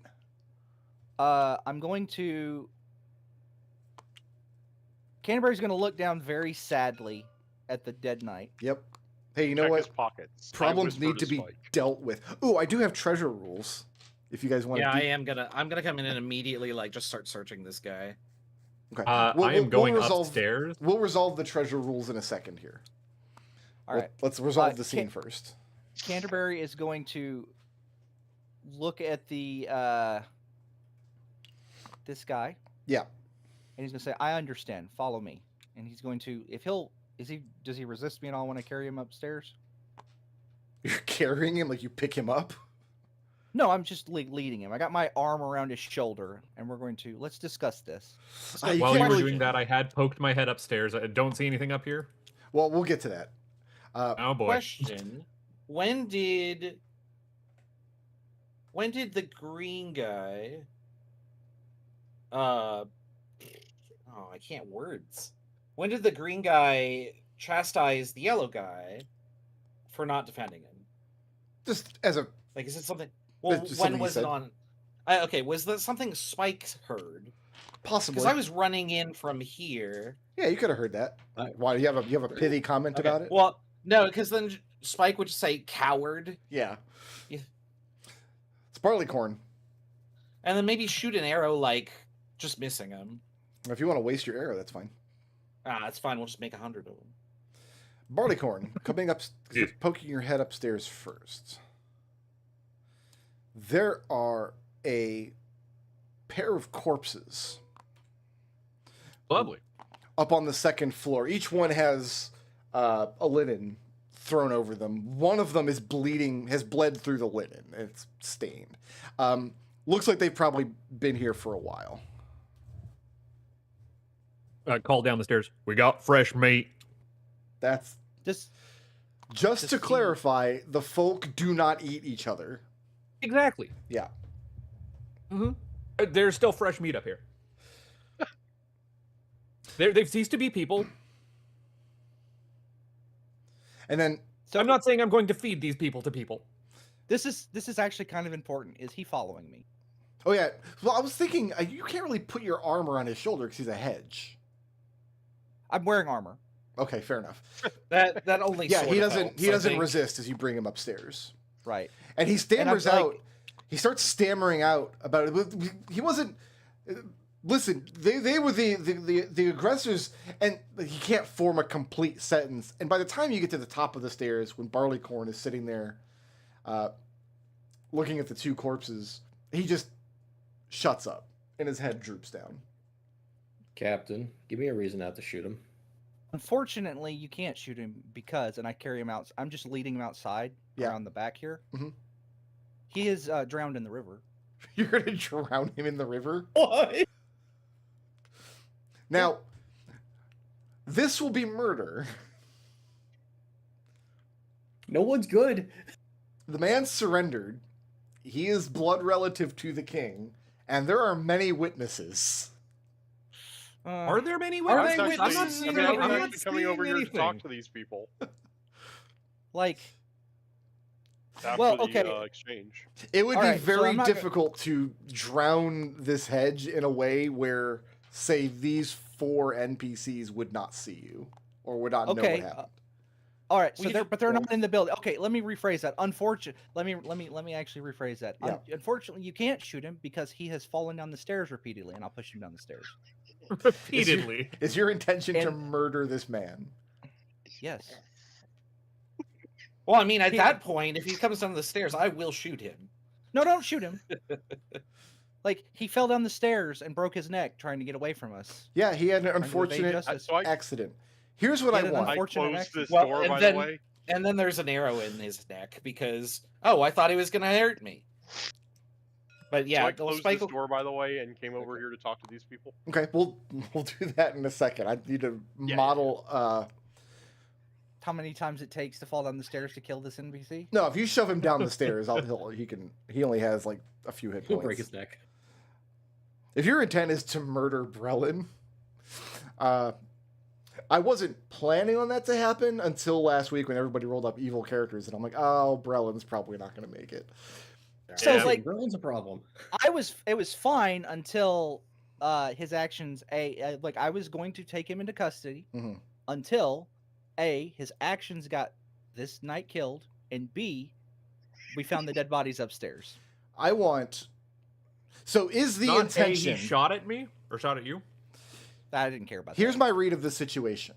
I didn't Right take that now, personally. the only people in the building are these 4 party members. Vera has purposely closed the door and walked away. So I'm going Yes. to assume that Vera knows what happens next to Brelin. She has no idea, but it doesn't really matter. Okay. she could probably guess. What I I mean, you want surrendered. then, That was the important part. I want a DC 12 riddle check Mm-hmm. from Spike, Canterbury, Barleycorn, and Joffrey. This is going to model that the 4 of you can keep the story straight when you have to tell it later to Captain Janes. 17. I got a 20. I'm good. Holy shit. Yeah, I passed. I would really like a. No. You have a Oh you no. have a D6. Oh, I do have a D6. Oh no. Oh no. I think that's.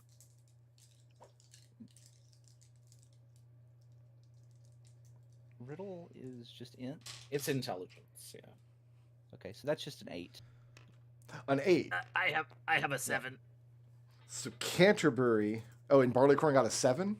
Yeah, sorry. I also have the best view of it.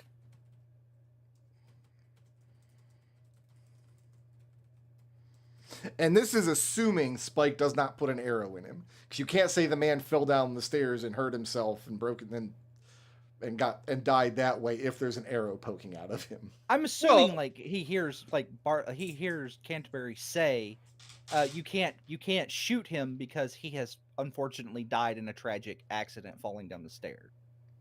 I'm gonna let Spike make the final call, but Spike, if you put an arrow into him, it's going to undermine the story that you will later have to tell. Well, the story is whatever Spike's gonna make up of it because, like, he passed the check, right? And if somebody comes crashing down the stairs, he's gonna point his bow at it. And if he sees it's somebody hostile, he's going to shoot them. There wasn't somebody hostile. It was somebody that got shoved down the stairs. Well, okay. What I'm saying is it's not an ally.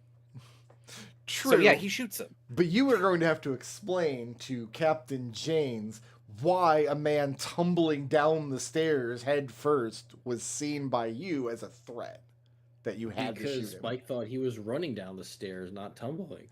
It is not possible to see somebody tumbling down the stairs and think that they're running with hostile intent. It is when I'm examining this guy's wounds and all I hear is a crashing noise behind me. Let me rephrase. I think I can make that Let work. me rephrase.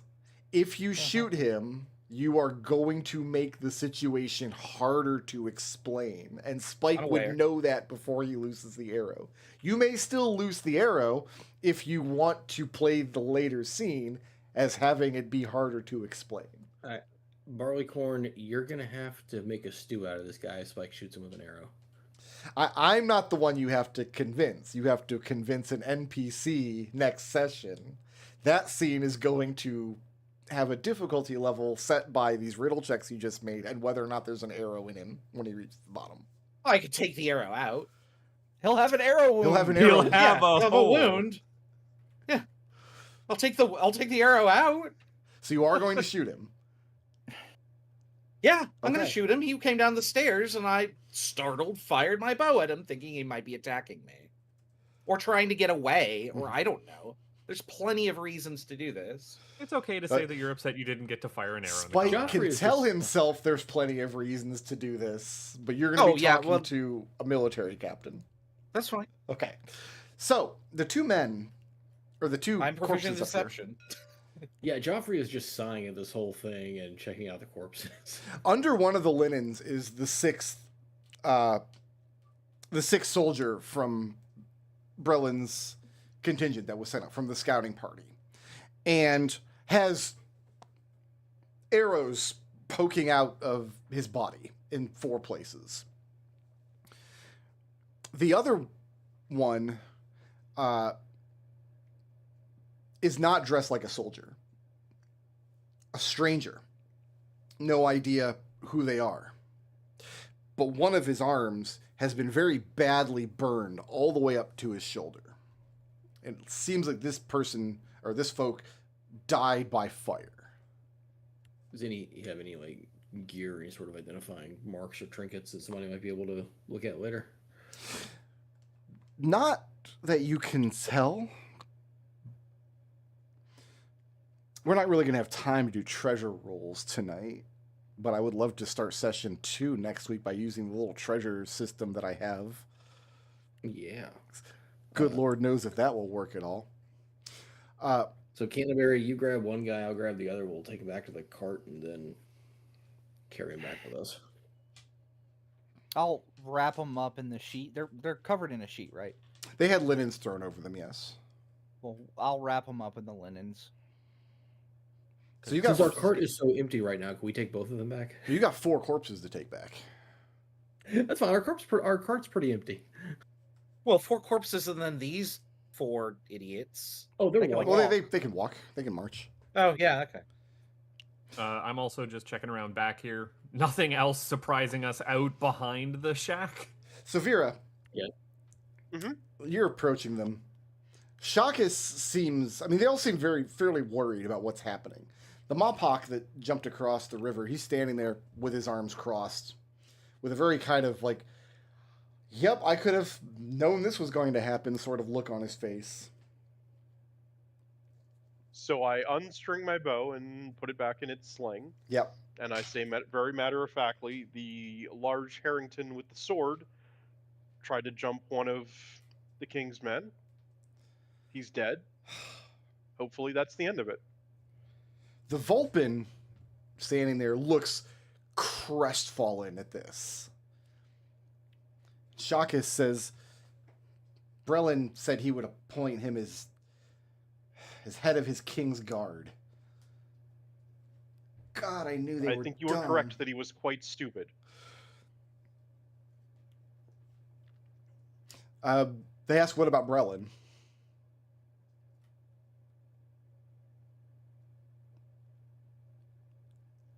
I mean, I don't actually know that they've murdered him at this point, right? You do not. Closed the door and walked away. You closed the door and walked away. Surrendered after I shot the larger man. Okay.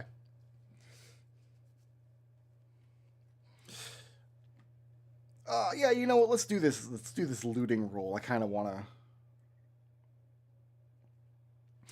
So the first thing. Remember, this is an 80-year-old, nearly 80-year-old Corvid coming and saying, "Yeah, I just shot your friend to death." By the way. I mean, believable. Yeah. First of all, their general weapons and things are forfeit. Like the Harengon had a sword. The Brelin had a crossbow here. You can just add that to your cart if you want it. So here's how this is going to go down. You have a 100% stake. In fact, I'm going to post the rules into the chat so you can peruse them, and then I'll explain how they work. Is it a long sword or a short sword? Sorry, it's a longsword. Slashing weapon. So you have 100% stake. This is going over the two corpses upstairs, Brelin and the fallen Harengon.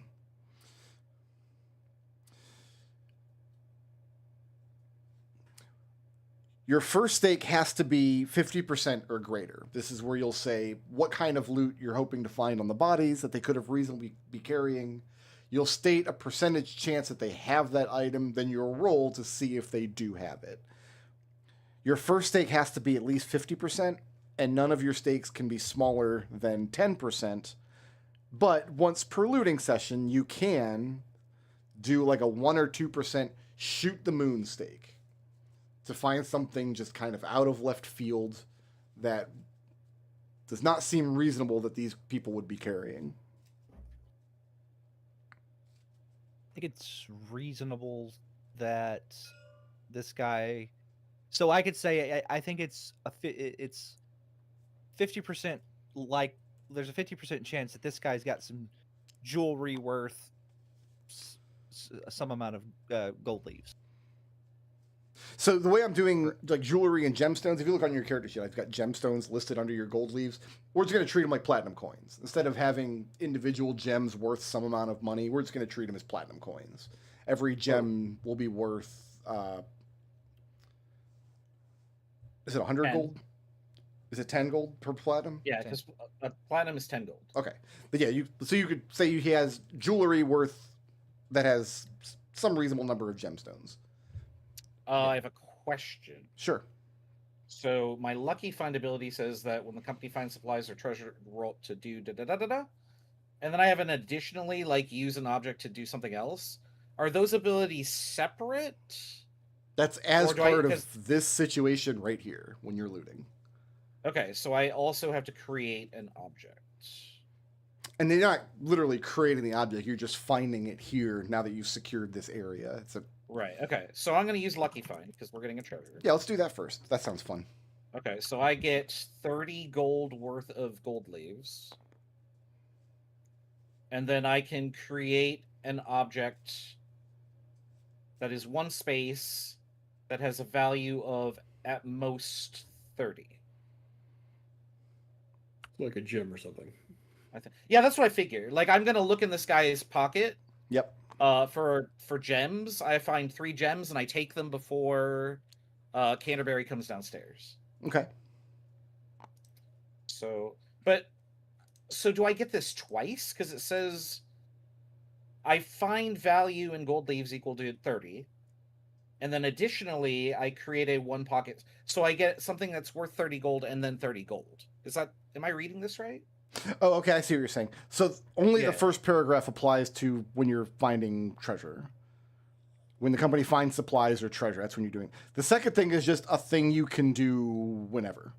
So this Okay, is and that- this is something yeah, like it's- if you don't have a fire striker listed on your sheet, you can say, "Oh, Yeah. I packed one and I forgot about it. It's here." Yeah. Okay. So the once per long rest applies to. I get once per long rest for both of these, or just the use an object one. Either or, you can do one of those once per long rest. Well, it says additionally. That means I can do both. It's one resource that has 2 uses. Yeah, that was my intent. Okay. Well, then it should say or alternatively. It should Additionally say means I can do both. It should say alternative. Well, what I'm thinking is like, should I just leave it as additionally? Should I just let you have each one? Well, that's what I'm trying to once clarify per because I need to long check rest? I need to check the box that says I've done this. Should I be nice to Raz? Has Raz? I did you just, should. We're gonna have has to I Raz write did this just wrong. shoot the guy in self-defense. Actually, I was just to make sure he was dead. With his behavior today, the answer is no, you shouldn't. I think you're right. Well, this is the new Raz, so get used to it. suckers. Oh no! Yeah, no, don't be nice to him. No, not No. that comment. Brand new Raz. Oi, oi, motherfuckers! Okay, so Crump and whiff the boys. Actually, So I think I- Raz. Now that I'm rereading it, I think I'm wrong. I think my intent was that this first paragraph happens once whenever you find treasure supplies, Okay, and then the So I second should is once add- per long rest kind of thing. Does that make sense? once per treasure supply. That was how I had initially read it, Brooke. I think that was my original intent. I think that's what makes Okay. most sense to me. Yeah, if I it was want the- to. I want to just distinguish that so that so I can say Yeah, I think the I've finding used item was once per that. long rest. 'Cause it's kind of like the bard's creation ability. okay. Yeah, Okay, a little so bit. I will take 30 gold. Okay, so do you want a stake on some loot? Sure. Why don't we just name? And this is a party activity. This is a right? party Like we activity, aren't all doing this. Okay. So we have 100% stake. We can say, but we could go 100. He has 100% chance of having a no. And I don't know how. Like, how would we decide? Like jewels and gems? Would you decide that part, or can I say he has 100% chance of having 100 gems on him? I'm assuming that's not the case. Probably not 100 gems, but if you Yeah. say he's at I want to stake 100 on him having gemstones. Yeah. I would probably just roll a couple Roll. of d4s. I would just do a Okay. little roll me do. Right. Are there any items that the party really, really, really wanted to have and then just didn't have the money to buy initially? Yeah, I need a Armor? breastplate at Well, some I mean, point. like armor's like 1500, so like the odds of these guys having that would be like unless they're need t- very high Holy ranked. two- breastplate's I need 1500. 200 gold. I need 200 gold leaves to buy a suit of. I think it's splint mail. Yeah, I feel like the best thing we could wish for as a party is just like valuables. Okay. Yeah. So I don't know. I don't even know what a reasonable number is. Like I just made 30 out of thin air, and I feel like holy shit, I'm rich. Like Yeah. No. I like. that feels like a I- lot. I've got Does it- tables for that. unless, Okay. unless somebody says different, I vote 100% stake on there just being jewelry, gems, valuables, like just generic valuables. Give us the shiny things. Yeah. Yeah. Unless we can have a high chance to get armor that's going to be worth more. Well, than I would say go like 90 and then 10 for like I don't know. Could we do? Can Is we there do a 90? slight upgrade? Can we do the 99 and then like the 1 or 2% for something? Is that how that works, or is that in addition to? Yeah, you can do 99 and then or 98 and then 2. Okay, but I'm just saying, is that how the shoot for the moon works? I mean, Yeah, or is that that's separate? that's exactly how that would work. So you'd roll you have a 98% chance of finding the money you're looking for, and then a 2% chance for the shoot the moon. I Is feel that like you two should always take that chance. Is that two separate? Is it a separate roll for every item we say might be there? So first you'll do your 98% stake. So roll Uh-huh. a percentile and come in under 98. Okay. This is be the one time I roll double zeros.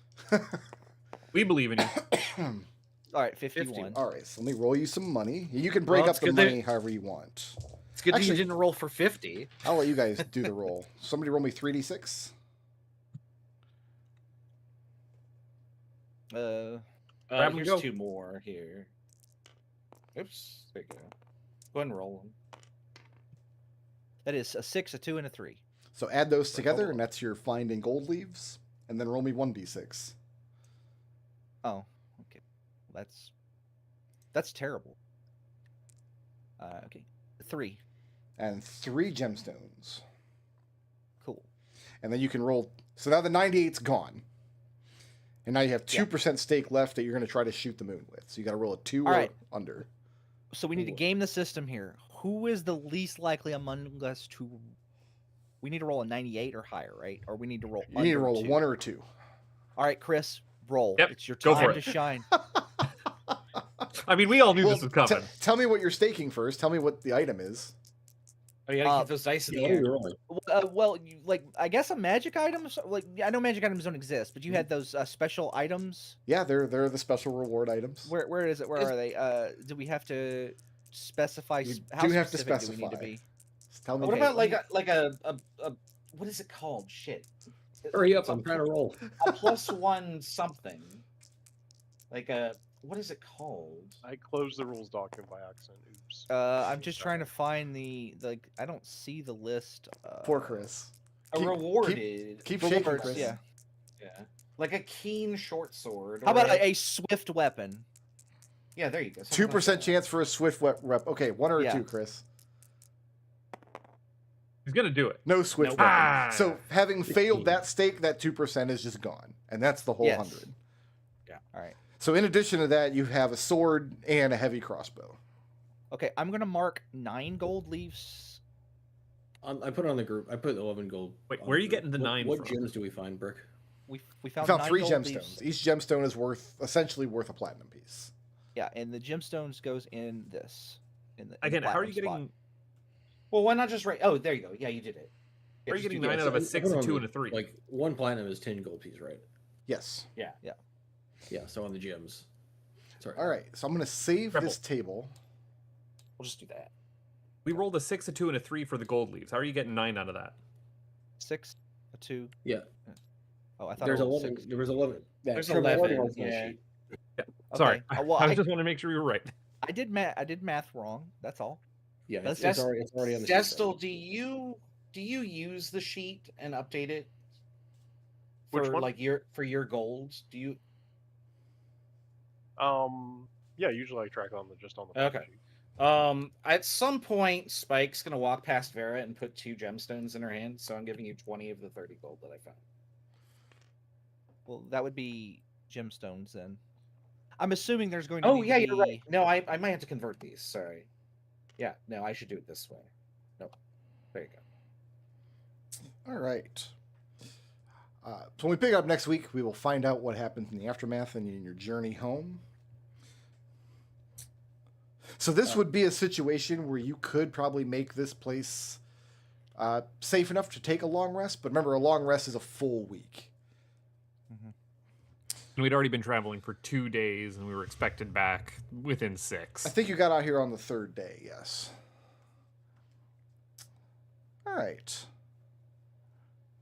Well, experience is going to be real easy this week. Because I'm crediting you for the 2 fallen soldier. Well, Brelin, he had a stat block, but He fell. I'm giving you definitely credit for fallen. it. Yeah, he fell on an arrow. So everybody can take 40 points of experience. 48. 4-0.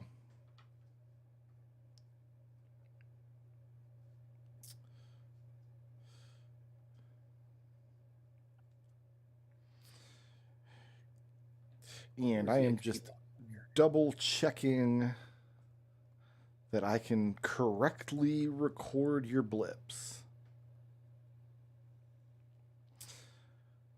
All right, who wants to make a case for some blips this week? First blips of the new campaign. Let me go. Canterbury. All right. Chaotic neutral, lie, cheat, or steal. All that matters is winning. For my, I don't know if anybody caught this, but I basically did not. I talked to all three groups of people differently to get them to join me. Okay. I told. I was fairly straight with Barleycorn. I leaned into the negative aspects. We're going to find a body and maybe loot his corpse and whatever for the two assholes. And then I told Joffrey that we're going on a rescue mission. And that counts as winning? I got them to go with me. What else? Savor the moment for the enjoyment of the barbecued fish soup. You really came around on the barbecue stew, didn't you? No. No. The He's player got more than- didn't. Don't worry. It pains him every time. It does pain me for some reason. I don't know why. This is a weird feeling. Like, I don't know where this is coming from. But anyway, I can't. My flaw. I can't lose anyone else. For the negative reaction he had for the death of these individuals Okay. due to this asshole's being an asshole. Who wants to go next? I'll go. I can go. I think I heard Spike in there. Yeah, alignment chaotic evil. If only his grandmom knew what he was getting himself up to. Spike puts an arrow in Brelis' corpse just to be sure he's dead. Ideally, he thinks Vera would be proud of him, the poor thing, for agreeing to steal an expensive bottle of liquor for her, even producing one of lesser quality. Okay. And then Flaw, it's a wonder anyone would work with him, the wretch, for mocking the pathetic-looking McPock crouching at the fire pit. And I think I heard Barleycorn in there. I'm gonna go with alignment lawful neutral. The recipe is sacred. Shortcuts ruin the dish. When we were talking with the Jabine outside this shack, and she asked, "Are we the king's men?" I was like, "For now, we are." Comfort is simple, but necessary is the ideal. Again, just all of cooking for the camp of men as they're parked outside my shack, or also for the wondrous experience of getting to cook food on the journey and supplying snacks for the Blowjob Brothers. And then Blowjob finally, brothers. You know what? You were poked out front. Moving on from that. And Flaw, that was like a whole week ago. Don't worry about it. Just because these Blowjob Brothers were traitors, they still get snacks and get sent back to the camp. Hopefully none the worse for wear. And Vera, you had some stuff for me? Yeah, I've got my alignment, lawful, neutral. Problems need to be dealt with for going with Canterbury to make sure things resolved properly inside the mill. Okay. Instead of staying back with the purple person, whatever her name was. Wait, I thought you were I've got lawfully evil. my ideal. No one touches anyone under my wing for shooting the knight after Canterbury got shot. Right. And I've got my flaw. Living is expensive. Lives are cheap for stealing a bottle of the captain's whiskey. Yeah, what does Joffrey have for me? Yawn. He's got time. Alignment, lawful neutral, and the strong should protect the weak. Could be asking Canterbury if he can shoot the murderer. Ideal, folks should help one another. Be agreeing to help Canterbury find the lost soldier when he got approached. Okay. And then flaw, trust no one without proof of deed. That would be for staying hidden in the trees to see if these people were actually a threat or were not going to be a threat.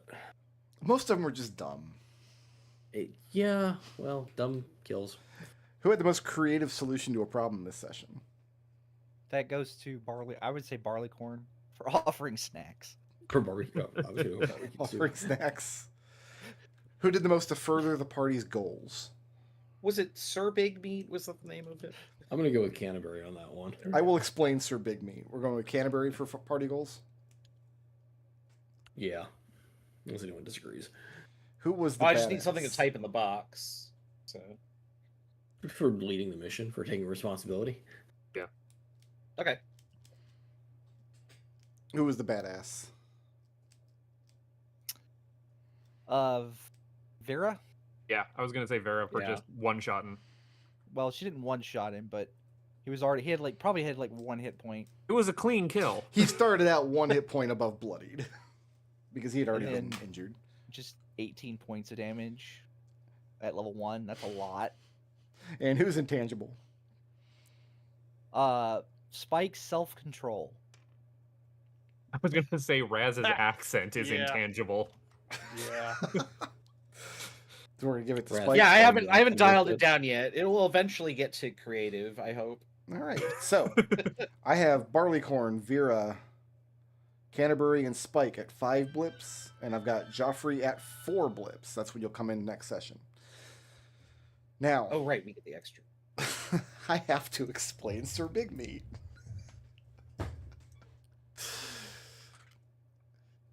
I found that Google Gemini was not very helpful when I was writing the rules for this campaign. It's been much more helpful just sitting down and playing the rules through and seeing which ones worked and which ones still needed help.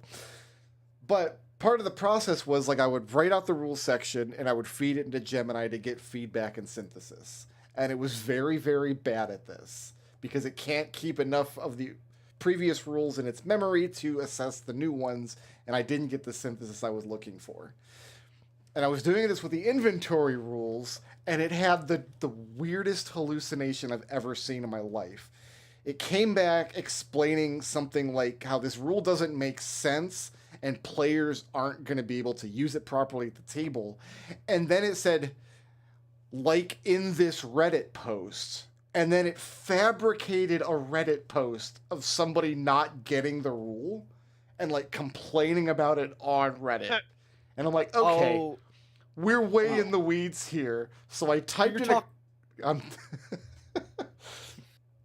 I typed in a clarification like, no, this is what the rule means. And Gemini goes, oh, yeah, of course. And then it gave a response to the previous fabricated Reddit post where like a second guy came in the conversation and was like, reading comprehension fail. It's not their fault that you rolled up a stupid big meat Vulpin. And then I'm like, well, now I have to generate an image of big meat Vulpin. Oh god, there's we're there's a getting picture. Sir Big This is Meat. what the Oh no! I love them. And he put a little mouse on its shoulder, why saying is he saying shake as oink? its head. Oh, that's Sure. what her name is. Okay. I'm so glad he survived. And I saw this image, and I'm like, oh, well, yeah, that's an NPC in the game now. So, comically small, slightly lopsided. Oh, I'm so glad he survived. he looks Here's the happy to be problem. 0 int Big Meat Vulpin. Even Spike couldn't hate this. So We're gonna have to adopt the Big Meat. what you have described, Rick He's the Road, party is, mascot now. is the lighthouse keeper thing. Yeah. Have you heard about Elias Thorne, the lighthouse keeper? I think I've read about it, and I can't bring it to mind now. Basically, they had a bunch of like AI things generate like 10,000 stories, and like something like 70% of them start Elias Thorne, the lighthouse keeper. That they just hallucinated whole cloth and started like, yeah. It's here's the wood. If you guys were looking for it, it's over here. Oh, there it is. I like how this D is just capitalized. Yeah. And we have so under 4 space plates. I don't know what that means. I have no idea what. So that was the genesis of Sir Big Meat, and I'm like, well, yeah, I'm putting Sir Big Meat in the campaign now. Anyway, that's session 1. Oh, what was the name of today's session? Stop or I'll shoot. Enter Sir Big Meat. Yeah. Are we giving him like tagline credit in the title? Enter Sir Big Meat. Only if you make this image the thumbnail for the video. No. No. I very rarely see hallucinations like that, but I laughed so hard, and I thought it was a. I'm like, should I? I can't show this to any of my players coming up in the game. I could show it to Buttface. He would think it's funny, but I didn't. Nope, this is new to me. I mean, technically in this session we overthrew a kingdom, so I'm going to say technically overthrew a kingdom is a great title. So we come back next Sunday. We will figure out what we're doing here. I need to go make dinner and sit down and watch SGDQ. I'm stoked. Can't wait to watch some speedruns. Oh, that starts today, doesn't it? Yeah, we'll start a couple hours ago. Oh, I'm gonna check that out. Nothing bad will happen to Sir Big Meat in the campaign. If anything bad happens to Sir Big Meat, I'm killing myself and then all of you. So you said we weren't getting an NPC helper, but Well, he's not going on adventures with you. No. But maybe he could. No. If we Could. if we rolled one on, that was what we need to gamble for that Hail Mary item. This is The a Pigs 1% and Wedge is for Big Meat. situation. It's like you're just gonna keep running into Big Meat and shock us everywhere you go. Oh, Pigs and Wedge, gotcha. Yeah. Okay. And Sir Big Meat pull the cart. He's got fucking chicken leg on his tabard. Yeah, you do.